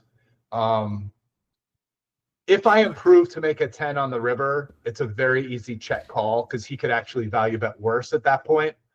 Plus, if somehow he's bluffing. If I don't improve on the river, I have a very tough decision about how likely it is Yuri has somehow made it here, like paired the deuce or whatever, and it bluffs and the queen 10 is good. Now, Rast is going to have an uncomfortable river situation here. As Rast, you should have no river leads here, where Yuri is... Right, the best hand he can make is a 10, so he checks in the dark. And Yuri will bet improvement and some bluffs. Ooh, Yuri catches a bluffing card. This is a great spot to be in. I don't mean this card, but when you know your opponent's just auto-checking and you have just this clear slew of value bets. Now, does Yuri think he has enough showdown value, though, to just check this back with queen 8? Because if Rast caught a pair, for instance... He does not. He chooses to bluff it. So he's trying to target slightly better hands, like a I don't know about like this play. a jack. It's like specific. I don't It's a know very about specific this. range. So I actually sat there and the commentators talked over it. But I was like, I basically said, wow, this could be the spot where I use a few time banks. And that was under the assumption that I didn't improve in order to think about what I was going to do. Mm-hmm. But having now made a 10-7, I'm definitely beating value bets. For example, Yuri value bet queen 8 because he knows I could just have queen 10. He clearly would have value bet if he caught a jack or a 10 himself. And by the way, if he catches a 10, I have 10-7 and he has 10-8, so I'm beating that. So me improving to a 10-7, there's not even a thought. This is a very easy call as played. Wow. Okay. Yeah. You have to remember, I'm also getting 8-1. Yes. That part is always like an interesting part about limit games. It feels yeah, even if odds. Let's say he didn't bet a queen, which some people would not have bet a queen here. But again, he does value bet a jack or a 10 along with, better. That's 2 cards. And so now getting 8-1, I'm already getting the odds to call to bet if he value bets jacks or 10s. You know what I'm saying? Understood. So yeah. So anyway, so he bets, I call, and now at this point, I have over 7 million and 3x second place and going to win. So there we are. We went over some hands. Yeah, I saw a couple of your hands later. There were some really fun deuce to 7 and Badoogie hands. Thank you so much for explaining your thought behind all of this. It's extremely educational, and it feels like it's a once in a lifetime insight into your own final table, which is super cool. So thank you. I hope you, especially Nemo, but also your people watching you enjoyed it. I tried to be pretty forthright about my thoughts, and yeah, it was fun to go over. It's always fun winning a tournament, Yes. Yeah, it takes a lot. A lot has to go right. I mean, no matter how good you play, you need to get very lucky because of, as we said early in the podcast, there's just a lot of luck in a short run in poker. So you just keep putting yourself in position, and then sometimes it works out. Yes, maybe I'll see you at some mixed tournaments in the summer. Are you going to play the WSOP? Hoping to, yes. This is the first year I would have really learned mixed games. So hoping I've played Hold'em tournaments before, but with Phenom and everything, it feels like it's a good time to be playing some mix. The WSOP is fun. You can get your beak wet with 1,500 bracelet events, right? 1,500 study, all that. And I'm honestly, eyeing the 1,500 Badoogie. The quality of play in those is not very good. So it's a good, if you run well and play well, you can win a lot of money if you final table. And it's not like they're not like the toughest. They're not very tough. So it's like kind of a good spot, and you're like in the mix, you know, down at the WSOP with all your poker friends, us here at Phenom. So it'd be great to see you. And yeah, think about maybe targeting some of those and see how you feel playing them. I will, absolutely. And I'll make sure I get that purple Phenom hoodie because it's serving you well. It's good luck. Yeah, for sure. Well, thank you so much for your time. Really appreciate it. And for everybody here, they are thanking you. I'm not sure if you've seen the chat, but they're really appreciative of you taking the time. And somebody even commented like, "Oh, aren't you afraid that you're, you know, sharing all of your secrets?" So, thanks for explaining. Nah, it's fine. I mean, listen, like I don't know how many other, like, I feel like maybe not all of my opponents might watch like the stream, but whatever. I'm like, as I said, the commentator said a good chunk of what I said anyway. So, you know, the truth is with a lot of this stuff, not a lot of what I said, very little of it's probably any kind of like deep, dark secret. A lot of it is, and maybe you run into this, it's actual like execution. Like first there's knowing all these things, but then poker's like this very weird, especially in tournaments with changing dynamics, stack sizes, evaluating the situation and having the clarity of moment sort of to execute while you're there, which I think is quite hard for a lot of people as well, and something that I do really well. In fact, normally the more pressure that it is and the bigger the spot, sort of like the better I've done over my career, because it like makes You're kind of used to it. more present. Yeah. You know, so whatever, you know, I have no problem. It was fun to come on and talk with you and share whatever for the people on your stream. Hopefully, my hope is that whatever small amount of edge I'm giving to any opponents that might listen is more than made up by getting, you know, people on your stream fired up about mixed games, giving them some real strategy, and getting more people to play not just poker but mix, because it's fun and interesting, and hopefully you guys will have a good time. Absolutely. I always try to get people on to play the Badoogie tournaments on Sunday, so hopefully we'll see some more people in that tournament. But thank you so much. I'll let you go, and congratulations once again on the insane tournament win, and good luck on all of your tournaments this year. Right on. Thank you, Nemo. We'll be in touch. Thank you for having me on. I had a good time, and talk soon. Yeah. Thank you so much, Brian. Yeah. Bye. Bye. Good evening. Woo-hoo! Well, that was super duper cool. That was super fun. I hope you guys all learned. Sorry, my cat has been howling for the last like 2 minutes. I don't know what happened. Hey, buddy. I will let you out. There you go. You're free. Okay. It's good you guys can't hear him because he's just been a yapper. Brian was awesome. Huge shout out to Brian. If you guys have not heard about him before, which you absolutely should have. He is a 7-time bracelet winner at the WSOP, the World Series of Poker, which I got wrong apparently, and Wikipedia got wrong. And then he is also just an insanely good poker player. Mixed games, everything. As you kind of saw him mention, heard him mention, he did Hold'em, much like a lot of other people, before moving on to mixed. And the reason that mixed is so cool is because if you've played Hold'em before, you might realize there's a ton of theory, and there's so much studying, and there's so much, you know, people doing the GTO thing, and it's kind of interesting to see that mixed obviously has GTO and has theory and all that, but it's a very complex game, and people are sometimes less versed in it. So, yeah, it's a pretty cool time. Mix is really just when it's not, like when it's a couple of different games. So obviously you can get mixed that also just has Hold'em and Limit Hold'em and different types of Omaha, which you probably have heard of more, but these are like a little more different. So yeah, Brian Rass is super duper cool, and hopefully it also motivates you guys to maybe play a little bit of poker or mixed games. Speaking of mixed games, in the room Yo, what the heck, Anonymous? Thank you so much. Bro, appreciate that. Thank you, thank you, thank you. What the heck? That's so cool. You're terrible. Well, that's why you can learn how to do all that. Oh, hello, Bean. How's it going? It's going good. How are Ready you? to play. I'm all right. You know, I was planning to take today off. I spent the last 2 days just 9 hours straight of casting MLB, but we got this match. I'm ready for it, I guess.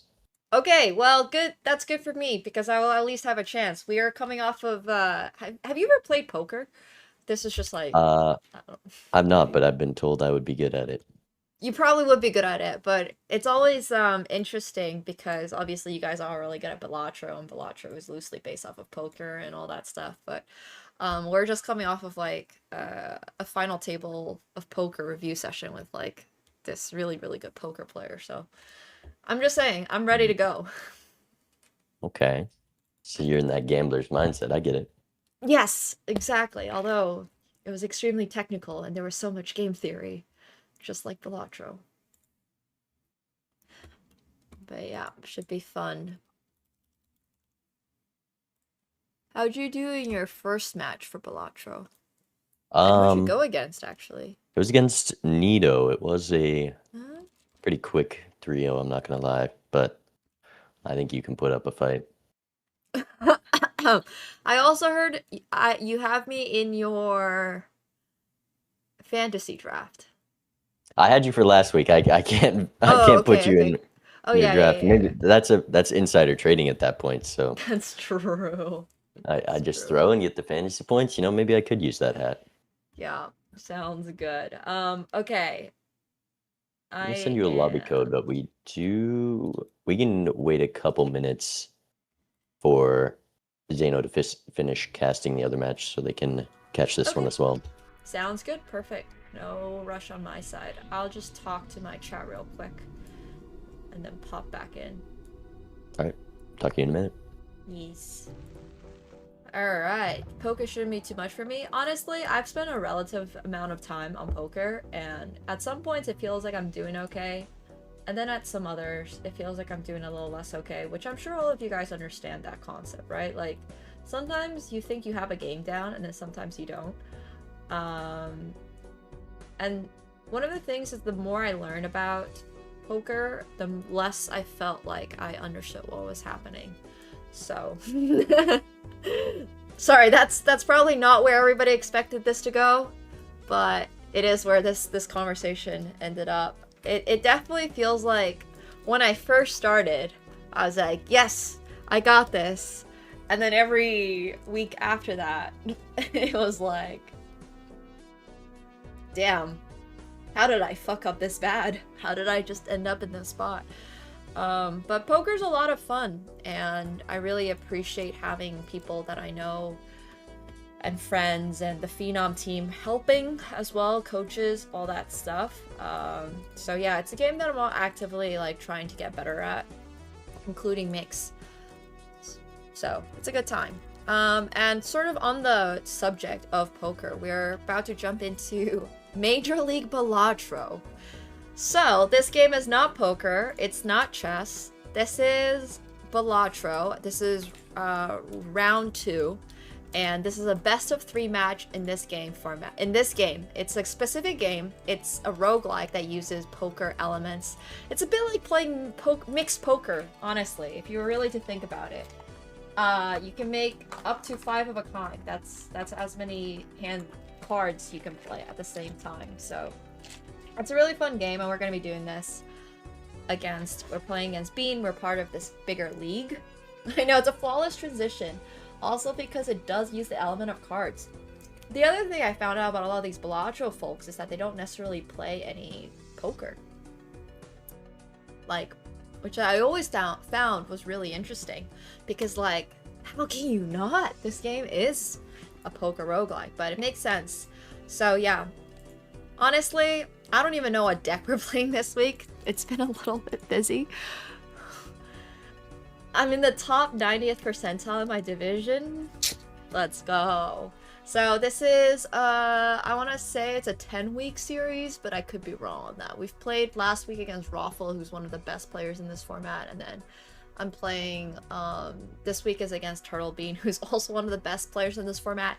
In fact, everybody except me in this event is one of the best players in this format. But they invited me, so I was like, yes, I will do it.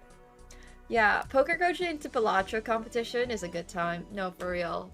I haven't even seen... I have my... The Balatro is actually, for your context, a single-player game. And you can... We'll just go through this really, really quick, so people understand that this is not exactly like poker. You can discard your cards, you're trying to draw stuff. I'm trying to draw into an aces and kings full house right now. It might not be optimal, but that's just what I'm doing to show you guys real quick. I didn't make it. So now I can play a 2-pair and this scores a certain number of points. Yeah, the last 2 winners. Yay! But it's a good time. So that's what we're doing here. And we have casters, which is also really cool.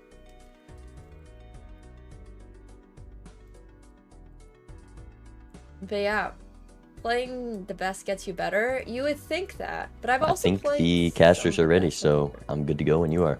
Okay, awesome. I am gonna be typing in the link. Also, you won last season, right? In this format?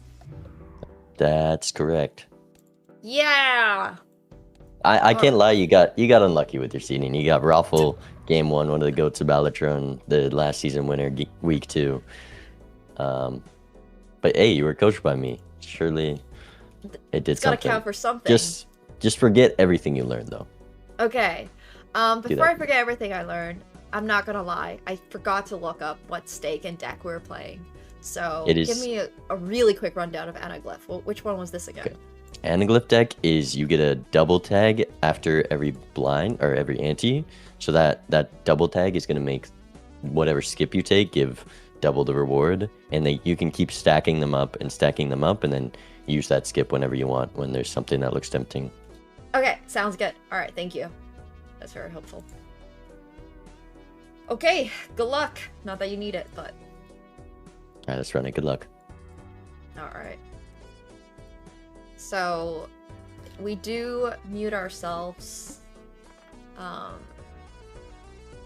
have not played this very often. I don't think we skip for a free holographic.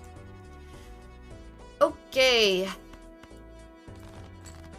We are gonna try to draw to a straight. Okay, well now I think we're gonna try to draw 4. We still have every single queen in the deck. I think the correct play is still to draw for the straight. Almost a royal. Yeah. This is Bean. He's also mentioned in the stream title. I'm gonna unpin this message up here so it doesn't confuse you guys. But he is our opponent for today, and I was told by Bean to never skip a buffoon pack. And we're definitely gonna re-trigger all the face cards. So we already have a game plan. Our game plan is to play all face cards, as we start with a hand that has 0 face cards, so yay. That's awesome. We're gonna try to draw. Okay, I will take this for sure. I think this could probably just get there. I don't know if it's worth discarding one more time. No, I don't think so. Wow, that was really freaking close. I think if I'd known that, I would have. Ooh, this gives 50 chips, and I don't care about this one, and I get all planet cards for free. I think this is a slam dunk with the foil.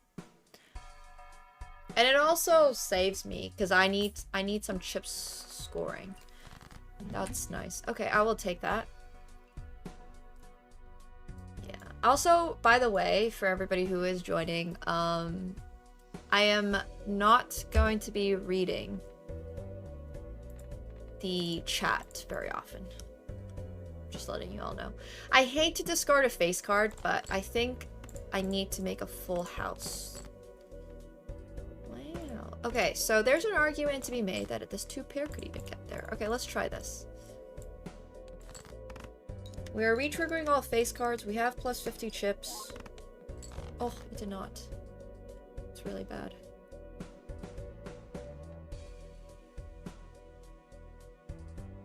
Okay, well.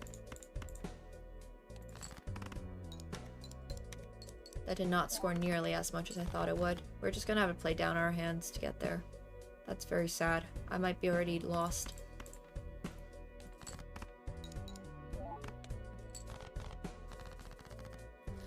Yeah. Bean is probably the best player in the world. I kid you not. We're just gonna have to save some money. Okay, Kree's up to 2 common jokers. Not worth it. Not worth it. Alright. It would have been nice to pick up some extra scoring there, but I don't think I could afford it, and we're just gonna play this because it has 2 face cards in it, and we're going to need some more scoring, like ASAP.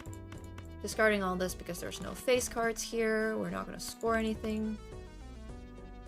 Do I have any 10s left? I still have all my 10s left. Okay, we'll do this.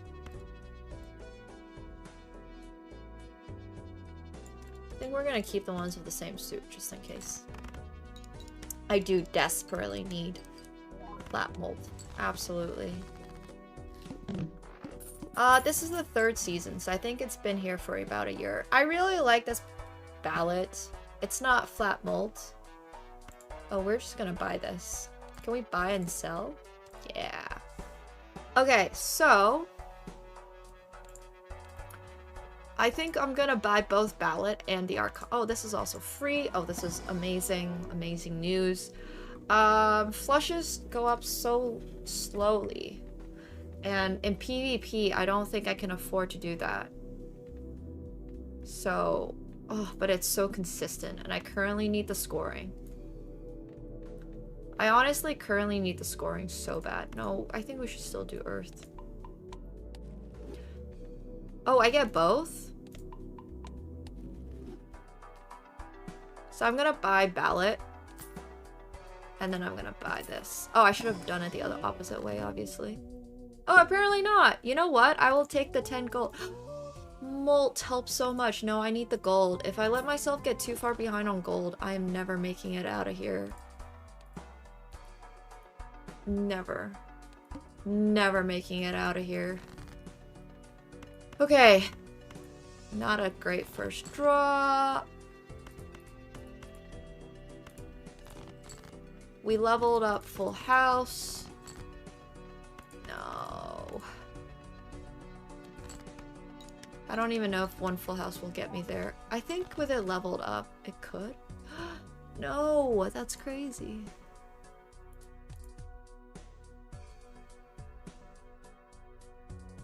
I think we have to.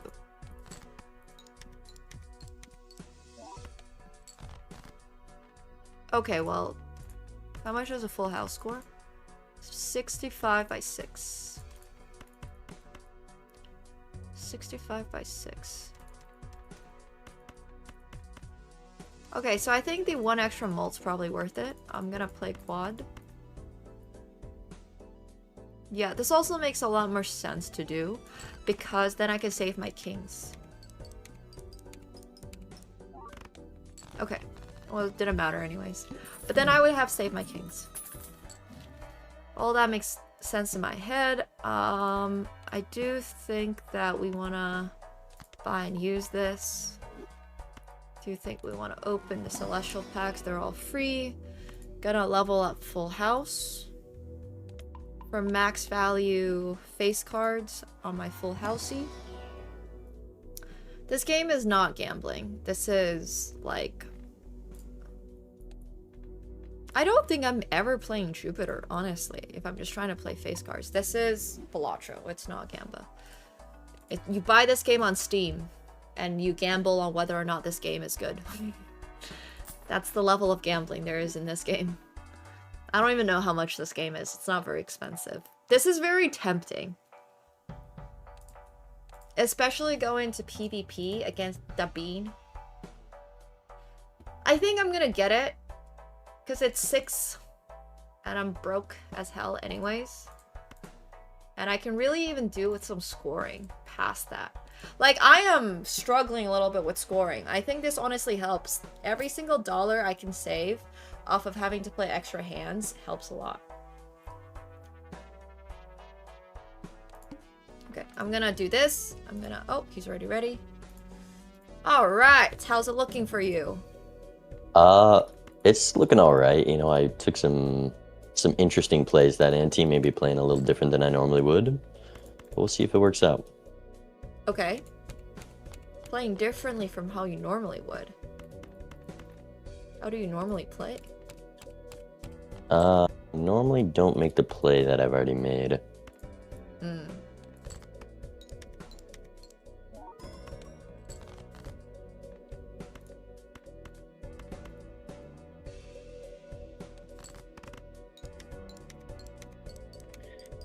But we'll see if it pays off here, I guess. I'm gonna be Okay. very scared if I don't take this one, I'm gonna be honest. Ooh, that... Tighten those fears. Okay, now it's on you. Now you have to play. That is how it works, huh? Yeah. Okay, I'll do one of these. I'm a little scared. I've got numbers. Oh no! Okay, wow. Alright. Fudge.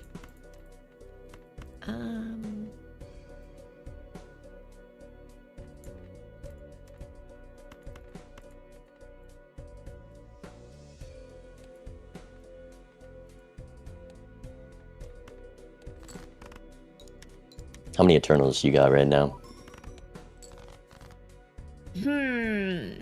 I'm not sure I should disclose this information. Well, I'll go first then. I have one of Okay. them.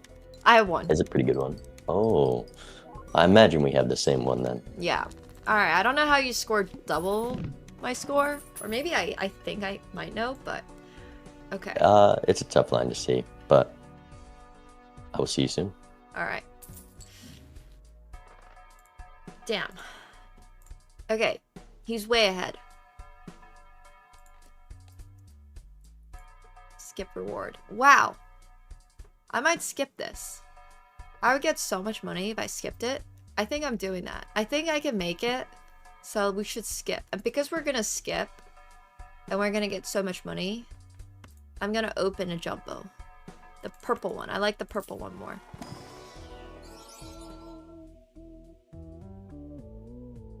He's 2 away. That's how I'm gonna reason this. Alright, so I should be getting... After defeating the next boss blind. Oh, I have a quick question. Bean counts as a boss blind, right?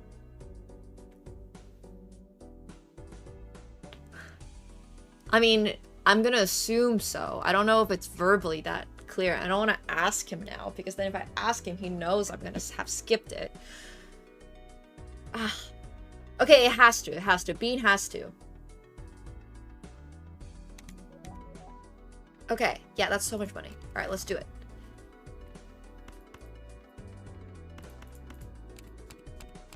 Oh, I forgot about that. Okay, we'll play this flush, just because it's already level 2. And then I don't have to use up ramen.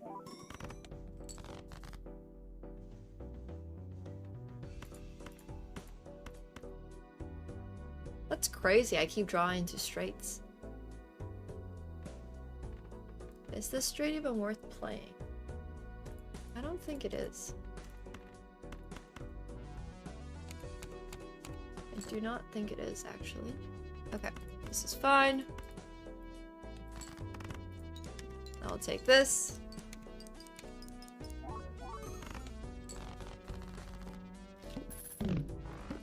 We'll have money very soon. We're gonna be losing one more, but then we're gonna have money. Wow, it's already up against Bean. We're gonna have money, so I should just open these.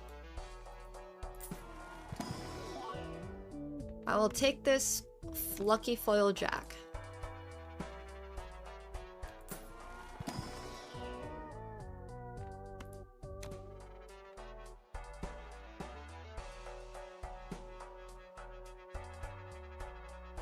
I should have probably taken juggler, honestly.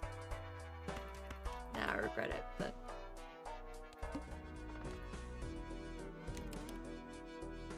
we'll let his timer run. I don't think I'm ever using this. Yeah, I feel like I should have probably taken that one extra one. I think that would have been really good because I'm trying to play full houses and stuff, but... I have cards that I like, and I have this 9 of hearts. And I added some face cards. So, I think my chances of this not completely sucking. Probably gonna be okay.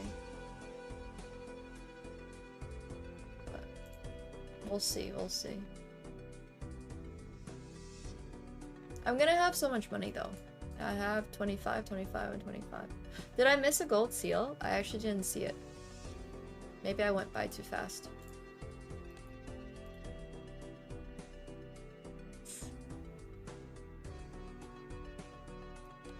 Oh yeah, putting the 9, the polychrome, would have definitely been best at the start, because I have hanging Chad.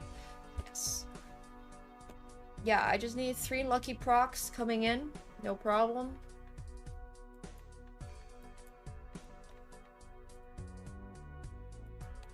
I have solved my econ problem. We will have more money to roll for good jokers and play the jokers that we want or need. It should be a good time.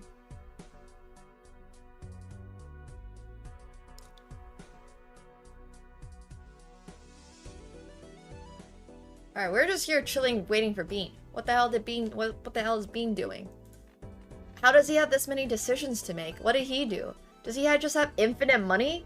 I'm actually so worried at the moment. Because it feels like my decisions have been very linear. I think I should have... I don't think I wanted the voucher, because the voucher was just like, you can see playing cards in shop, and I don't want to see playing cards in shop. Dude. Oh yeah, you probably didn't skip, but even then.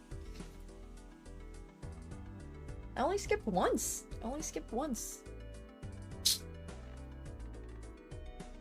Okay. I mean, the only reason it would take so long. The fact that you were taking so long there does not bode well for me. Well, it does help that I didn't skip. That is something to consider. Wait, how'd you know I skipped? When you skip, it increases the timer. So you hitting timer on me there lets me know. Oh, wait, that's public information? Mm-hmm. If you didn't hit timer, you know, if you were nicer, maybe you could have got away with it. No, I wanted to put some pressure on you, but apparently that didn't work out as intended.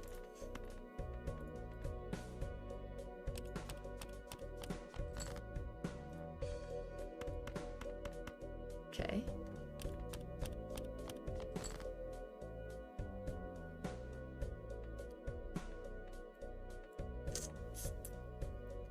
Damn, I did not draw into my full house.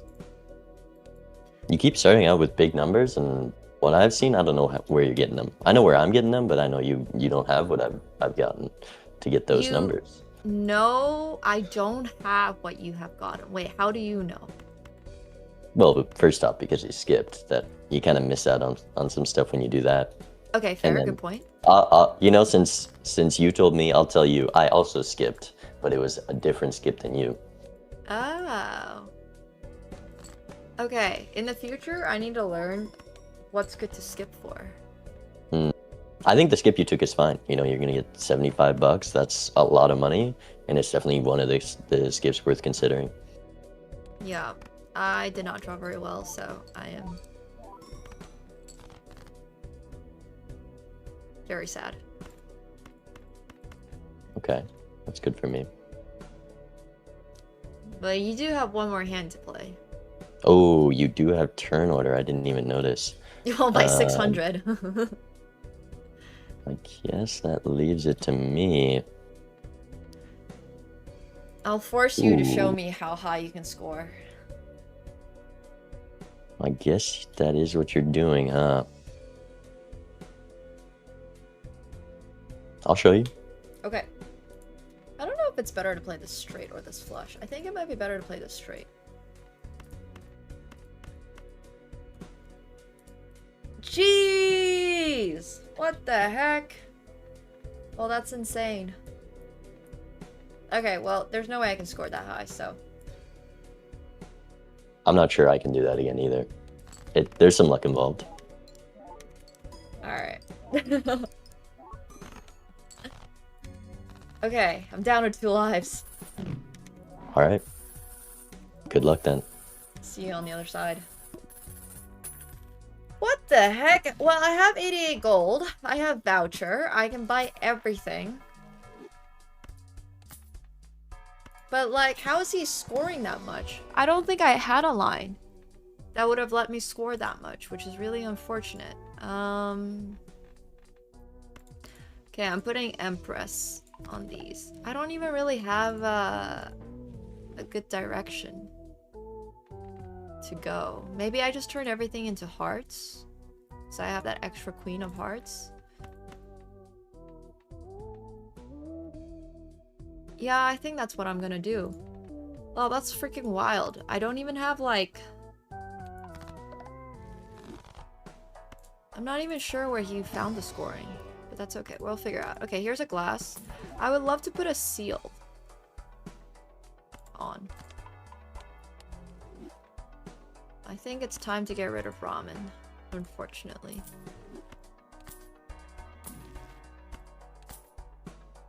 Okay, let's do this. Played face cards have a 1 in 2 chance to score a win.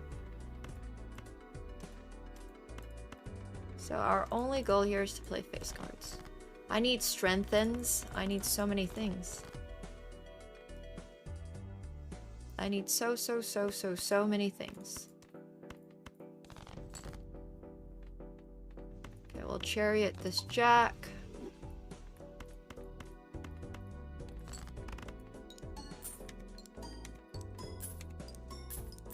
He got so much scoring.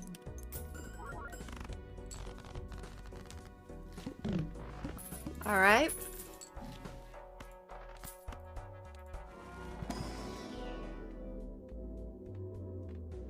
I think we have to go for leveling up 4 of a kind.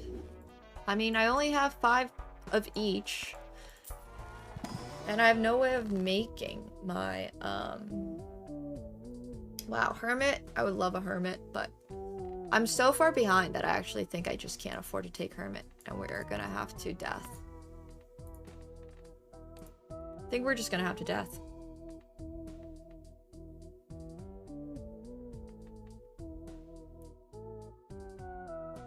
Man, Hermit. No, I think we have to death. I think I'm too far behind. Ooh. That is probably a yes. I think we need the flat multi bad, so I'm gonna have to get rid of Astronomer.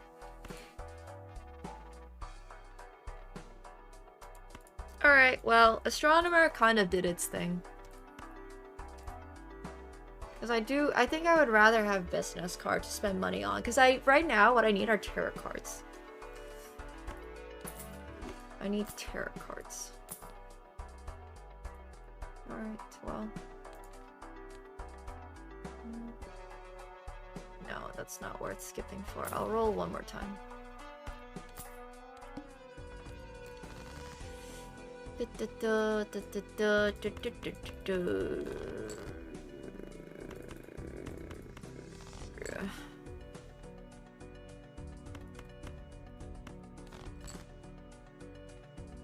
Okay, we're gonna Empress these two.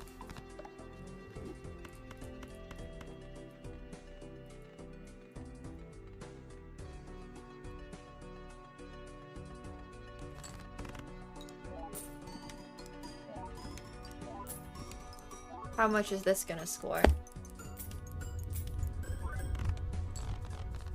Okay. That's a little scoring. That's a little scoring. This is so tempting. I just want a pure gamble on the chance of me getting face cards. Oh, yes. Oh, yes. We will say yes to that.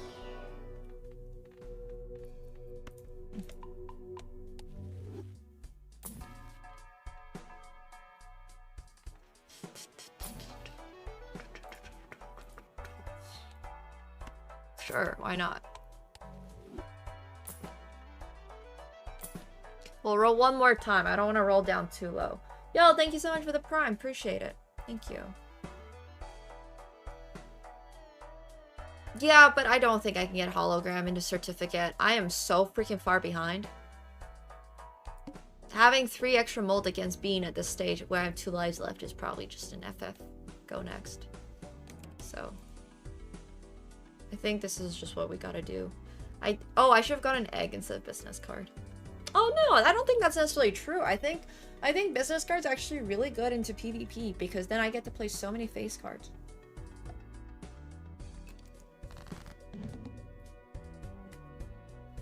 How'd all that spending work out for you? It went okay. I saved a little bit of money. I think I actually have a question for you in the future about how to When to spend your money. Going into PvP, yeah.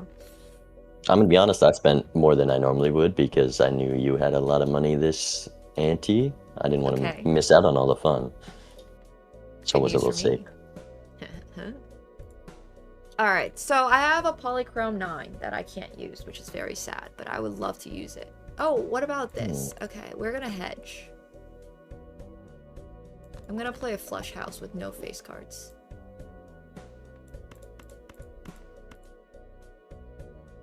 Maybe this is just really bad, but I don't have enough face cards, and this feels good enough to play.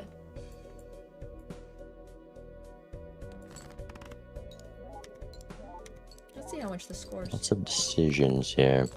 Oh, scored nothing. Ooh, that's gonna make them harder.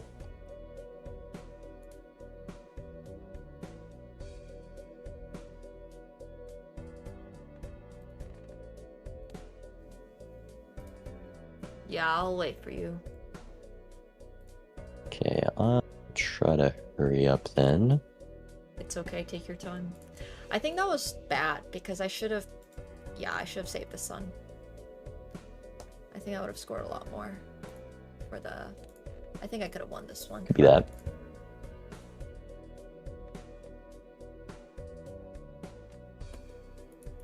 Nice! I don't Big think I'm going score. to be able to start off with a bigger one this time.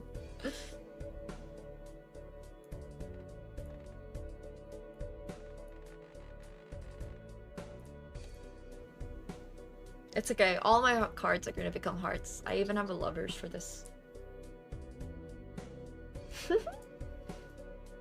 Wow, what did you play last time to score 64,000? Because I know I can score 240,000 if I really That's not wanted good. to. But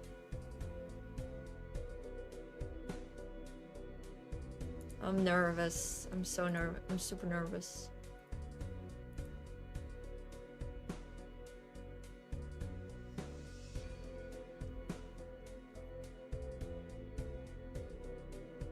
It'll be fine.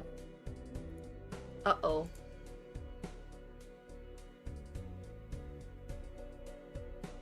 Okay.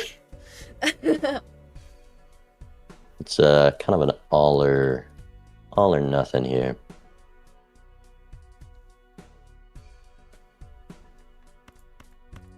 Shipped it.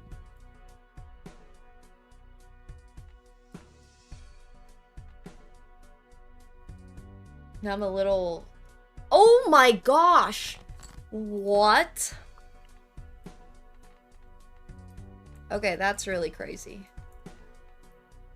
I think it's your turn to play next. Yeah. 44 million? Excuse me?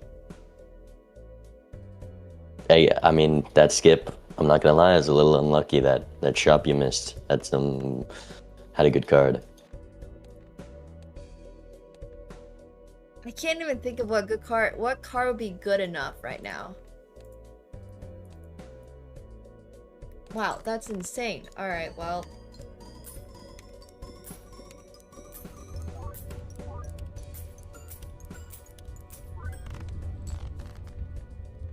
Yeah, Ooh, nowhere okay. close.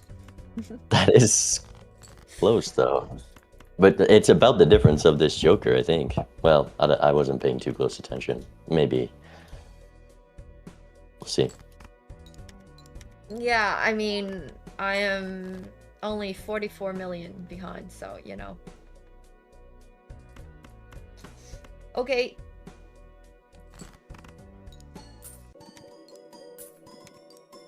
We're only on, like, ante-4 or something? I don't get how you scored so much. Alright, I'll have to find out. Good luck. Good luck. I need to know what he skipped for to possibly score that much. I'm dead on the next one.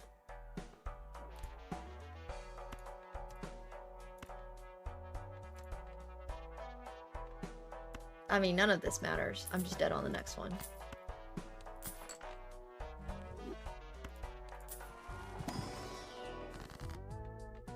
I don't know. I don't know. I don't know. Okay, well...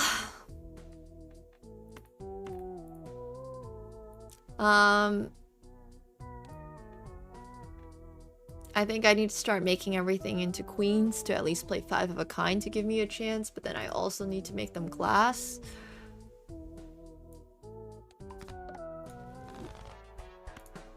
So this is looking tough. Sure, I'll level up series. I need to play like all glass 5 of a kind or something.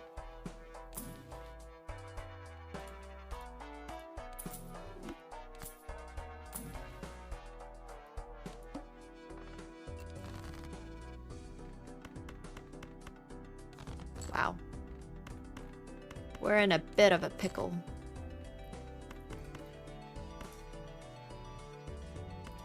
I think we just have to play flush houses. Or try to, at least. We're gonna turn all these into sun.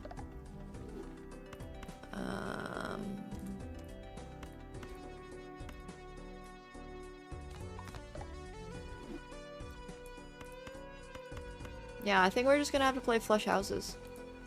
I won't have enough time to do anything else other than flush houses. Yeah. He probably got a bloodstone. Like, we're not scoring 40 million.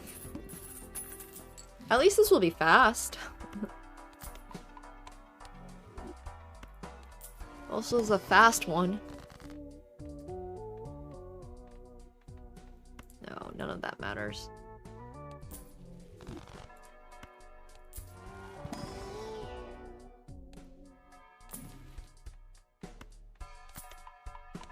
None of that matters. TurtleBean!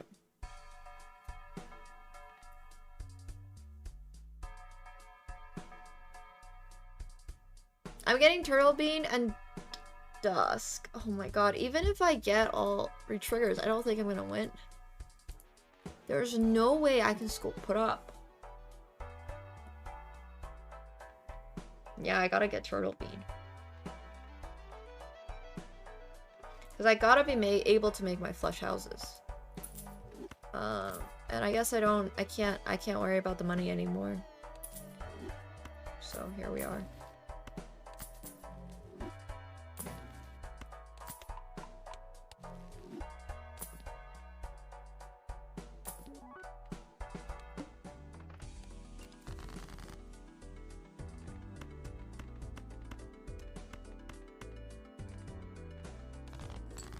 Maybe I should be checking for skips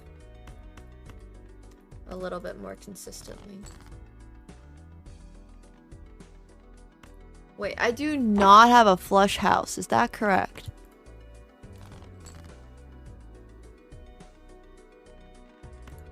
Yeah, I don't have a flush. It doesn't matter. I don't need to play a flush house, but... Okay. Wait, what? No, Jack, Queen, Queen, Queen, Jack. That's what I want to play.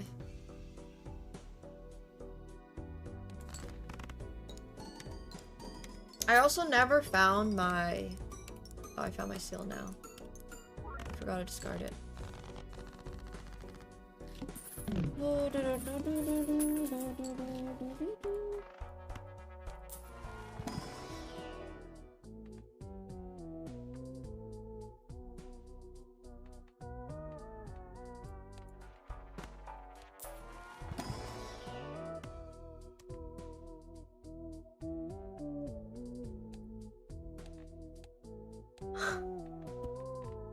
Okay, I can't even get this. I guess I'll get this 6 because I'm about to die anyways.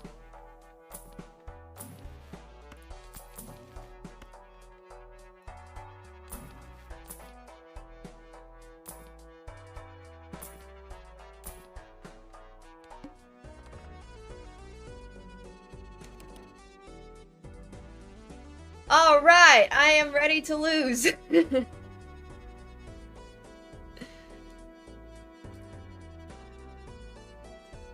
Getting his timer to go down. The mime, I've seen the mime 3 times.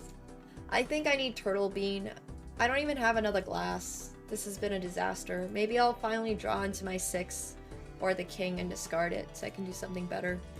But other than that, this has been a pretty terrible one. It's okay, we're gonna go Ghost Deck next, and then we're gonna RNG the heck out of it. Maybe I should look for more spots to skip blinds. I don't know. Is getting 1 of 2 spectral packs maybe worth skipping at this point?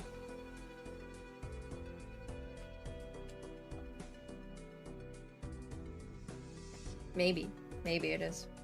Maybe it's worth it. Maybe I just should. I don't think. Maybe I should have skipped. I really don't know where it all went wrong.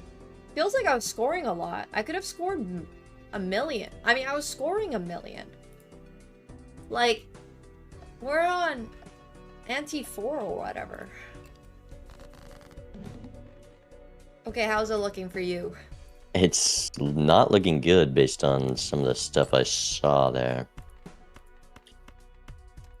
If you can post 40 million, I think you're comfortably safe. We need some draws, for sure. Mm. We need to find the cards. Okay.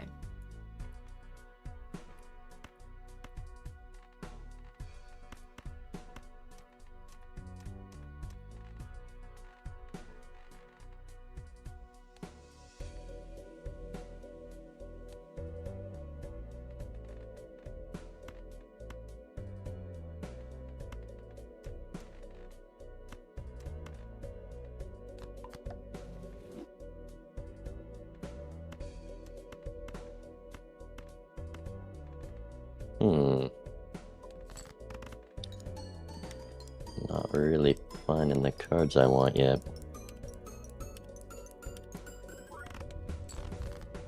Alright, so now we're gonna have to That's not good for me. lovers into that king. Which I have faith we can draw.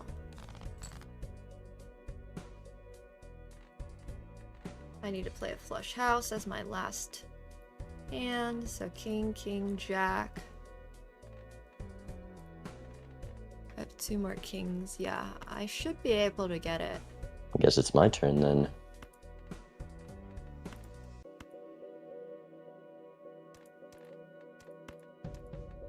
Right? Wait, how many jacks do I still have left? So I need to draw 1 of my heart kings. If I can save this. So then I can play all my queens. Uh-oh. Oh? This isn't good. Alright, well, we'll see if it's enough still. Ship it. Okay. Ooh, that helps.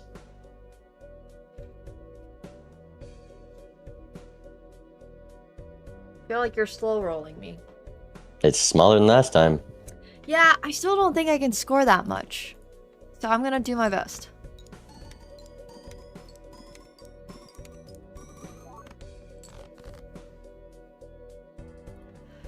Okay, so there's the king.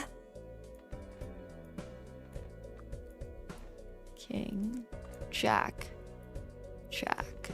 And I just gotta save 1 more jack. Okay.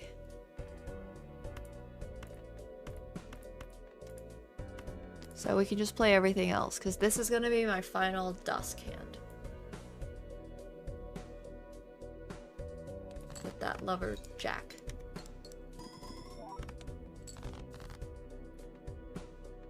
Okay, wait. King, king. Lovers. King, king. king. Oh, I didn't need to. I'm ready. Alright. This might be embarrassing. But this is definitely the most I can score, so... It was 1 million last time. Oh, okay. Okay. Yep. Yep, that's not embarrassing. Alright. Whew! I survived one more. Good luck. Okay. Man, that was stressful. Gives one hand per 32 times 3. Kind of exciting. Alright, we got a round. I will take this jack. Ah, the red seal is so exciting, but I will take this jack and turn it into a heart.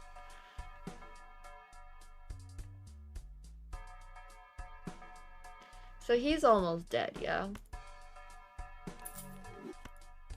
As in, he won't be relevant the next time I play against him. Oh my gosh, this blind skip is so exciting. I have no money now. Yeah.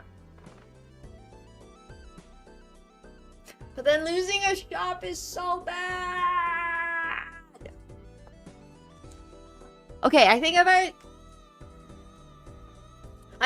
have to, because if I don't, I'm just fucking dead. I think I am so dead almost no matter what I do. If he just scores 47 mil, I don't really know, honestly. I need to deck build. I need to deck build. You know what? I need to deck build. Let's just... I'm just gonna cry about it, but... This is not nothing. It's not what I love, but it's not nothing.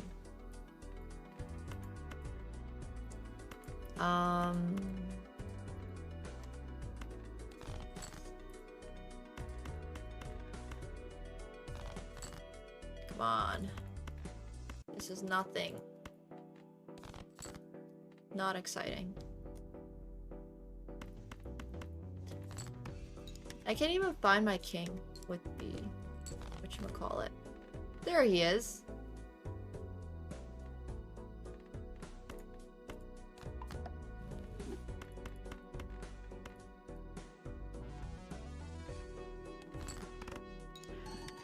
Okay. I should have maybe played single lucky cards to try to really maximize this, yeah. That might have been a good idea.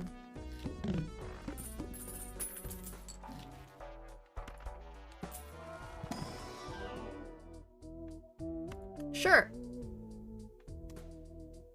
Wow. No, that won't make a big enough of an impact. But Seltzer? Now, Seltzer is gonna live until I play against Bean. Seltzer will live. I should have rolled first.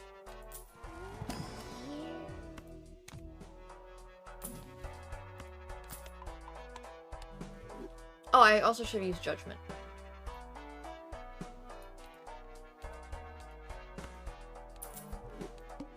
Okay. Okay, it's not nothing.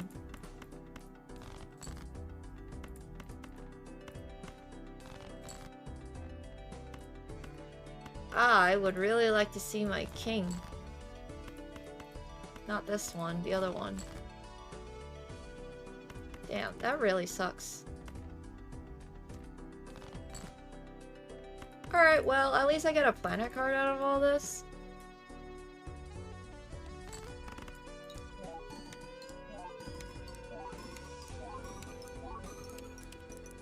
Not being able to consistently make tarot cards, not having gold red seals, not having seals of any kind is not fantastic. But we have Seltzer.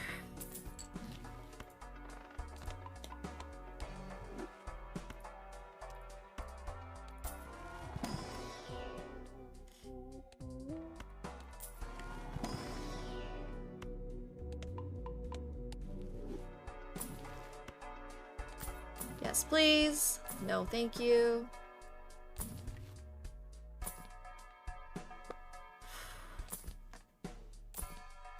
Nope. Alright, well, we're ready. Okay. You put me in a tough position. Did you improve?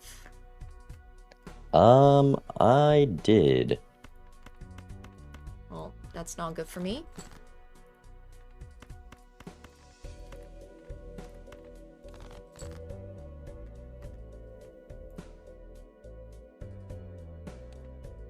We'll see.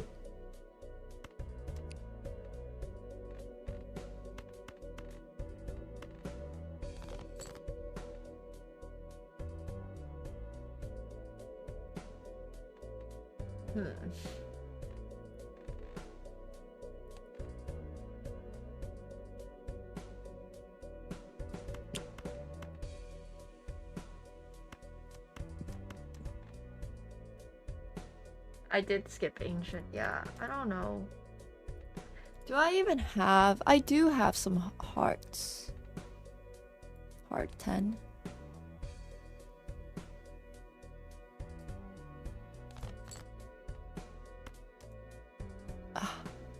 Okay, if I strengthen this... Yeah, that's worked. This works for me. Alright. Okay. I can't play the glass. Oh no, should I? I should not have played that. Because I don't have more kings of hearts. How do you just keep doing big numbers to start off? Don't worry about that, because I fucked up. Oh. Like, really, really, really, really, really badly. Don't know how much that's gonna matter here.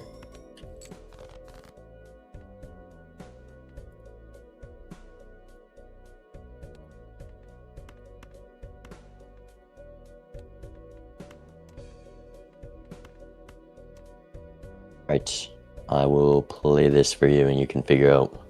Okay.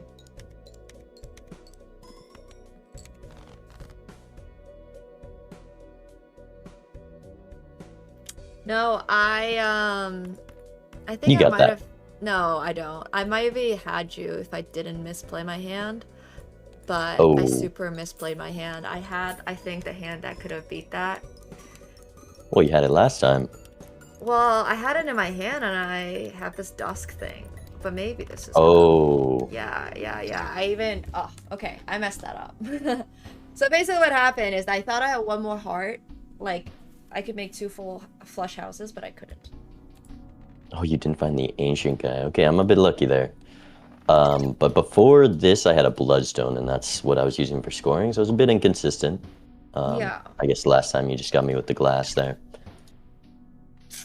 Yeah. But the reason you could have, like, there were so many good jokers in this seed, and I had an eternal business card. So the more good jokers I saw, I was really stressing what to do, because when I thought you probably didn't take that, and if you can just fill your jokers with 5 scoring, like if you found the ancient there, you can score more. I saw ancient, but I was playing flush houses, so I just didn't see how that would have helped me.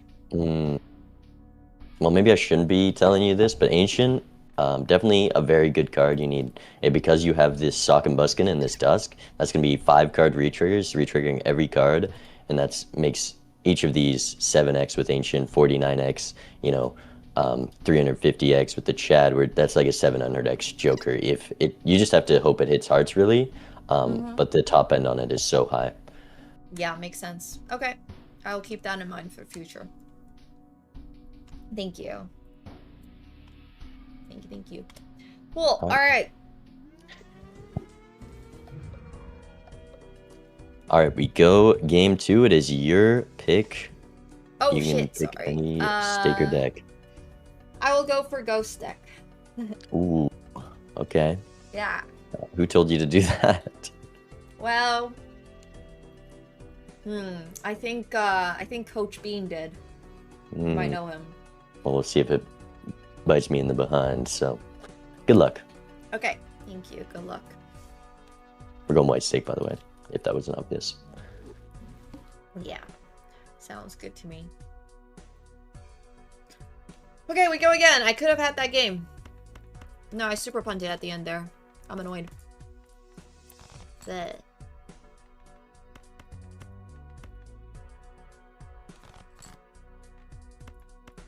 I'm really annoyed. I think if I just... I mean, I obviously should have just got an Ancient Joker too, but if I just played that king... Hearts. I really thought I had another... Oh, that's fine. I really thought I had another flush I could play, but I was really wrong.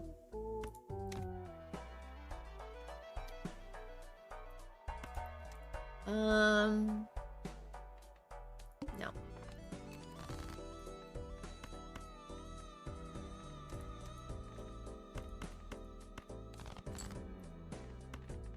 Alright, we'll just draw for 7s and 4s.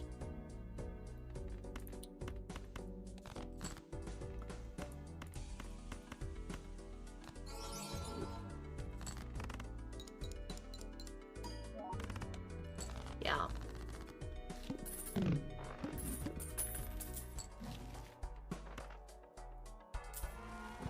We'll open the spectral pack.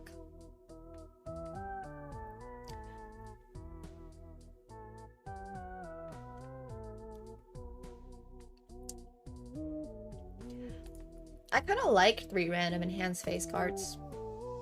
I'm sacrificing money, but I could get Devil, and I could also get Glass. The other option is I could obviously Talisman, and then just make money. And then I can always enhance stuff. So I think it's Talisman. I think Seals are better.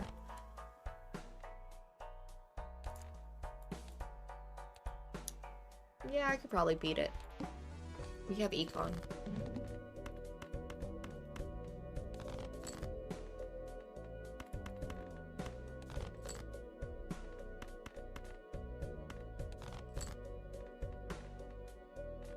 Darn. Not if it's debuff. Oh, even if it's debuff, we can make it. I'll take that.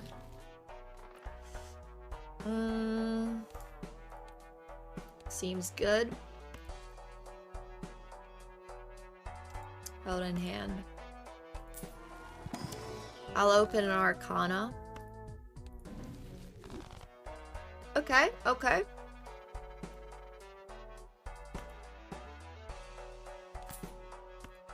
We're gonna make our money back, so I think it's okay.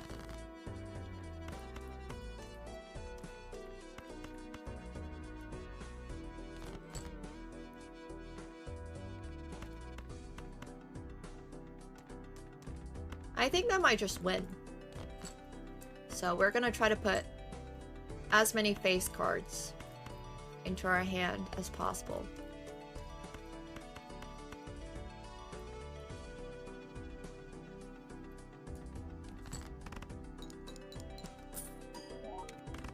Oh shit. I thought I would make Econ, honestly.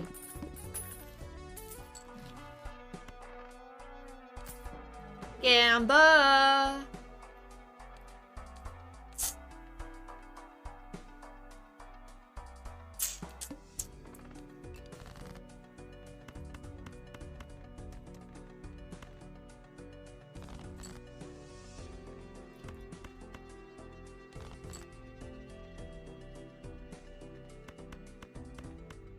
I'm just gonna play this pair for reserve parking.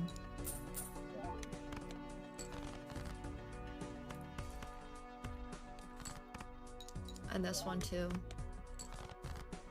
What? That was a 0? Excuse me.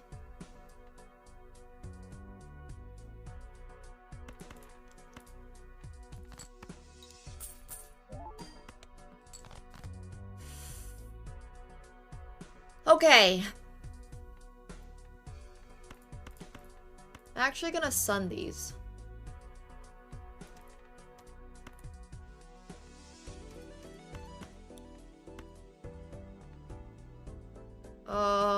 Yeah.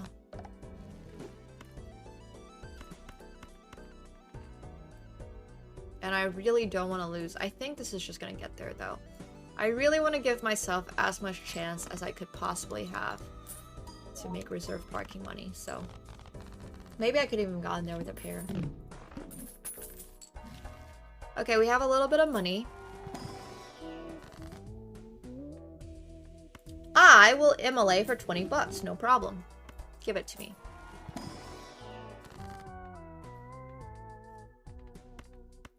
Oh, this sucks.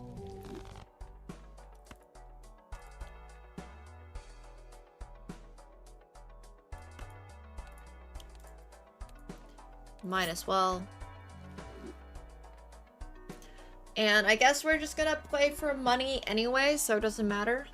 Alright.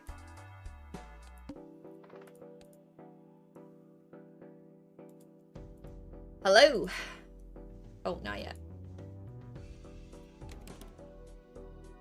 Sorry, I keep thinking Bean's ready. And he's not.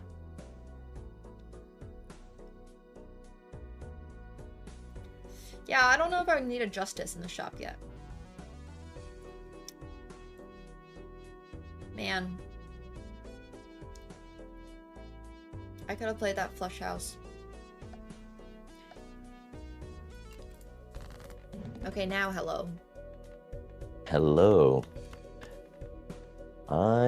You know, I was very disappointed with some of the cards I picked up, but I think I'm gonna have a better time with them now.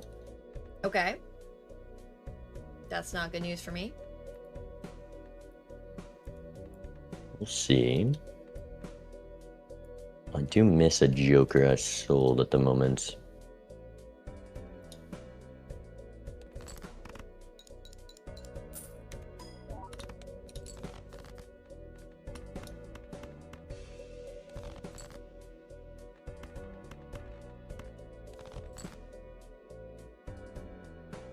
I don't think I need to wait for him, because I'm just trying to play my stuff. Got one of those. Okay, that's not bad. It's alright. It does the job. I'm just All right. trying to farm reserve parking money, but if I could take a That's all I life off got. of him, I would. This puts me in an interesting spot.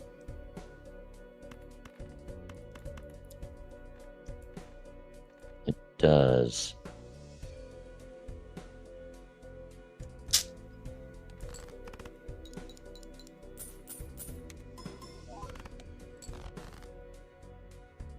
Ooh, see now I got a tough decision. Okay, so I I was don't just think trying it's to too play tough, though. for reserve parking, so like, Ooh. okay. You don't got 3,000, do you? We're about to find out.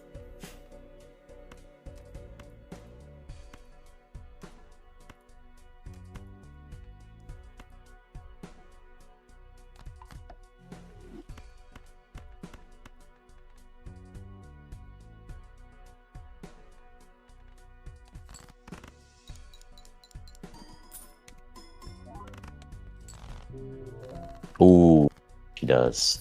Alright. Okay. You got the first life. See you Finally, good luck. All right, I will take that. I was trying to econ up, but I think we made okay econ. I'm sort of hedging. I don't love the way I'm currently playing, but I'm sort of hedging. For getting both money and a life, I think that's pretty good. Flower Pot's probably too weak. Honestly, all the 3x jokers seem really tough in this format. I don't really want Jumbo. Probably will pick up Wine Voucher, but...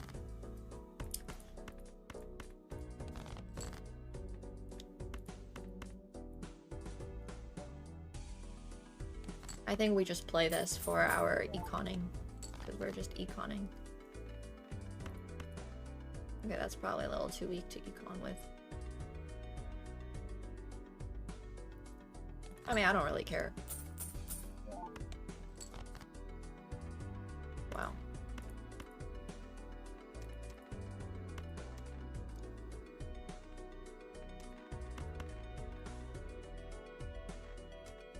Kind of scared.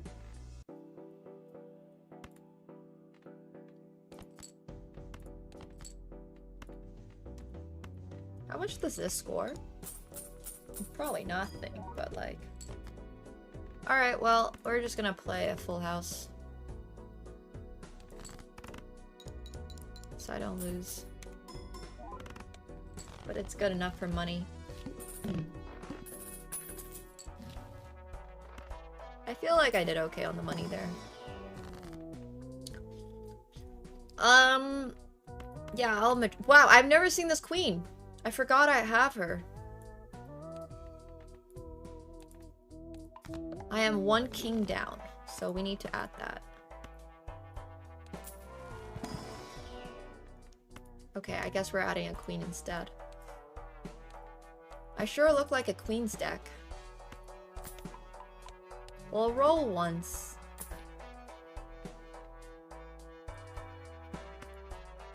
Flat 10? Sure.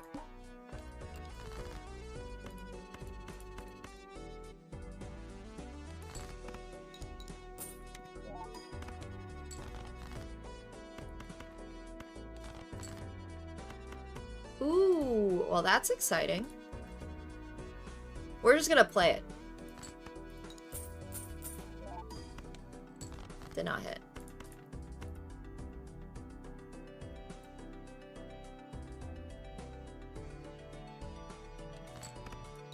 Yeah, we'll be fine.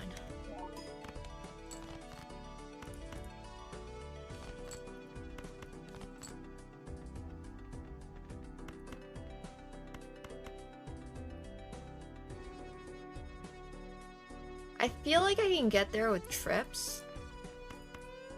Is this super greedy? I feel like that's not really worth it. Worth the greed.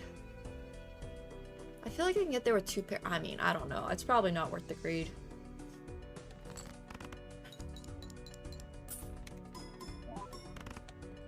I feel like it should be so safe though. See, if I was a better Balatro player, I would just know all these numbers off the top of my head and I would not be so scared about it, but...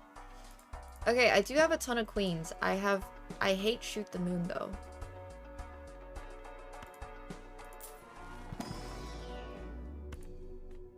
Playing a lot of this. Might just get rid of Sly. I don't really think I need it.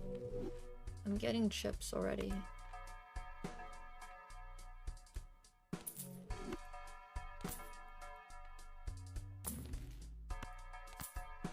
Paradolia? No. Oh, egg would be so sick.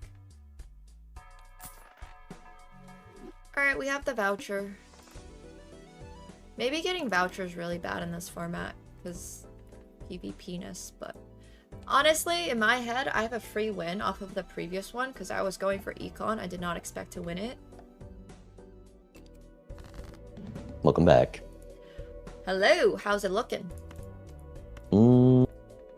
Risky is how it's looking at the moment. I guess I can do that.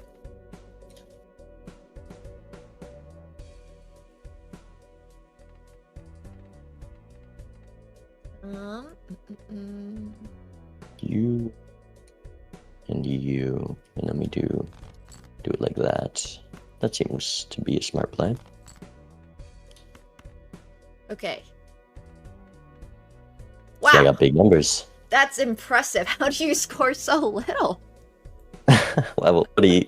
That's a lot. 19. Some say it's even too much. I don't know. I didn't know it was possible to score 19. I don't know if I've seen that before. Hey, Kaze. I know lots of people who score 19. Appreciate it. You know, it's very common. I'd say it's above average, actually. Okay, so that tells me you're max econing. Or does it? It does. It does tell me you're max econing. I mean, I still have to wait for you. I guess that 19 did not get me turn order, huh? No.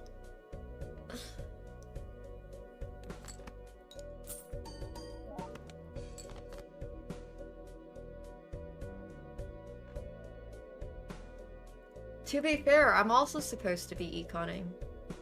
Reserve parking sucks. I want the business card. Give me business card already.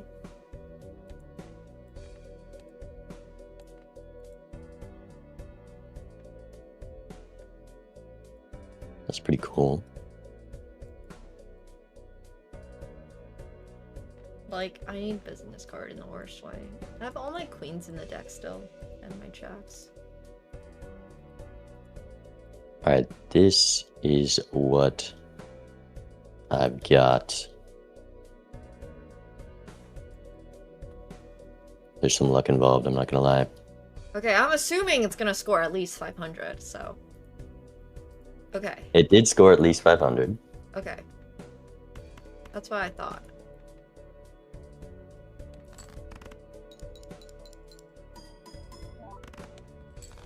Yeah, I maybe could have scored that much, but I don't know.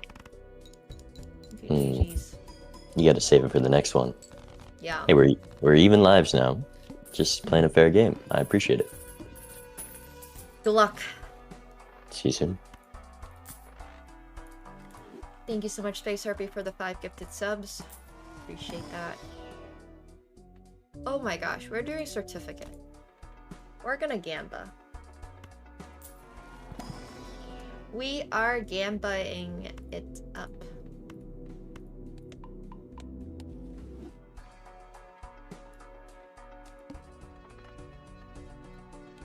Good luck, us. Fuck.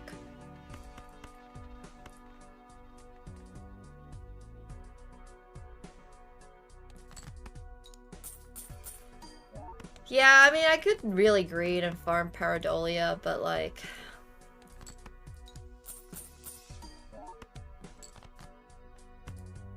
I don't know, man.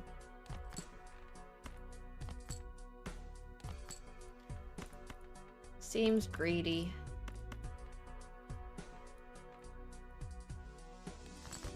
Seems real greedy.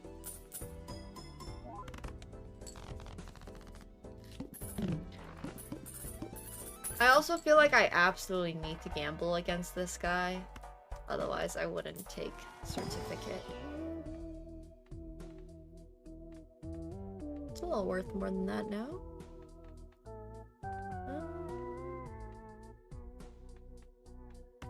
I'm gonna sell this, buy this, and then sell it. Because I don't care.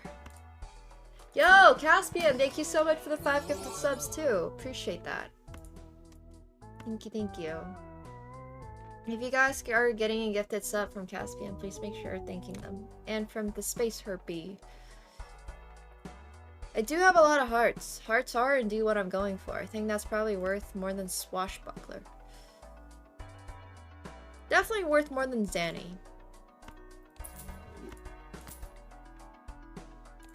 Am I ever gonna skip? No. Okay, that is worth more than the swash of the buckler.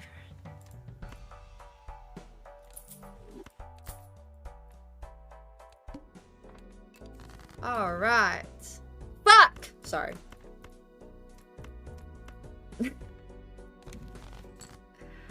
Okay, he's gonna... No, I mean, I guess I should just kill 2 random cards, but like... It's very tempting to just axe him. Axe, bro. This is not even worth me playing. Why are these discards so bad?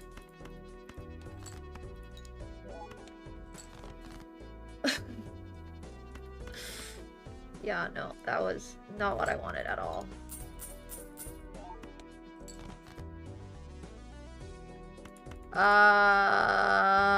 Surely I will make my hand, right?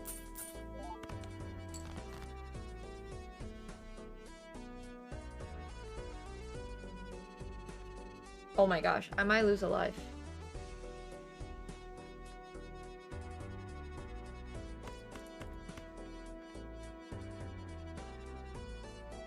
No, I don't think I will.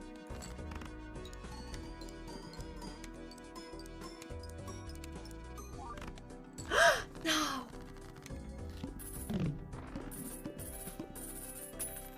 I greeted too much.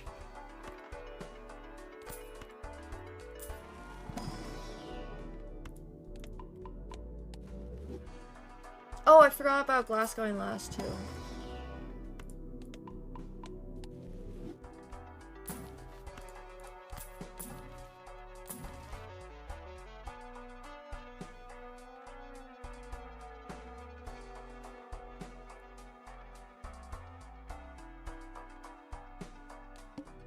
Well, I don't think that matters. No, I greeted that way too much.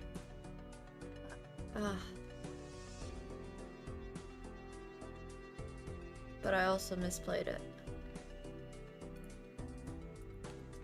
Trying to go for max greed with reserve parking is probably not the best idea I've ever had.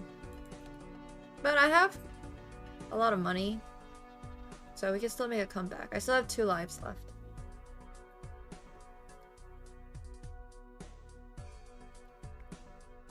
The greeting's really getting me.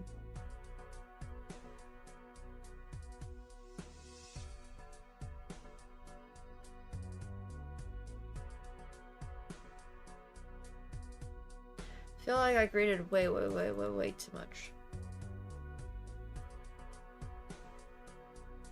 2 lives.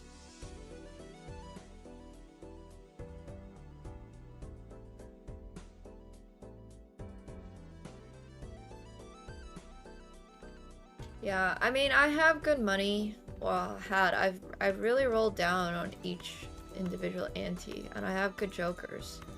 And I have 6 joker slots, so I just have to, like, really try to win this one and not greed. Basically. So, arguably, I'm gonna sell reserve parking pretty soon, and then just get another joker. But none of my jokers are particularly great for scoring anyways. I mean, I'm gonna be trying to make flushes, 4 of a kinds, I guess, is what I'm trying to make. I have queens, I have that queen of hearts, I have never seen this queen of clubs, but yeah. Not greeting anymore. But I was greeting a little too much. I do like the greed though. I think the greed gives me an okay opportunity to win. Hello, hello. Hello, hello. What have you been up to? I've been hanging out with Zeno. Sounds like a good time. It has its ups and downs.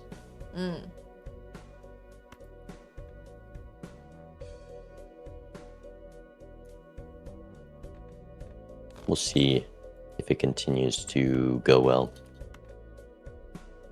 All right.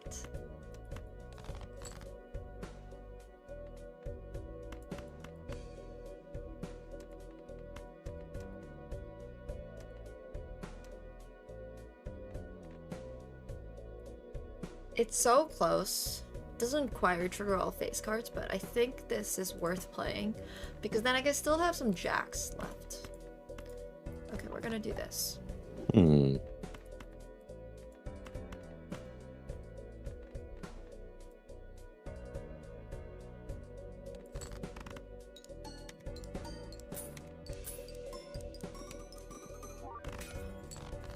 How strong you feeling here? I guess you're feeling 15,000 to start it off strong. Yeah.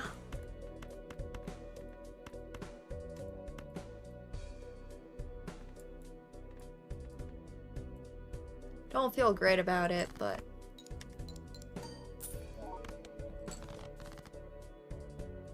sounds like you have a lot better.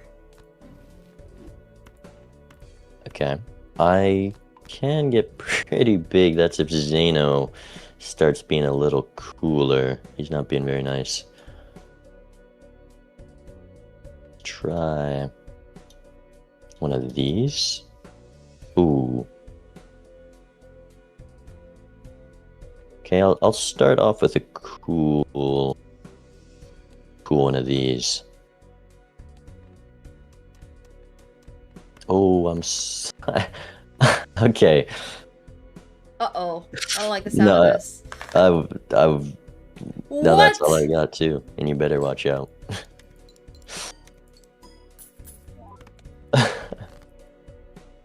Oh my gosh, wait, that's insane. I don't even know how you can score that much, but also, by the way, I lost a life accidentally because I was greeting. Yeah, I did see that.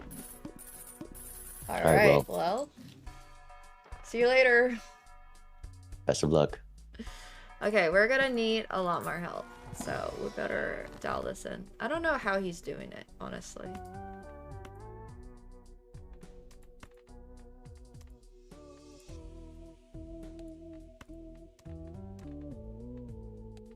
We keep losing cards too, which really sucks. And my Gamba on my seals have all been 7s. Which is a big bummer. I mean, to score 5 million, I need to do some pretty crazy things. And I don't actually know what. How is he scoring 5 million? Like, what the hell is this shit?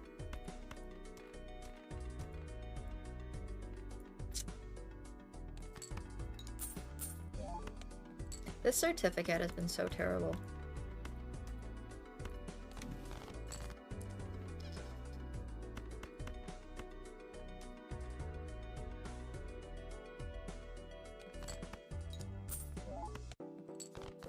Useless.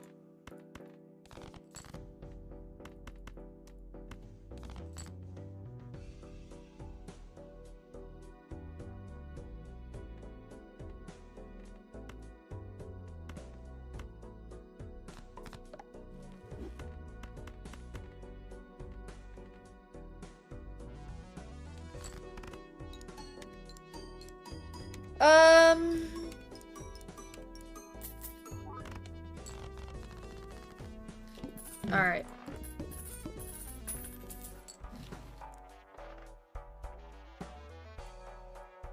Wow, I can max Gamba on Ouija. Ouija? I don't even know how you pronounce that word. Which, honestly, I feel like at this point I kind of need to. Like, what's stopping me from just doing whatever? Because it's not like my re-triggers are doing particularly well and I have 1 more life. I think I just have to max gamble.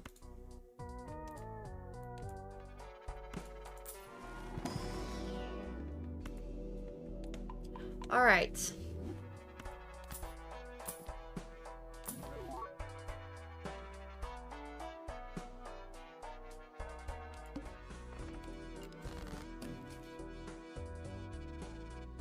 This seems like as good of any to max gamble it on.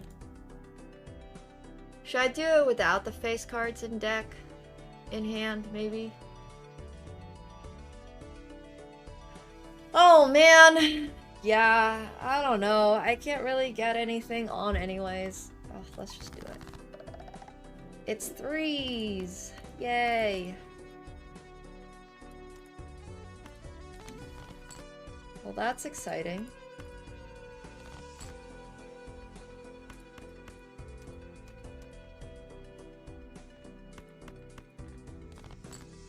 I forgot about this discard! I'm playing so poorly.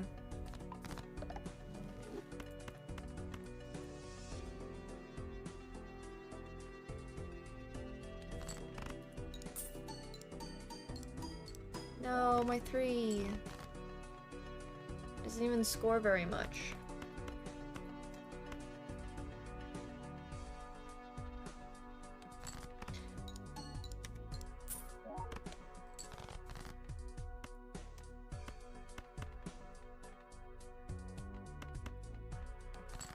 I'm probably just gonna lose here.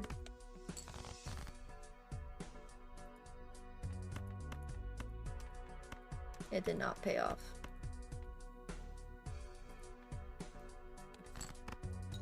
Alright. Rip. I died. I gambled on something and it absolutely did not pay off. Oh, unlucky. Yeah. Yeah, I was gambling as well. I was doing a lot of gambling, but I had this oops all 6s fella to help me out. Oops, all 6s. Oh, I see, I see. But you... Okay. This with the 8-ball and the hanging Chad worked very well together, and if you look at my deck, Yeah. it gave me quite a lot of glass. Seems like you got a lot more done. I gambled on a Ouija. I don't even know how you really pronounce it, and it just made like... Ouija. Yeah, I just made What did 3s, it and hit? it made no sense. Oh. Well, there But was I a had hack one in the life. seed. There was a hack in the seed. 13 threes. Holy. So, just for future reference, It's just never a card you're gonna want to use. There's one person who's allowed to use that card, but it's not you. I'm sorry. Okay, wait. Why are they allowed to use it? Well, it's C-Dubs is allowed to Ouija. It's kind of it's built into the Major League rules. Okay. But the reason Ouija's so bad is the same reason why Bean is so good. Hand size is so strong. Yes, absolutely. It's true. And losing that can be very punishing. But I mean, if the gamble hit, you know, it hit a face card, you can play your glass in those 5 of kinds. Maybe it works, but a lot of the times it is just going to be. Honestly, you were scoring 5 million, so I figured with 1 life left, I just had to do something. Because otherwise, I get was that. just going to score like my whatever, 20,000. You were just going to score 5 million again, so. But it makes sense. I didn't see this family. And wow, you even have an invisible Joker. Yeah, the dice, the oops all sixes with the lucky cards makes a lot of money. Plus I had reserved parking. Oh, you had the reserved parking, but the dice with that also works quite well. Yeah, makes sense. All right, GG's. I will still fight, but congratulations. I'm going to pick Ghost deck again. All right, that's fine with me. We go Ghost White, game 3. Sounds Run good. it back. All right, good luck. Good luck. Man, that was tough. I mean, by the time he was scoring 5 million, it didn't really matter that I lost the life beforehand because he just was scoring so much more. So.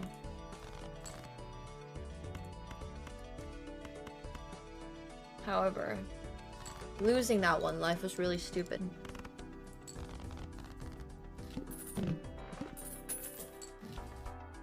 But it didn't really matter. Alright, always open Buffoon pack.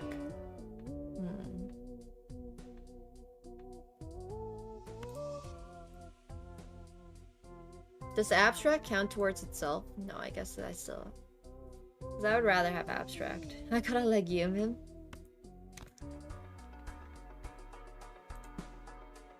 True. Blackboard's so, like, times 3 would be so nice. Getting Blackboard is so hard, though.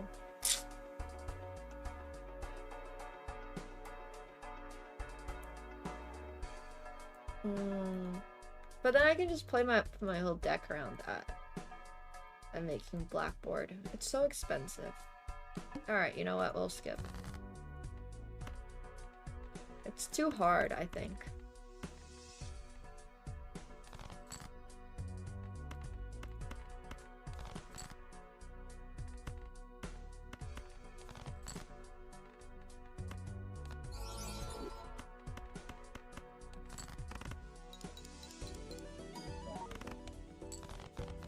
I think it's too hard to make Blackboard this early on, and then, yeah.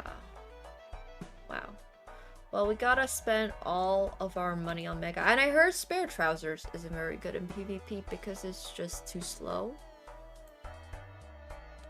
Mega Spectral Pack. Okay, we get 2.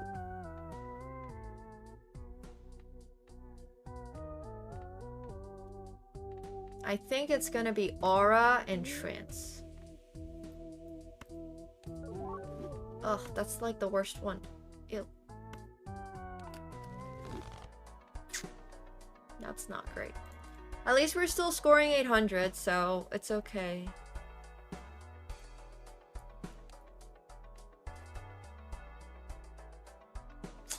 Kinda want Spare Trousers. Half Joker is probably okay. 20 Molt. But I can also just econ my tiny little 6 buckaroos. 5, 6, 7, 8, 9. Sure. It's a straight. What did I play last time that just got me there and won? A full house?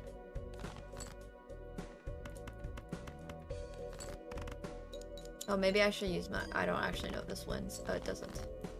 It misses out. Okay, no problem.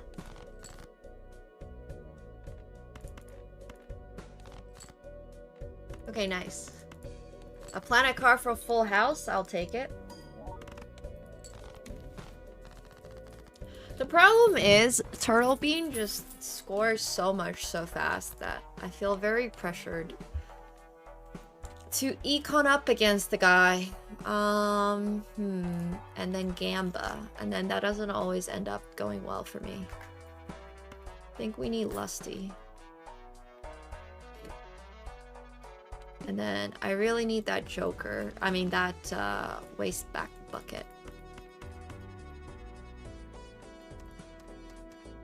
Hearts. What the hell? He's already at starting my timer?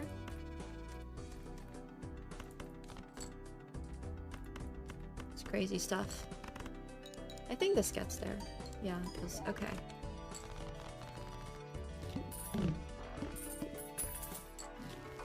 He restarted my timer.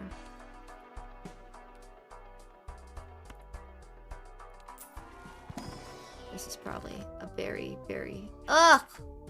Ugh! The Gamba did not pay off.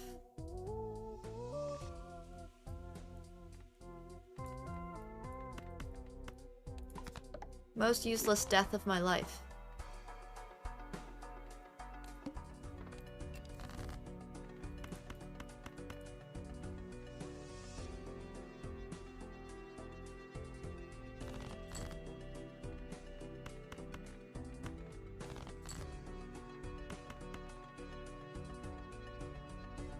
I don't even really know what I'm drawing for anymore. No, I probably can't play that. I probably have to play a full house.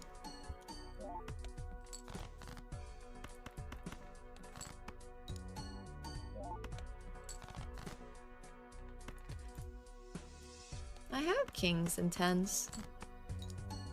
Where are my kings and tens at? I was doing all this just to get that planet card, no problem.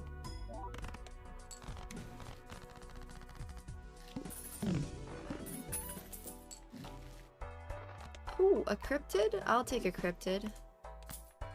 Cryptid, the voucher, and I think we sell this guy for a dusk. I'm so poor, but I do think I will absolutely need it, so.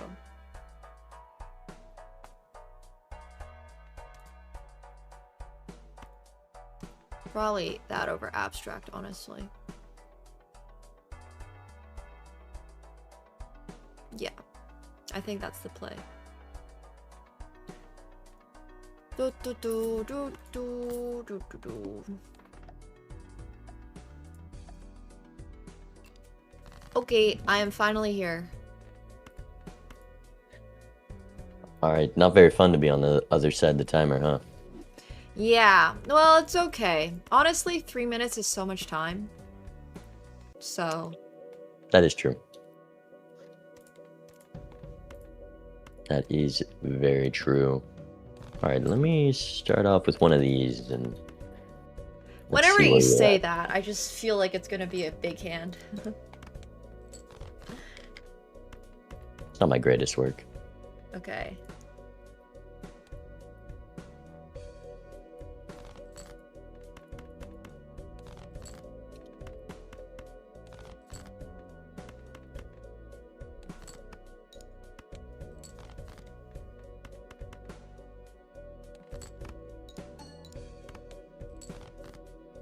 Oh no, I didn't draw it.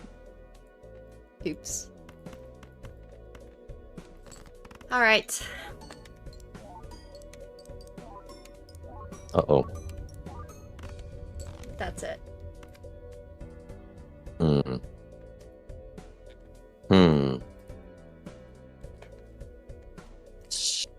You're making me really want to risk it all here for $4.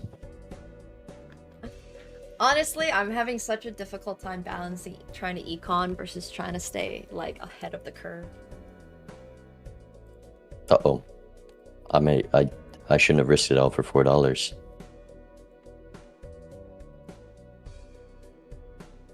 You might be okay here.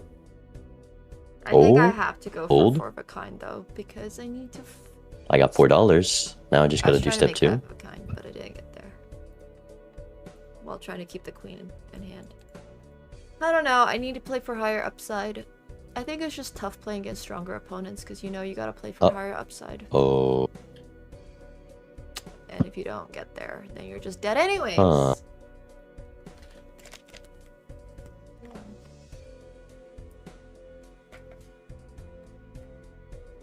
I don't know what he's got. A little worried about what he's got. A little worried about what he's got. I mean, obviously I would play 5 of a kind if I hit my 5 of a kind. Duh. No shit. That's what I was trying to draw for. I don't think I want to do that, do I? Nope. I got $4. $4? At least you're making money. I don't even know how you made money. That's It's not my favorite card. But we'll see. Okay. Okay. Good luck. Good luck. Alright, we're taking trading card because that gives me $3. I am so poor and I need to econ up.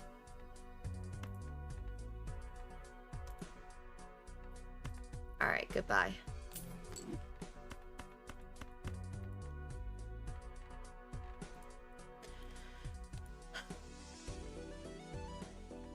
I mean, now I can play whatever. I can play a flush, probably get there. So it's not like I need to. I'm gonna use this. Yeah, I think that's what I'm gonna do.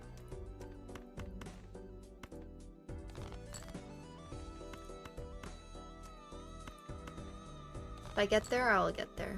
Nice, nice, nice, nice. Surely this just gets there, right? It might not. Oh, it doesn't. Darn. Okay. Try number 2. Full house. Full house probably would have gotten there.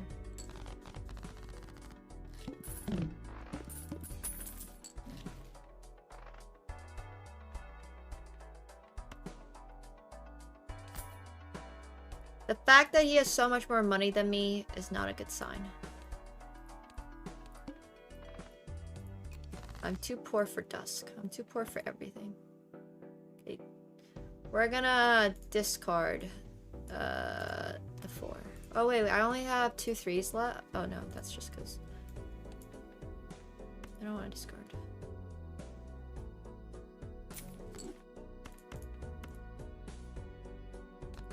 Okay, we're trimming our deck a bit.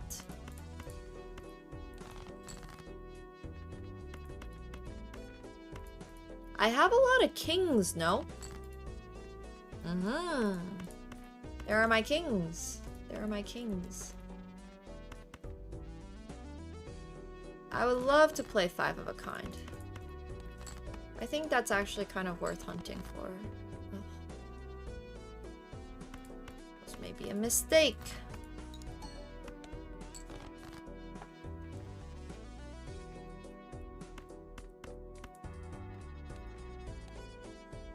Okay, that will win, right? Surely. Surely. I'm gonna play this just in case it doesn't.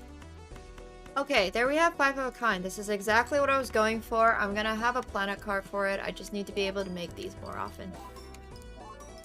Oh, okay. It's terrible.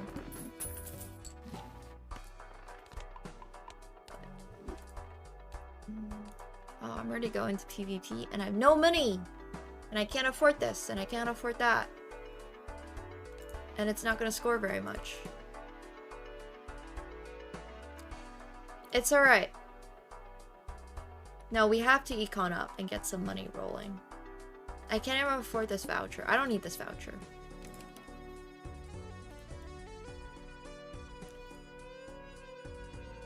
That's tough. I don't know where he got an econ joker from. But even when I do hit 5 of a kind, it doesn't score very much. I'm a little worried. How much money do you have? I got $10 in the account. Do you? Okay, but how many jokers do you have? Wealthy. I do have more than 2. a man of much information. Hey, that's a lot of info there. Yeah. Thanks for sharing.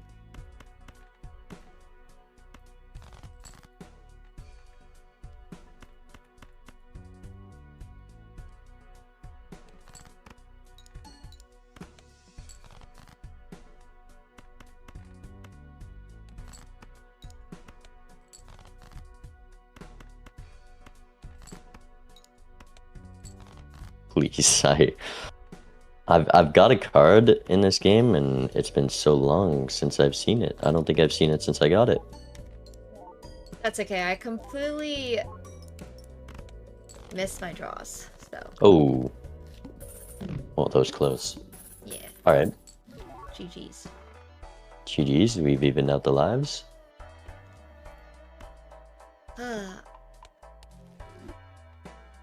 I don't want to play 2. I'm just trying to get my planet card and then we have money. Okay, I'll take it. I'll take another planet card too. Mail-in rebates, great.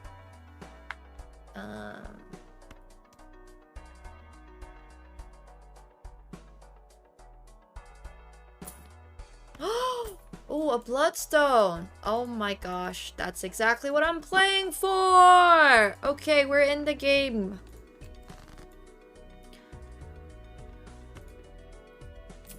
We're in the game, we're in the game. Now things are going to be a bit different.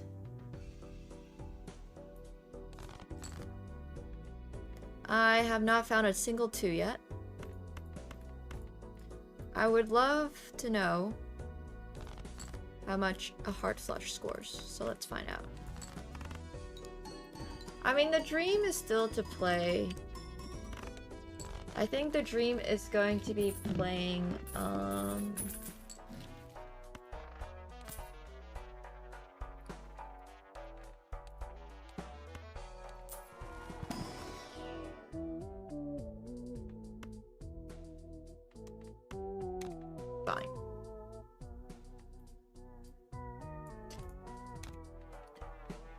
I think the dream is to be playing flush houses. I have 3 kings already, and they're cryptids. Forgot to buy voucher before I open that pack. I'm stupid.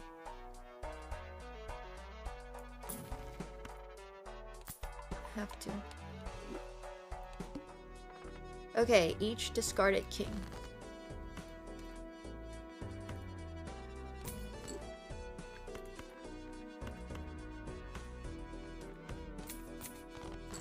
Money, money, money, money.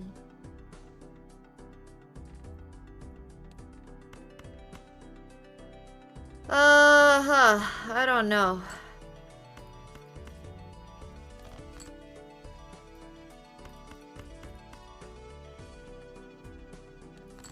I should probably be trying to play 5 of a kind kings of hearts. That didn't make it. We might be a tad reliant on the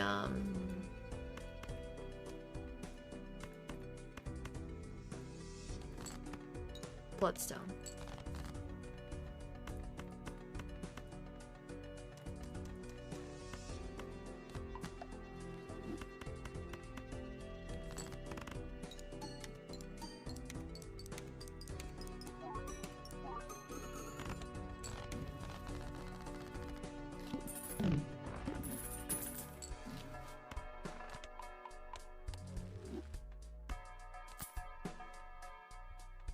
Okay, let's do this.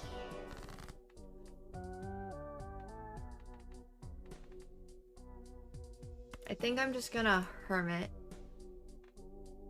Justice would be really nice, but I gotta make a lot more kings of hearts before I can.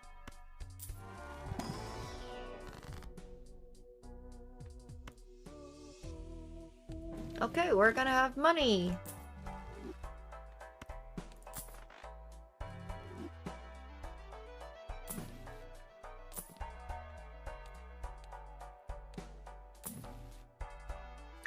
Oh, he did say that Ancient is supposed to be really, really good. So I think we gotta take Ancient. I love trading card. It really helps me trim down my deck. We made a lot of money this round. This gives like 15 molt. So maybe it's Lusty that actually has to go. Because I think these give me much higher upside. But also Lusty. Yeah, it's just 3 molt per heart. So it's only 15.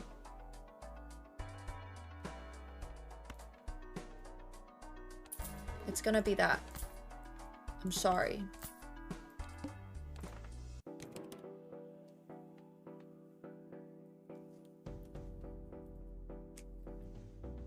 We're gonna get molt on our cards. We're gonna do glass on our cards. I think the molt's just gonna be negligible. Or maybe it's gonna make it really hard for me to score. I can't tell. Maybe I'm prioritizing all this stuff a little too much. But who knows? We'll ask Bean afterwards.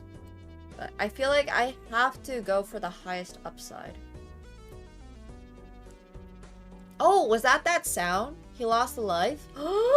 That's good news. Sorry, I honestly completely forgot what that sound sounds like. But he might have greeted a little bit too hard, because he greets a lot. Well, I mean, I lost a life greeting, and I usually never lose a life greeting, but I got a greed. Lobby info shows lives. Okay. Okie dokie, okie dokie. So I have the chance to make 4 kings.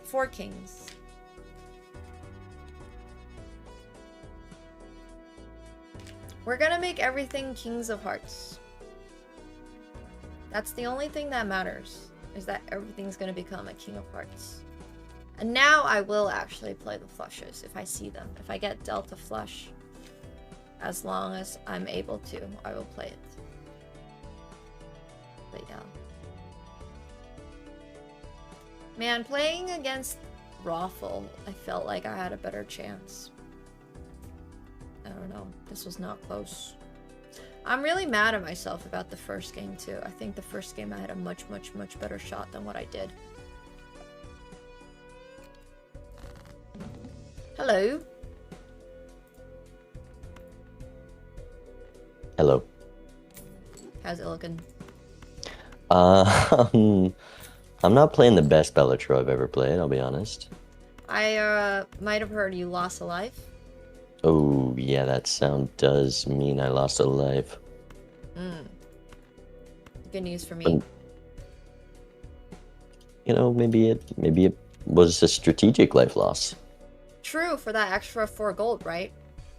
I needed that money. There was a lot to buy in that last shop. Yeah.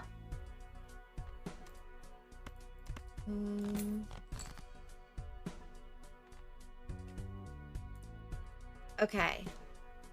I still don't have a flush. Now I do.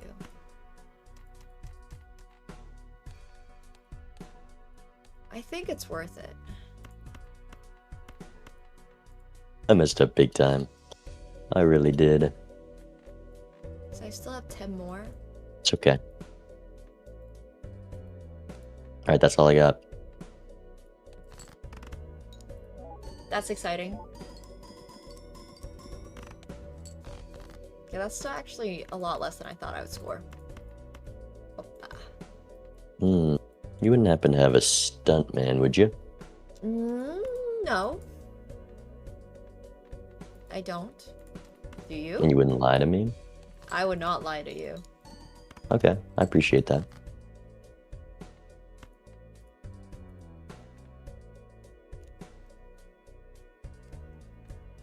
What the... Damn. These Alrighty are such then. draws. Guess I'll do one of these.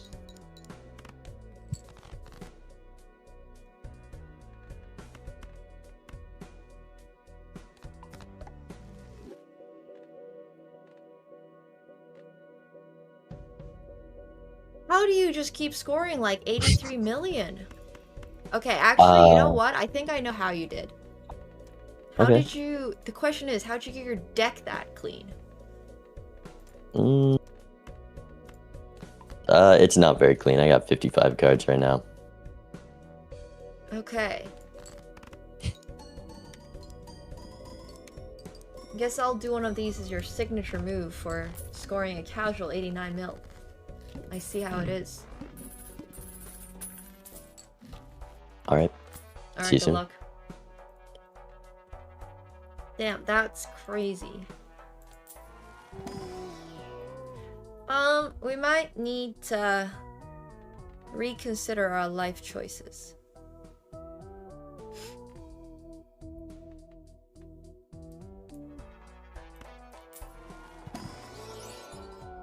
Okay, this needs to promote.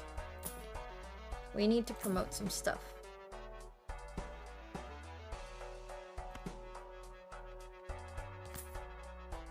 I don't even know, man. I don't know how I'm gonna score that much.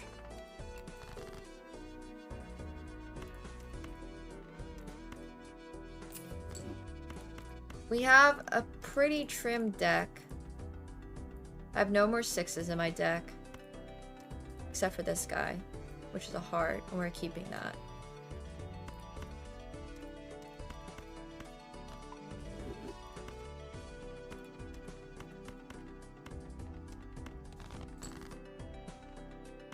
He needs to be promoted ASAP.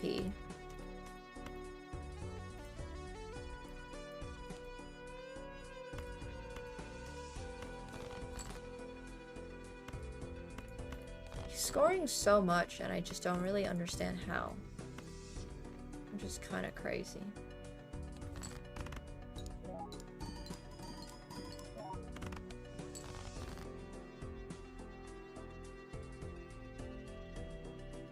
Damn.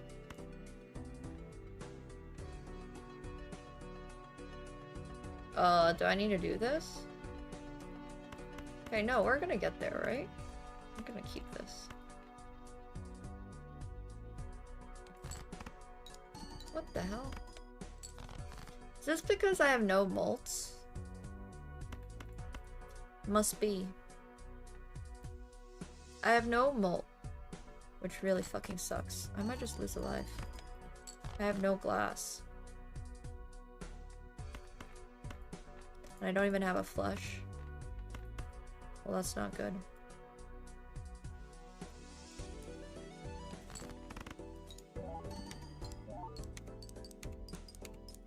I think this one does a lot less than I think it does. I think Dusk is just doing a lot less.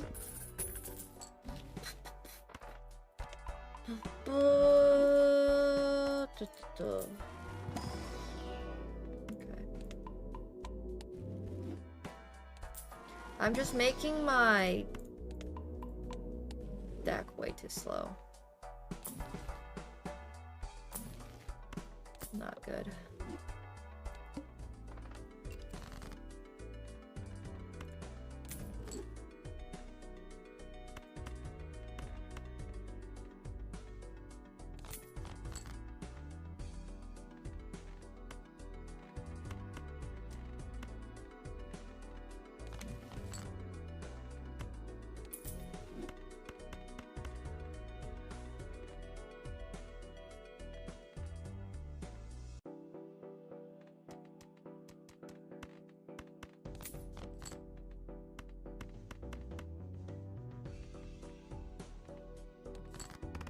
Is it better to put this first or last? I don't even know.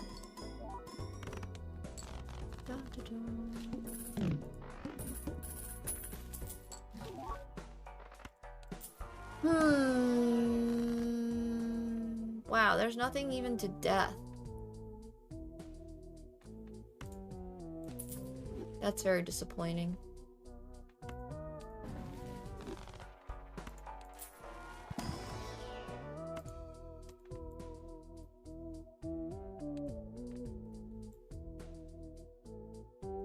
Yeah, I'm way too far behind. I have a lot of kings, but I don't have any sons for them. Like, I have 8 kings. I mean, I really have no idea what I'm supposed to do. Feels bad. I have my 5 of a kind leveled up so high, but like, I don't know. I think I might just be lost. 'Tis what it is. Hello again. Hello.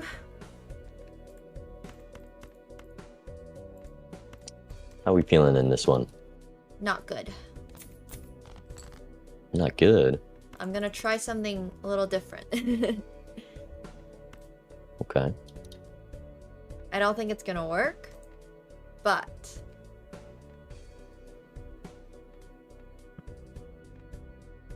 I really have no idea if it's even gonna score more or less.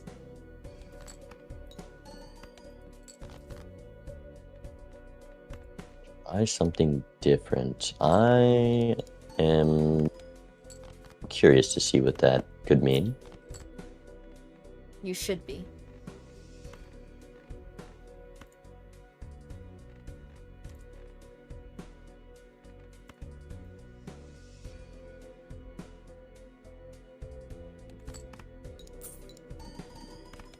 Maybe it's good that you're experimenting.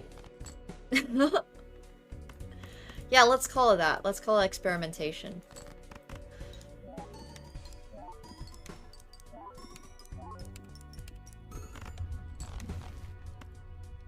That's exactly what that is. Ooh, that's experimenting. I see.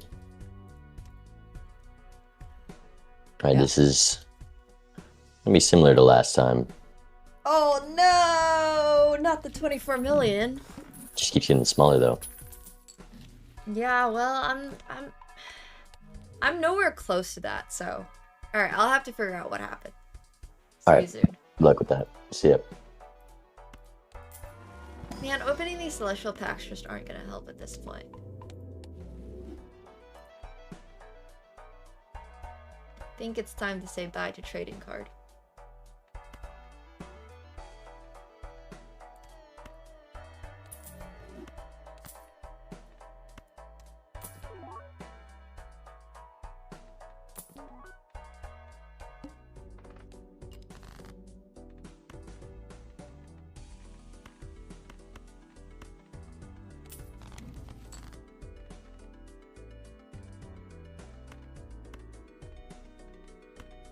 Yeah, I mean, I need to play Flush Houses, and I just haven't gotten there.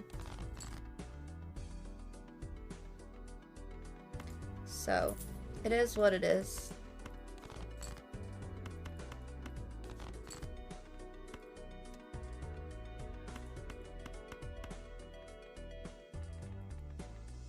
I don't know. I just can't score that much.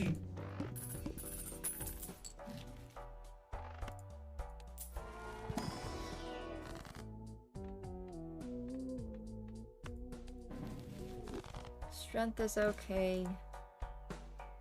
Luigi is so tempting, but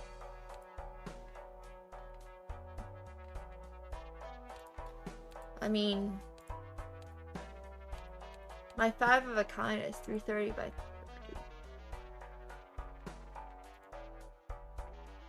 What, I just gamble on it again?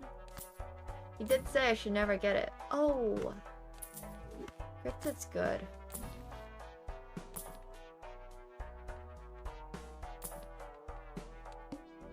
Cryptid is good.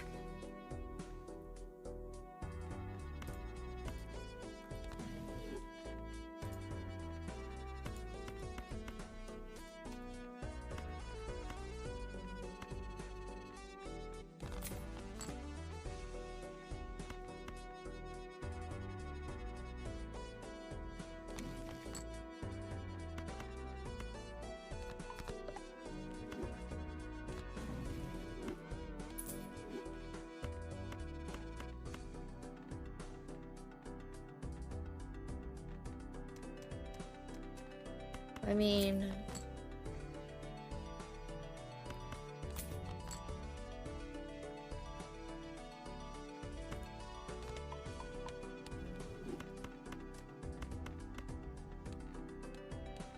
5 of a kind's already level whatever though, so I guess it's better to do this. Man.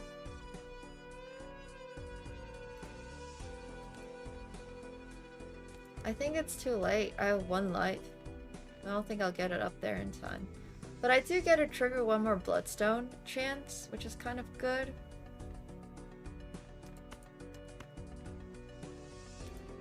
Oh man. I really hate it.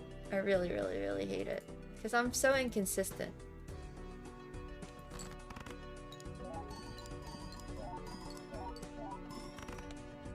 Like, I don't know. I'm still only scoring 30,000. How is he scoring 27 mil? Glass? I gotta find some glass.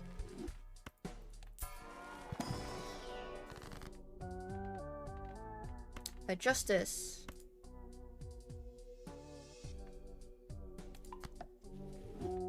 Into a fool, so I have another justice.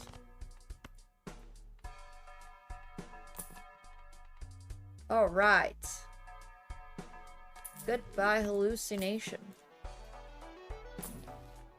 Another cryptid. Now we're talking.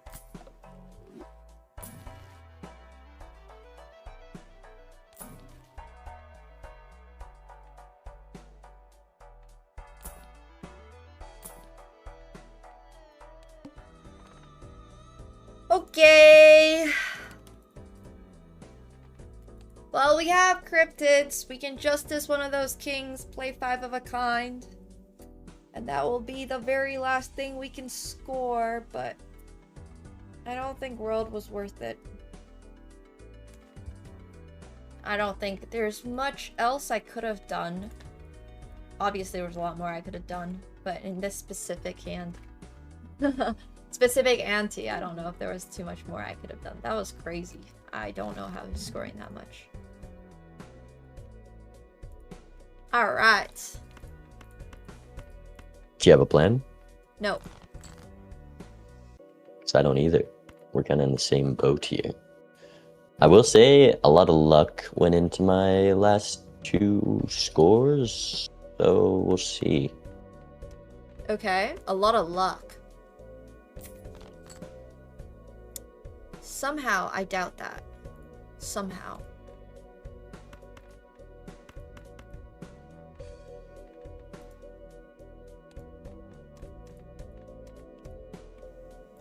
Okay, so what I think we need to do is find that king with dusk and play all dusk glass hand. So this is what I would want to do. Because then I can cryptid, and then I can cryptid. Which is crazy, because I'm giving up so much bloodstone. I don't really know. Okay, so the best way to do this...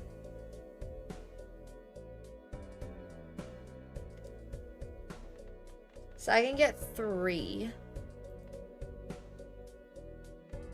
And then a 4th. With this guy. And then Alright, I'm starting off big.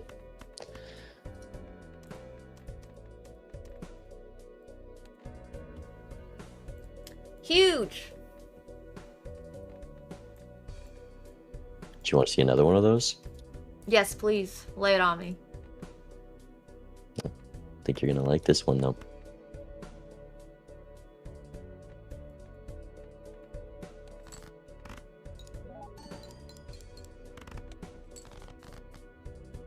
Oh, I thought we had a thing going, you know, you just score sub 1,000, please. You wish. See, that's gonna make things a lot harder for me. Alright, so we got this for the 1.5, which is exactly what I needed. I have patience. I'm gonna play. I have patience. Cryptid this.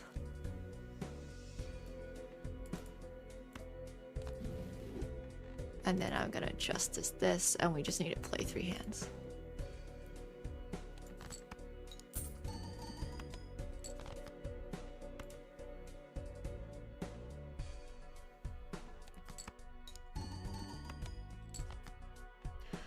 Alright, so Okay, here we go. All right. Here we go. All right, let's see it. I tried my what best. the hell?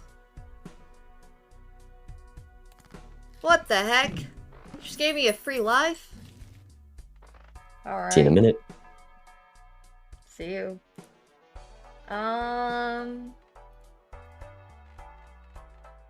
Well, I do have a lot of cryptids. How many lives does he have? He's on 1 life. Ancient Joker's on hearts right now, so here's what I would do. I could just skip. And then just go for the craziest thing ever. And just play, except I don't even know how much that scores. Do I even have 5 hearts? 1, 2, 3, 4. No, I don't. Oh, I should have put that one on a heart. So I could just skip and absolutely gamble. And I think he's done the same, so I think that's the correct play. Okay.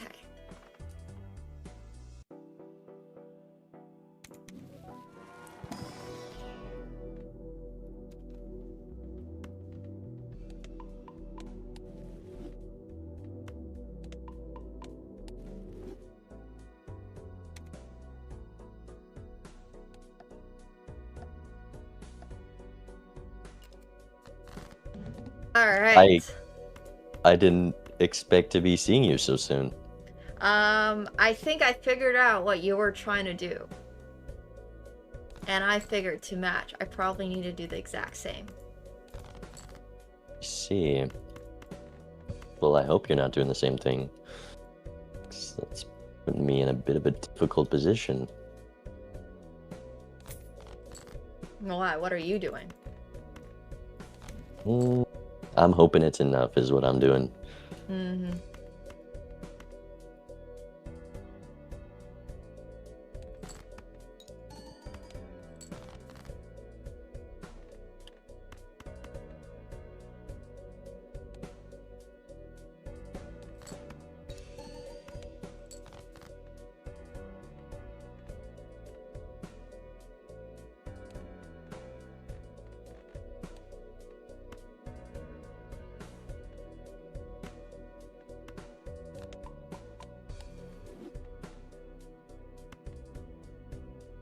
Yeah.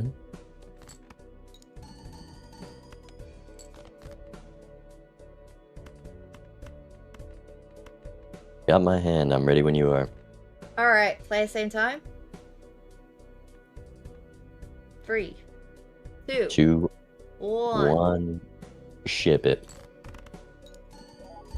I feel like you're gonna score a lot more than me. I'm down a Joker. Oh, you're just taking a long time as well. Cool. Oh, you had the same thing. Okay. That was a risky play by me. Oh, man. You got 1.69 E to 13. Oh, that's crazy stuff. Okay, yeah, I was missing family, but also I think you maybe... It was, Wait. I think it was the red seal. I found this. Seals. I opened a lot of card packs to find this. Yeah, I just with the never found glass. that. Never found a red seal. Damn. Wow, that was scarily, like, you have nearly the exact same Jokers. I had the exact same Jokers until that last shop where there was a Wraith, the spectral card that gives you a rare, and he gave me that family. Yeah, I mean, I don't think a ×4 is gonna do that much, right? At this stage, but... Yeah, E13, it's not the difference maker. Right. Yeah, that's fair. Yeah, I guess the main part of that game was just the... How'd you get so much econ early red on seal. to open up stuff, open up packs? What was there early? There wasn't much. I kind of just bought everything and hoped money would come later, and I did the to-do list afterwards, which is, it gives you $4 when you play the hand it asks for, which I maybe made like $12 off of it. It wasn't a buffoon pack, so you probably did, but there was a lot of other things that were tempting in that pack, so that also makes sense. There was one buffoon pack that was $8 that I skipped because I was too poor. Oh, I think that was the one then. Yeah. I think that made a pretty big difference. What happened to rule number 1? Never miss a buffoon pack. Never miss, but yeah, I don't know. I think I just opened an Arcana pack early because, yeah, I think I made a lot of mistakes early on. Had to save my money there to save for the buffoon packs. But, I think you still played, like, you clearly know what the big decisions to make are. You have the exact same Joker lineup as me, and you're going re-triggers and glass. Like, we're going the exact same line. I just opened a couple more packs, and they happen to have the right things, but that game could have been really close. well, you're able to make money at times when I'm struggling to. So I think the econ part of this game is really huge because I was greeting, but even when I greeted the previous games, I wasn't able to like convert that into a tangible point differentiation. So yeah, Zano saying I need a few tips with making econ, so I'm sure I'll do a VOD review soon. Yeah, I was being very greedy for every dollar there. I think it cost me a life in the blind, but yeah, they're fun games. You know, this is your second match of the season, and you were on the same line. I think that's a good sign. And by the end, I'm sure you'll be able to put up a fight when we see each other in the playoffs, right? Yeah, exactly. Sounds good. All right, thank you so much. I appreciate that. That was fun. Thank you. See ya. Take care. Bye. GG's. We absolutely did not win. We did the opposite. We got 3-0'd. Absolutely 3-0'd. But I think I was making a lot of mistakes in the very first run. And I could have taken one more life off of Bean in the very first run. I just completely misplayed my hand. I had my flush house, played it, thinking I could make another flush house. And I just didn't verify. But yeah, I do know who my next one is against. I need to figure that out. But I have they're all happening on Thursdays. I believe my matches I've scheduled for Thursday, more or less. It's going to be next Thursday at like 3 p.m. or something. I will have to actually make sure that I'm able to do that. I should be fine. So yeah. Well, it was a lot of fun. Thank you guys for hanging out. I was really not optimizing my hands again for Dusk. Somebody saying my next one is against Gothic. That's cool. Hopefully, I'll have a little bit more chance against TurtleBean. But no, I don't think I PvP very well. Feels like my brain wasn't as dialed in. But also, like, I just took a lot of stupid lines because I was trying to risk things. So, anyways, all good, all good. It was a good time, and that's what really matters. Thanks once again, Zano and Major League Balatro for having me. We had a really fun day today. And we will be back starting tomorrow at 4 p.m. Eastern. Top 9 in the division. Exactly! We're still top 9. And also, tomorrow is Canada versus Finland and hockey. Champ. Okay, this was super fun. Yeah, no, this was not a good match, but that's okay. We will do better. We will do better. Thanks, guys, for hanging out. It was a really good time, and I will see you all tomorrow, 4 p.m. Eastern. We're going to be running a little chess arena. Chess is back on the weekends, and then tomorrow we're going to have chess and poker, and then I'll probably schedule in a Balatro coaching session at some point next week, before next week. Alright, sounds good. Yeah, I could have maybe searched for poker. There's so much I could have done. I just don't really know how much that would make a difference. The Ritziel classes just made such a big difference. So, yeah. Well, we'll see. Alright. Thank you guys for hanging.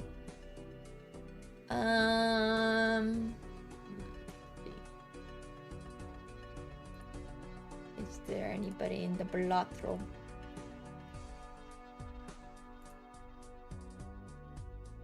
We'll just raid somebody in Balatro. Not super familiar with the Balatro. category.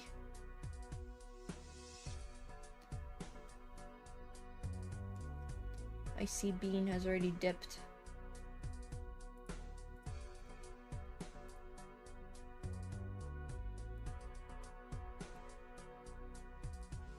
I have been. It's been good though. We've managed to do, we got a lot done today actually. We went outside, we studied some poker, and we played some Balatro. What could be better than that? Felt like a good day. It was a very, very, very productive day, I gotta admit. Okay, let's see. Sorry. Yeah, it was good. If you missed the car show from earlier, well, you missed out on a lot. That's all I want to say. There was a lot you missed out on.